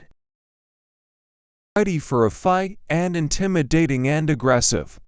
That he was also me or you or anyone else in that situation, cold, wet, miserable. And who is to say we wouldn't have lost our temper if we, too, had chosen the wrong vacation? Being forgiving doesn't mean we have to be pushed around or to put up with nonsense and say, sorry, I don't need to take that, but we can also make an attempt to forgive because we can see it from their point of view. Maybe the word is tolerant rather than forgiving. But either way, we don't have to mistake forgiveness or tolerance or whatever with meekness, we can still be saying, shove off with your bad language and sad bicycle and your mother smells of hamsters, while feeling sorry for the poor idiots at the same time. Was a good man who did a naughty thing. Just bear in mind that anyone you come into contact with who makes you angry may have had a really bad time before getting to you. We have to be pushed around. It doesn't hurt to be helpful. Rule that the angry person you encounter may have had a bad day before getting to you. Let's try to make it a good day for all of them before they get to someone else. Let's spread a bit of goodwill around out there. And then maybe, just maybe, mad cyclists won't be quite so ready to rear up and be abusive and aggressive. Perhaps no one had been kind to him that day. Perhaps no one had been kind to him for a very long time. All your fault. If only you'd been a bit nicer to him, he wouldn't have taken out his wet angst on the rest of us that day, always offering a hand and being generally decent to everybody is really easy. Once we get into the mindset that it's what we are supposed to be doing, it can become your default behavior. Becomes, yes, sure, I can show you how to do that, no problem, rather than, I'm very busy, can't you ask someone else? Try it as a different approach at work and see what it does for your reputation and career. Being known as someone who is always ready to help does not get you known as a pushover, quite the reverse, in fact.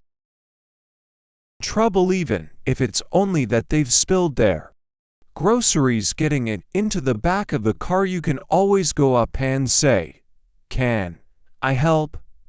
If she wants you to, she accept, and if not, well, you try, and that's the main thing. This is all about going into every day thinking the best of people, being the first to smile, seeing where somebody might need a hand instead of bustling on past. To see a situation from others' viewpoint, being sympathetic if they have problems. You don't have to solve them all. It means taking the time and trouble to make sure people around you are okay. And yes, this does mean strangers as well. If we all took the trouble to smile occasionally at strangers, the world might start each day on a slightly less confrontational foot. Going into every day thinking the best of people. What's in it for them? At work and in most aspects of life, winning is good, and we don't like to lose. No one sets out to be a loser. But we do tend to think that if we are going to win, then someone else, someone around us, has to lose. But it doesn't have to be that way.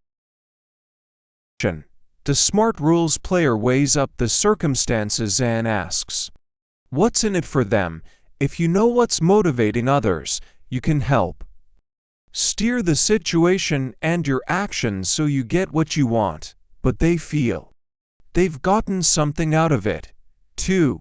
The win-win mentality might have come out of the workplace, but it applies to pretty much every situation and relationship. Are likely to want and need take a step back and remain a little detached, so you're looking at the situation as if from outside. Suddenly it stops being you and them, and you'll stop thinking that they need to give way in order for you to win. Dealing with somebody who's got the hang of this rule is a rewarding experience. People will look forward to working with you because there's an air of cooperation and understanding. Always look for the other person's bottom line. You'll become very fluid in your negotiations and will gain a reputation for being adult and supportive, and that's another bit of winning for you as well. And it's not just in workplace negotiations that this win-win reaps rewards. Try it at home, too. Go on vacation, and you desperately want to go horseback riding in France. Think what's in it for them? What is it about that vacation that will make them happy? Highlight those aspects, and they're more likely to agree. If you're struggling to think of anything that will appeal to them, you need to think more broadly. Maybe you can find a place where you go horseback riding while they go fishing or sailing. Works. Just asking the question, what's in it for them, helps you think it through. Being a parent is another area where this works. If you just lay down the law without considering what your children want and need, they'll rebel or at least be difficult to handle. But again, ask what's in it for them, and you'll see the situation from their perspective and handle it better. Winner. But they feel they've gotten something out of it. 2. Hang out with positive people. Successful in your life, at work, socializing, you need to be aware that there are two groups of people to hang out with. First, there are those who lift you up, are positive about life, have energy and enthusiasm, walk their walk, talk their walk, and generally make you feel great to be alive. And then there are the moaners who bring you down to their level of inactivity. The second group are not the group to hang out with if you want to make things happen and be happy. Positive, smart people, I mean people who feel life is an exciting challenge worth wrestling to the ground and having fun with, the sort of people who have interesting points of view, who make you feel good talking to them, who have positive things to say or suggest rather than moaning, the sort of people who tell you that you look fantastic rather than criticize you. About clearing clutter out of your life. Physical stuff. See Rule 39. Now maybe it is time to clear some people clutter, and that sounds terribly asterisk. Let's have a look at the people you do hang out with. Asterisk. If this book is on sale in LA, then I meant somewhere else entirely. Which ones can you honestly say make you about seeing them rise to every challenge? Laugh and smile and feel great about yourself. Feel supported and nurtured and encouraged. Feel stimulate you with new ideas, new concepts, and new directions. You feel depressed after you've seen them. Feel angry, dejected, or criticized. Squash your ideas and pour cold water on your plants. Feel you're not taken seriously. Feel as if you can't achieve anything. Group. Call the second group unless they are just having a bad day, and we all have those. Move on. Get it done. But you'll say it is cruel to prune friends ruthlessly like that. Well, I suppose it is. But then I want to enjoy my friends, not moan about them. If I find myself doing that, I prune them. No point hanging out with people who don't make you feel good, not unless you like being down. People who don't make you feel good. Be generous with your time and information. Probably not any wiser. See Rule 2. You will learn a lot of stuff. Some of that stuff will be important to other people, often younger people, but not always. Share what you know with them. Don't hold on to information for the sake of it. Don't hold on to your time for the sake of it. What would you be doing with it that could be in any way more worthwhile? Talent or skill, pass it on. I don't necessarily mean you have To spend all your spare evenings down at the local youth club teaching young punks all about whatever it is you do or know about. That if the opportunity arises, then go for it. I was recently asked to give a talk to a bunch of 6-year-olds about what it means to be an author. But I'm not an author. I might just qualify, and only just, as a writer, but an author sounded far too grand, too fictitious, too grown up for me. What on earth could I tell 6-year-olds about what I do for a living? But, remembering my own rule, I warmly and graciously accepted and went along. I must say I had one of the most pleasurable mornings in a long time. They asked brilliant questions, paid attention, chatted in a very adult way, were keen and interested, and in general were well behaved and marvelous. It would have been so easy to say no, and you never know what you might inspire in others, what flame you might fan, what encouragement you might give without even knowing. Applies at work. It's very easy to fall into the mindset that if you know stuff that nobody else does, then you have the upper hand to believe that knowledge is power and you should hang on to every little bit of it. Actually, the most successful people in life are always looking to pass on what they know to bring on others in their wake. Because if you don't, then who's going to replace you? Indispensable, and you have just wedged yourself in a career rut. If you're not passing on your talents and skills, what are you doing with them? What great secrets have you got that demand to be withheld from the world? Or is it laziness? Successful rules players say yes as often as possible because there is an incredible experience to be had in passing stuff on. Useful. Don't go thinking that what you know is of no use to anyone.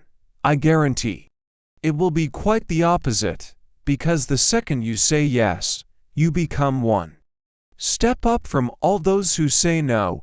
That makes you important, successful, decisive, and generous, and that makes you special. Talent or skill, pass it on. Get involved.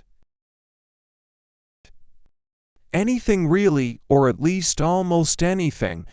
I guess what I mean by this is to take an interest in your world. Don't watch it on television, but go out there and interact with it. Too many people are living their lives through the lives of others seen on that little screen, or even living their life vicariously through the lives of others in the real world. There is a great big wide world out there full of life, vitality, energy, experience, drive, excitement. Getting involved means get out there and be part of it. Get out there and find out what it all means and how it works.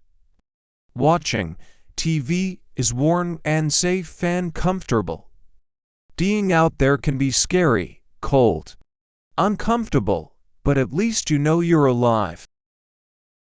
Complaining that life goes faster as they get older, but my experience is that the more we do out in the world, the more time seems to be stretched. If we watch TV, whole evenings can vanish before our very eyes. Getting involved means cooperating, contributing, taking part. Not watching from the sidelines while someone else has your life for you. Means rolling up your sleeves and getting your hands dirty but having an experience along the way, a real experience. Getting involved means joining in, offering help, volunteering, turning a theoretical interest into a real one, being out there and talking to people. Getting involved means having fun, real fun, not TV fun. helping other people appreciate and enjoy their lives a bit more than they would have done without you. I have noticed that successful people, and that is what this book is all about, and by successful I do mean content and happy rather than wealthy or famous, have outside interests that don't earn them any money or bring them any kudos. Stuff they do for the fun of it, to be helpful, to encourage others. By doing it, instead of watching more TV seriously, they become volunteers, mentors, school governors, local business advisors, charity workers. They join groups, associations, clubs, societies. They get out there and belong and have fun. They put themselves out there to make a difference or share an interest. Classes in ridiculous subjects. Maybe they laugh and poke gentle fun at themselves for doing it. Maybe they even sometimes wish they hadn't gotten involved, because some things can creep up and take over your life, but they are part of something, part of the world in a full and proper sense. Rolling up your sleeves and getting your hands dirty, but having a real experience along the way. Keep the moral high ground. This is a simple one to say and a really difficult one to live up to. I do appreciate that it's a tough one, but I know you can do it. It takes a simple shift of vision from being the sort of person who acts in a certain way to being a different sort of person who acts in a different sort of way. Look, no matter how rough it gets, you are never going to act badly, be very, very angry, hurt anyone, act without thinking, act rashly, be aggressive. The bottom line: you are going to maintain the moral high ground at all times. You are going to behave honestly, decently, kindly, forgivingly, nicely. Whatever that means, no matter what the provocation, no matter what the challenge thrown at you, no matter how unfairly others behave, no matter how badly they behave. You will not retaliate in like kind. You will carry on being good and civilized and morally approachable, impeccable, your language moderated and dignified. There is nothing others can do or say that will make you deviate from this line. Yes, I know it's difficult at times. I know when the rest of the world is behaving appallingly, and you have to carry on taking it on the chin without giving in to your desire to floor someone with a savage word. It's really, really tough. Or being horrid to you, it's natural to want to get your own backhand lash out. Don't. Once this rough time has passed, you will be so proud of yourself for keeping the moral high ground that it will taste 1,000 times better than revenge ever would. But you won't go there, not now, not ever. Why? Because if you do, you'll be sinking to others' level. You'll be at one with the beasts instead of the angels. See rule mine, because it demeans you and cheapens you, because you will regret it, and lastly because if you do, then you're no rules player.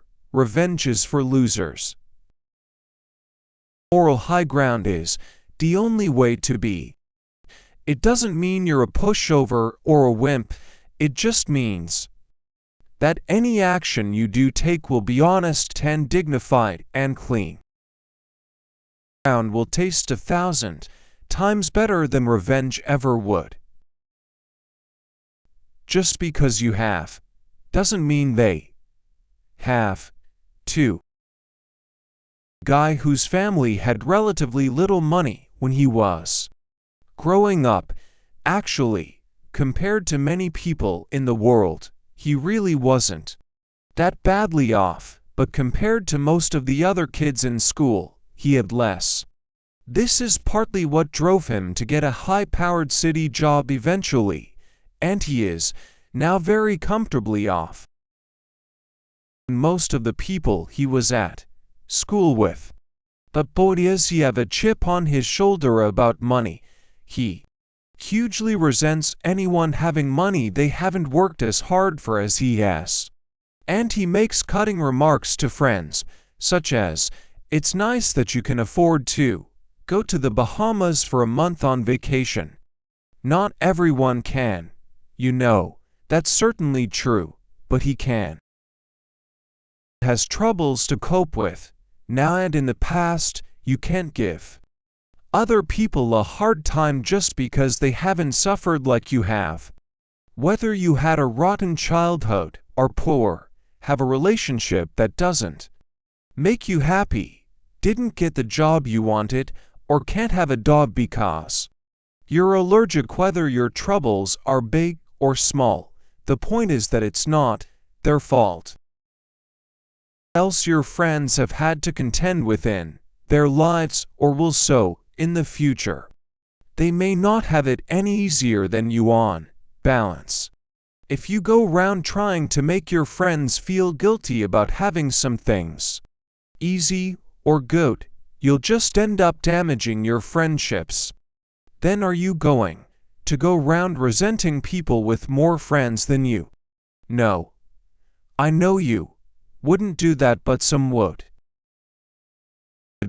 Would you wish a miserable childhood, or poverty, or a bad marriage, or redundancy, or a dog hair allergy on your friends? I certainly hope not. If you're living your life the best you can, you'll want to see as many other people happy as possible, so you should be pleased every time you encounter someone who didn't have it rough. I don't want to be unsympathetic to people with tough lives. But by becoming bitter, you make your life even worse. Just be happy for other people if they don't have the crosses to bear that you did or do. That friend of mine, by the way, may have been born into a relatively poor family, but he was born with brains. That's how come he got into Oxford University and a Plum City job. Toward all those people who weren't born as clever as him. Of course he doesn't, but I bet there are people with chips on their shoulders about the fact that he went to a top college and they didn't. Gosh, what a lot of wasted resentment there is in the world. Let's do our bit by not adding to it. You make your life even worse. Do compare yourself with other people. Version of this book, you know. Asterisk in the first edition, as in this one. I invited readers to email me their own rules. This particular one, which I couldn't agree with more, was suggested to me by a 16-year-old schoolboy from India. I mention this for two reasons. First, because it just goes to show that you're never too young to follow the rules.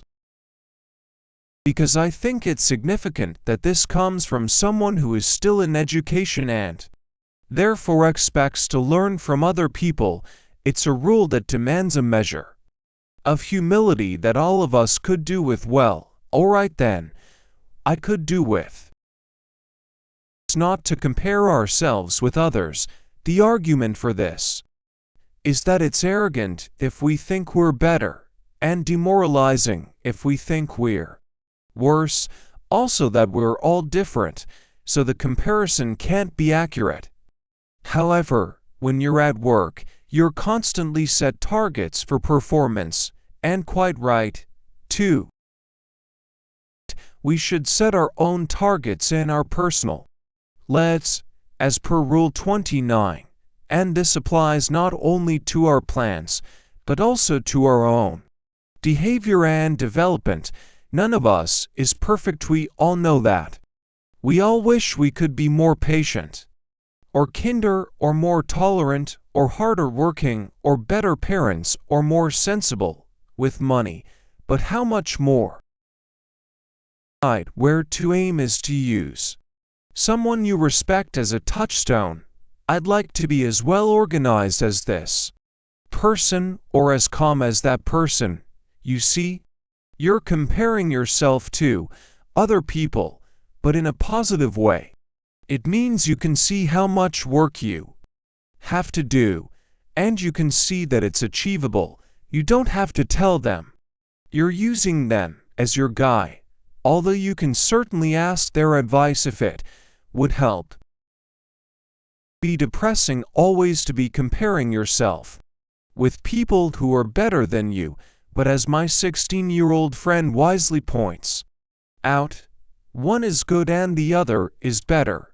No one is scoring badly here, and anyway you get extra brownie points for the fact that you're being honest with yourself about where there's room to improve and then taking positive steps to do it. Around us as teachers is something that comes naturally when you're 16. Sadly, we can lose that attitude as we get older, but if we have any sense, we surround ourselves with good, positive people, so actually it would be odd if we couldn't learn from them, wouldn't it? And it's our best chance of beating Rule 2. Have a plan for your career. Work. Have you a plan, a goal, even a humble aim? If you don't have any of these, chances are you're going to drift. If you have a plan, you stand a better chance of getting to where you want to be. Knowing where you want to be is 90% of the battle. Knowing where you want to be means you've sat down and thought about things, that you've been conscious about your future and have focused your attention on it, and decided where you want to be, and there is no right or wrong about where that is. You can be as determined and ambitious as you want. You can plan the logical steps you need to get you there, and once you have those steps, you can work out what you need to do to make each a reality.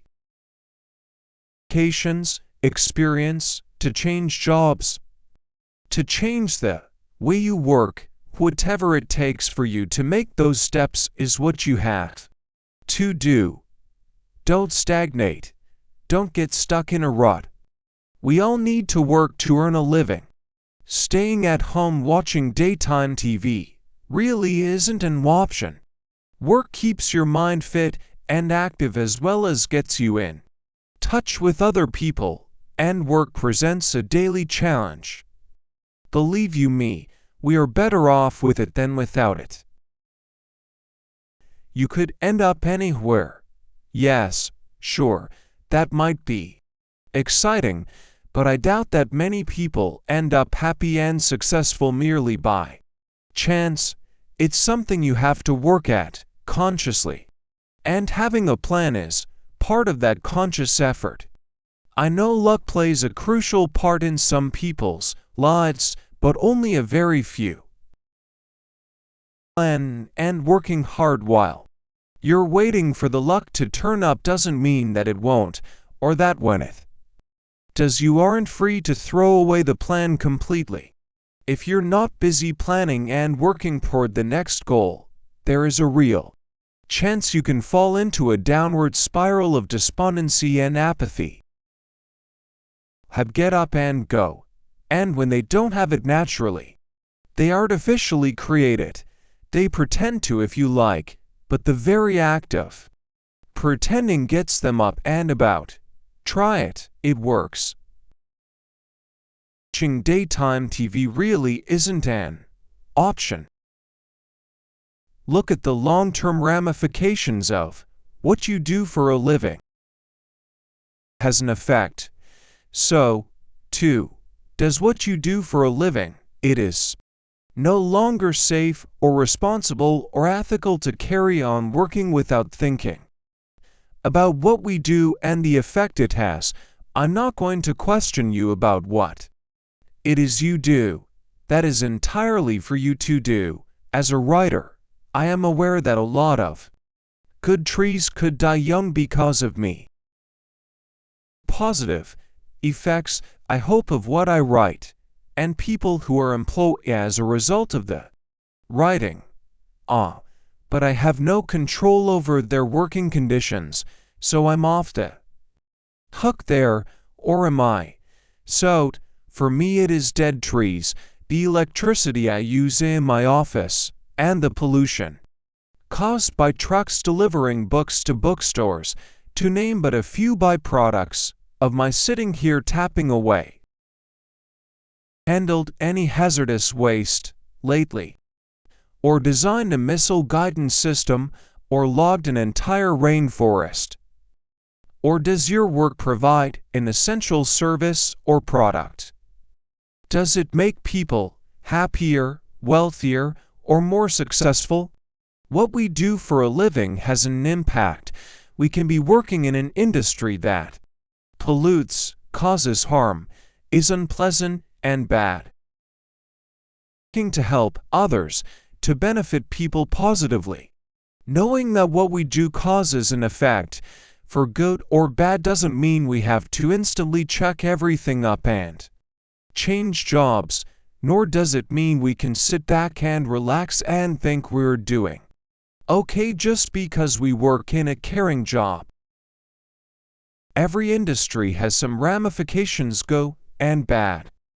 Everything we do at work can have great benefit or cause harm.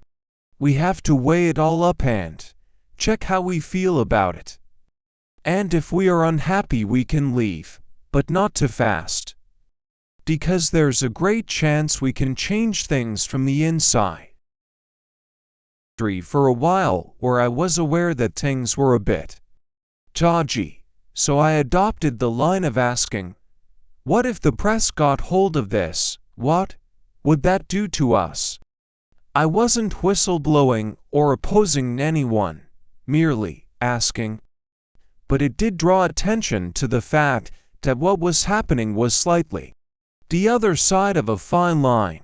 Maybe you could do the same. And slowly, quietly use the influence that you had and the actions you were able to take to change things ever so slightly for the better. I am aware that a lot of good trees could die young because of me. Be good at your job.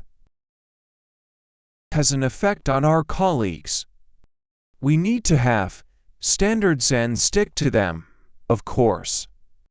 We have to be moral and decent and honest and trustworthy, of course. But here are a few others to help you become fantastically successful along the way. Treat your job as important and do it to the very best of your ability. Don't stand still but learn all the time. Stay ahead of your industry and new developments. Look out for ways to improve the lot of everyone rather than just yourself. Think in terms of we rather than I. You are a part of a team. Man should fit in and be a part effectively and efficiently. Try to spread a little happiness as you go. Don't badmouth people. Stick up for the underdog. Compliment people and be genuine about it. Don't indulge in gossip. Keep your own counsel and be a bit aloof. It'll get you promoted. And try to make a good impression. Maintain high standards and put in the hours. Try not to go to work to sleep or steal the tens or look for love. You are there to work. Get on with it. Try to be kind to colleagues. They are as lost as you once were. Give them a break, a chance, a bit of slack. Encourage them by example. Be a role model for junior members of staff. Try to understand your boss's point of view and to see things from the company perspective. Of office life, and don't get involved, of course, but use it to your own advantage. Don't be frightened to put yourself forward or to volunteer just so long as you know what you are volunteering for. There is no kudos in being work shy. Be proud of being effective and efficient. Know your boundaries. Know how to say no and mean it. Don't let anyone take advantage of your good nature. Be assertive without being aggressive. Have a passion for your work. Have fun. Decent and honest and trustworthy, of course. Be aware of the damage you are doing. As yet, that you have to do anything, all it means is a conscious decision to evaluate what you are doing to the environment, the world, and whether it is a good thing or a bad thing. You might choose to change what you do in the light of this evaluation. Or you may not, either because you figure, what the heck, or because you figure you're pretty green already and don't need to change anything. Don't do anything as yet, is that it is all too easy to rush headlong into action without having all the facts in front of you. You need to know if the changes you are making are actually making things better or worse. For example, when my youngest child was born, I was seriously concerned about the reports of the damage disposable diapers were doing. Apparently, they take some 500 years to decompose. And that cloth diapers took a lot of washing with all the usage of electricity, soap, water, etc., and some argue they are both as bad as each other when it comes to damaging the environment. Trouble is, you have to use something, or you risk damaging your carpets. Consider what car you drive, what sort of heating you use in your house, how you get to your vacation destinations. Planes aren't that environmentally friendly by all accounts. Whether you recycle, if somebody else can use what you don't want, that sort of thing.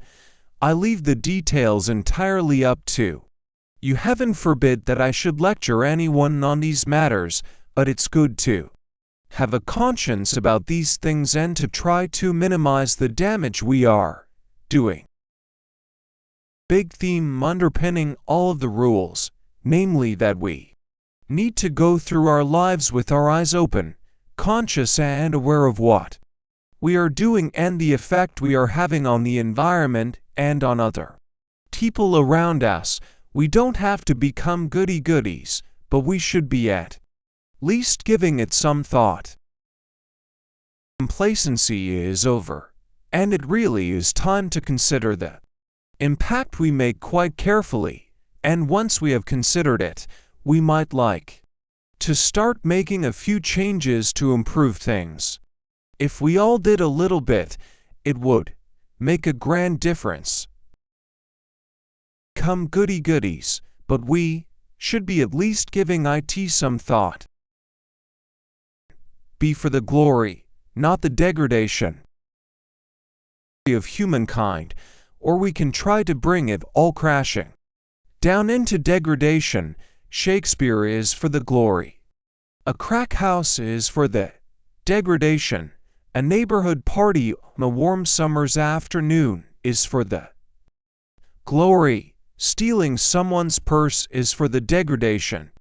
And it doesn't have to be tame. A parachute jump for charity is for the glory. Porn is for the degradation. But an erotic movie can be for the glory. Get the idea. More than we are, makes us strive for perfection, improves us, challenges us, excites us in a good way, makes us rise above our base nature, and brings us out into the sunshine is for the glory. So what are you going to be for, the glory or the degradation? Well, for the glory, of course. Will think this is all about being good and that has a bad press. All our lives we have been told that being good is a bad thing, somehow dull. For the meek and goody-goodies, the sandal-wearers, the holier-than-thou brigade, being good hasn't had a lot going for it. As a kid at school, if you tried to be good, you got beaten up. At work, if you try to be good, they call you the boss's pet. Being good, being for the glory, is a private thing. You don't have to tell a soul. If you keep it quiet, you are being good. If you brag about it, you are a goody-goody. If you interfere with others and try to make them be good, you are a do-gooder. Just make a decision to be for the glory and say nothing. To be for the glory and say nothing. Be part of the solution, not the problem. Just being good. Being for glory, not degradation. This is about positive, affirmative action. Look, if we don't take some action, then this world, this fabulous planet of ours, is going to hell in a handbasket.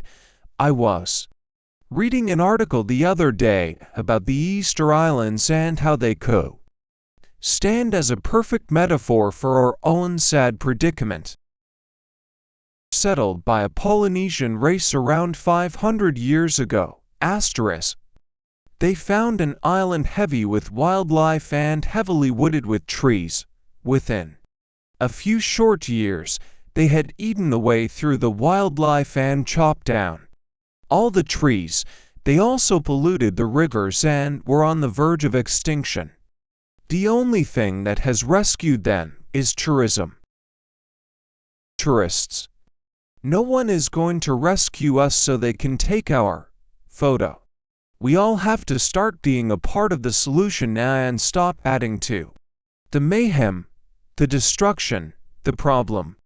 And we start to be part of the solution when we stand up and get counted. We stop the problem when we stop saying, I was just doing my duty, or it was part of my job. Have to stop the nonsense now, or we're going to be relegated to being some vast amusement park for aliens who aren't coming. So the rule is to start looking for ways we can personally contribute to the solution. We have to take part, get involved, find solutions, take action, get off our backsides and contribute. Feel right, to be good, to be successful and mean something. You have to put something back. You have to pay back your loan. You have to reinvest in life, and that means caring and wanting things to get better. Don't take some action, then this world, this fabulous planet of ours, is going to hell in a handbasket. Check what history would say about you. Going to say about you. What do you feel in your heart of hearts is going to be your epithet after you've gone. And I don't mean what is engraved on your tombstone, but written in some great cosmic record of the universe. Personally, I don't think I'll even warrant a footnote. But if I do, I would like history to record that I had a go, made an effort, tried my best to make a difference, believed in, stood up to get counted, and stood up for my rights. I would like history to say, maybe, that I got up off my backside and just stood up. It would be enough. And you, my friend, what would you like? What do you think history will say? What would you like history to say? Is there a gap between these two? Can you bridge it? Make that gap connect. Think about both. What it would say about you as a person and about your deeds. We have to care, if we want to be successful, that those who come after are going to inherit a better world than the one we found ourselves in. You Remember all those books on self-sufficiency that were all the rage back in the 1970s? The thing they all seemed to have in common was they said if you had land, you had to make better use of it than the person who had it before you.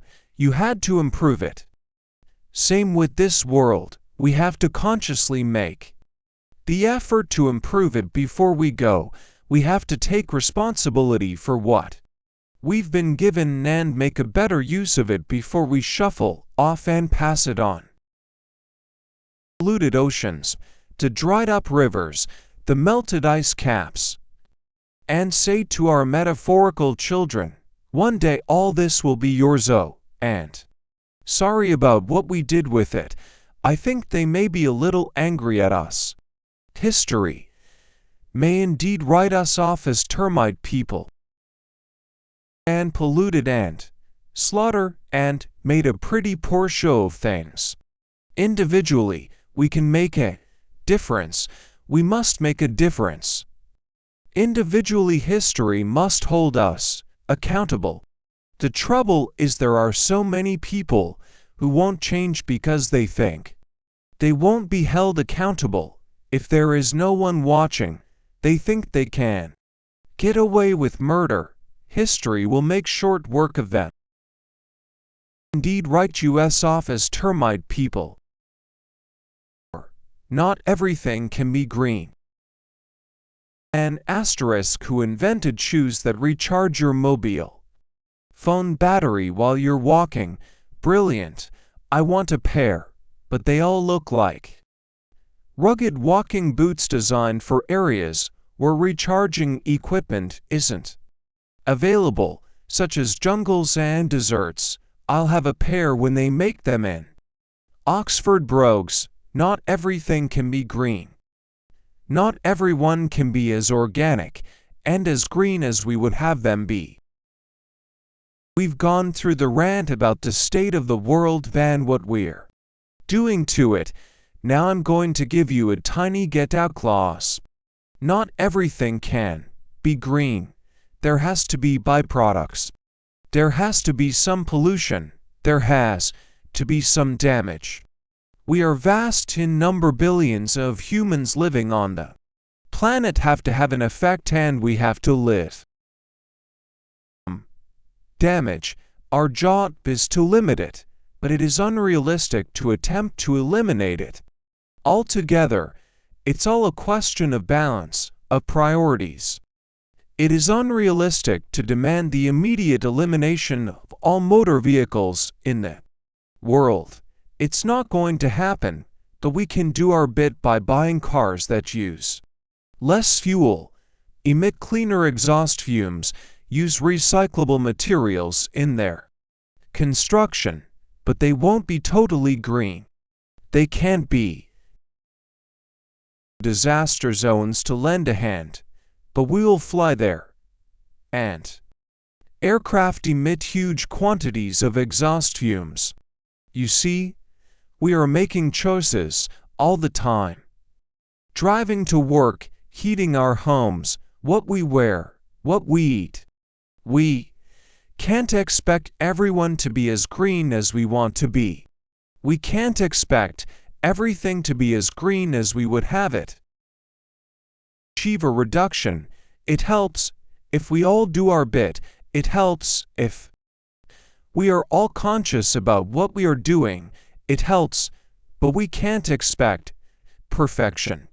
We can't turn things around overnight. If you're trying so hard to be green that it's causing you a great deal of stress and your life is suffering as a result, just try to go food, household shopping and buy nothing at all in plastic. And you'll quickly see what I mean. Then stop. But accept that it's never going to be totally perfect. Just so long as we are trying to do something, it helps. Can be as organic and as green as we would have them be. 5. Put something back. None of us asked to be born and that this world doesn't owe us a living or anything, but by the same token we are in debt up to our armpits. Sure, we didn't get a choice about being here, but once we are here we get fed and watered, entertained and amused, challenged and educated, awed and flabbergasted. It's all here on offer for us.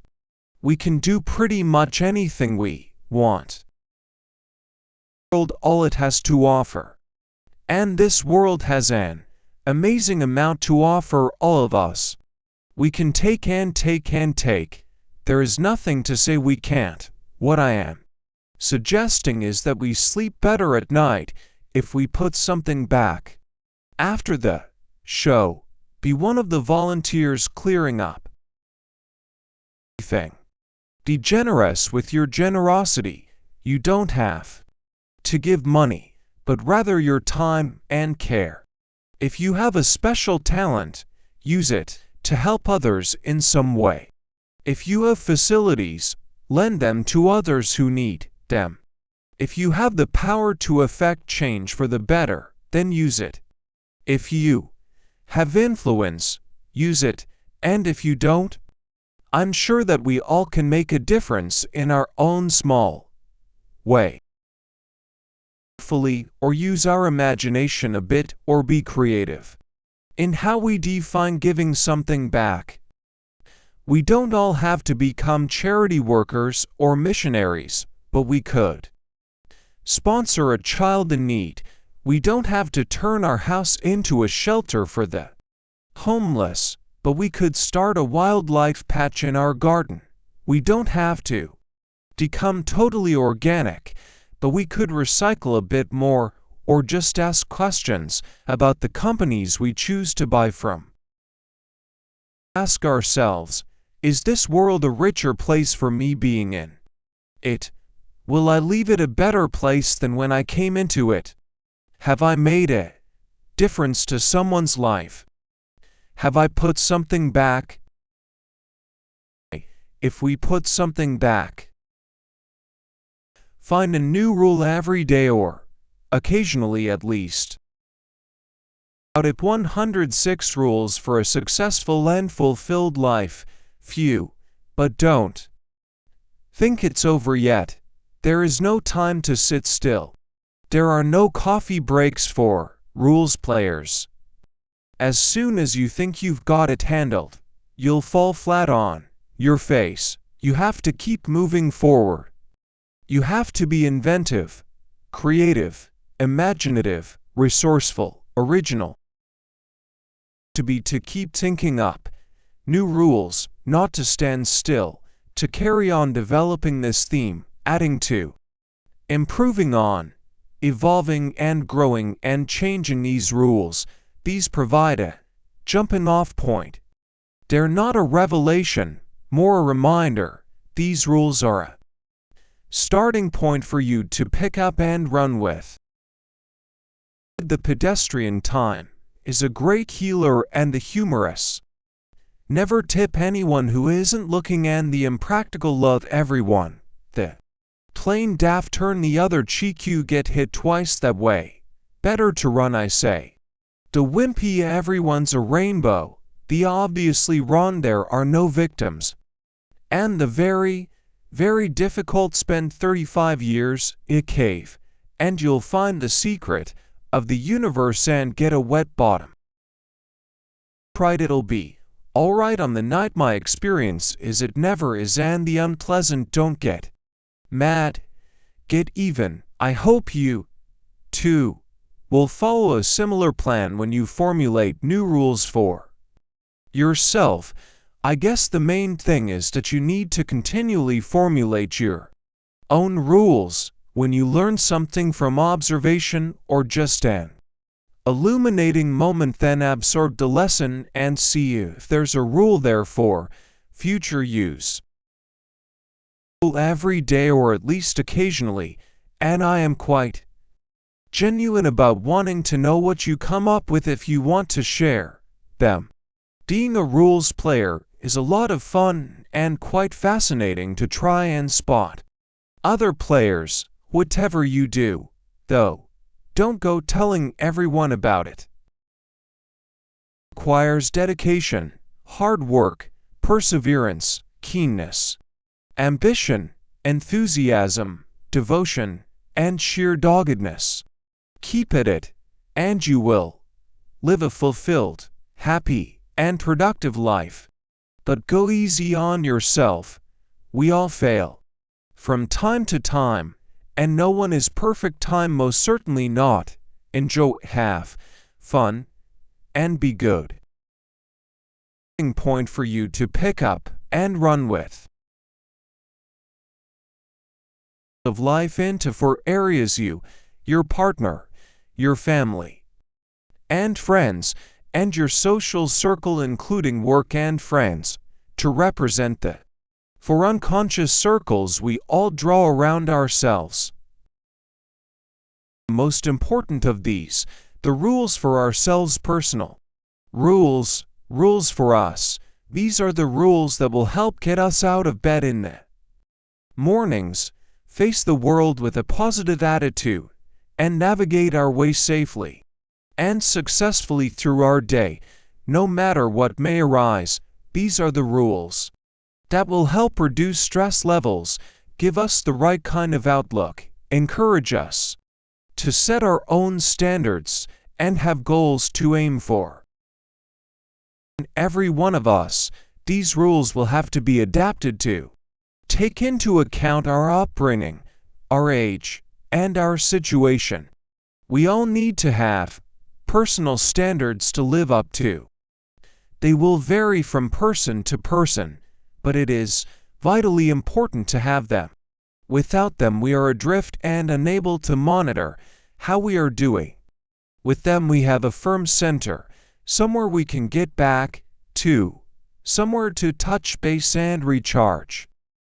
They are our benchmark for personal progress.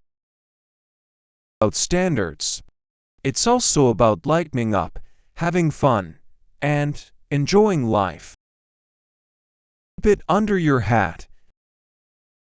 Rules player, you are about to embark on a life-changing adventure.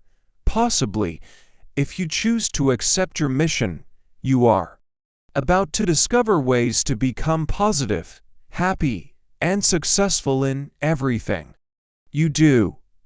So there's no need to say anything to anybody about it. Keep quiet. No one likes a smart arse. That's it. First rule: keep it under your hat. When you do want to talk to other people about what you're doing, because, quite naturally, you want to share it with somebody, well, you can't and you don't let people find out for themselves with no clues from you. You may think this unfair, but it is actually fairer than you believe. If you tell them, they'll shy away, and quite rightly so. We all hate being preached at. When you give up smoking and suddenly find this new healthier way of living, and you simply have to convert all your old smoking friends. Trouble is, they aren't ready to quit yet, and you find they label you as smug or self-righteous or, even worse, an ex-smoker, and how we all hate those. So the first rule is, quite simply, don't preach, propagate, try to convert, shout from the rooftops, or even mention this. From changing your attitude to life and having people ask what it is you have done, are doing, and you can say that it's nothing, merely a sunny day, and you feel better, happier, livelier, whatever. There is no need to go into any detail, because that's not really what people want to know. In fact, it's exactly the opposite of what they want to know. It's a bit like when someone asks how you are. Here is just the one word, fine. Even if you are in the very pits of despair, that's all people want to hear, because anything more requires commitment on their part, and for a casual "how are you?" that's most certainly not what they want. What they want is just fine. and then they can be about their business without any further involvement. If you don't say fine but instead unburden yourself, they will back off pretty quickly.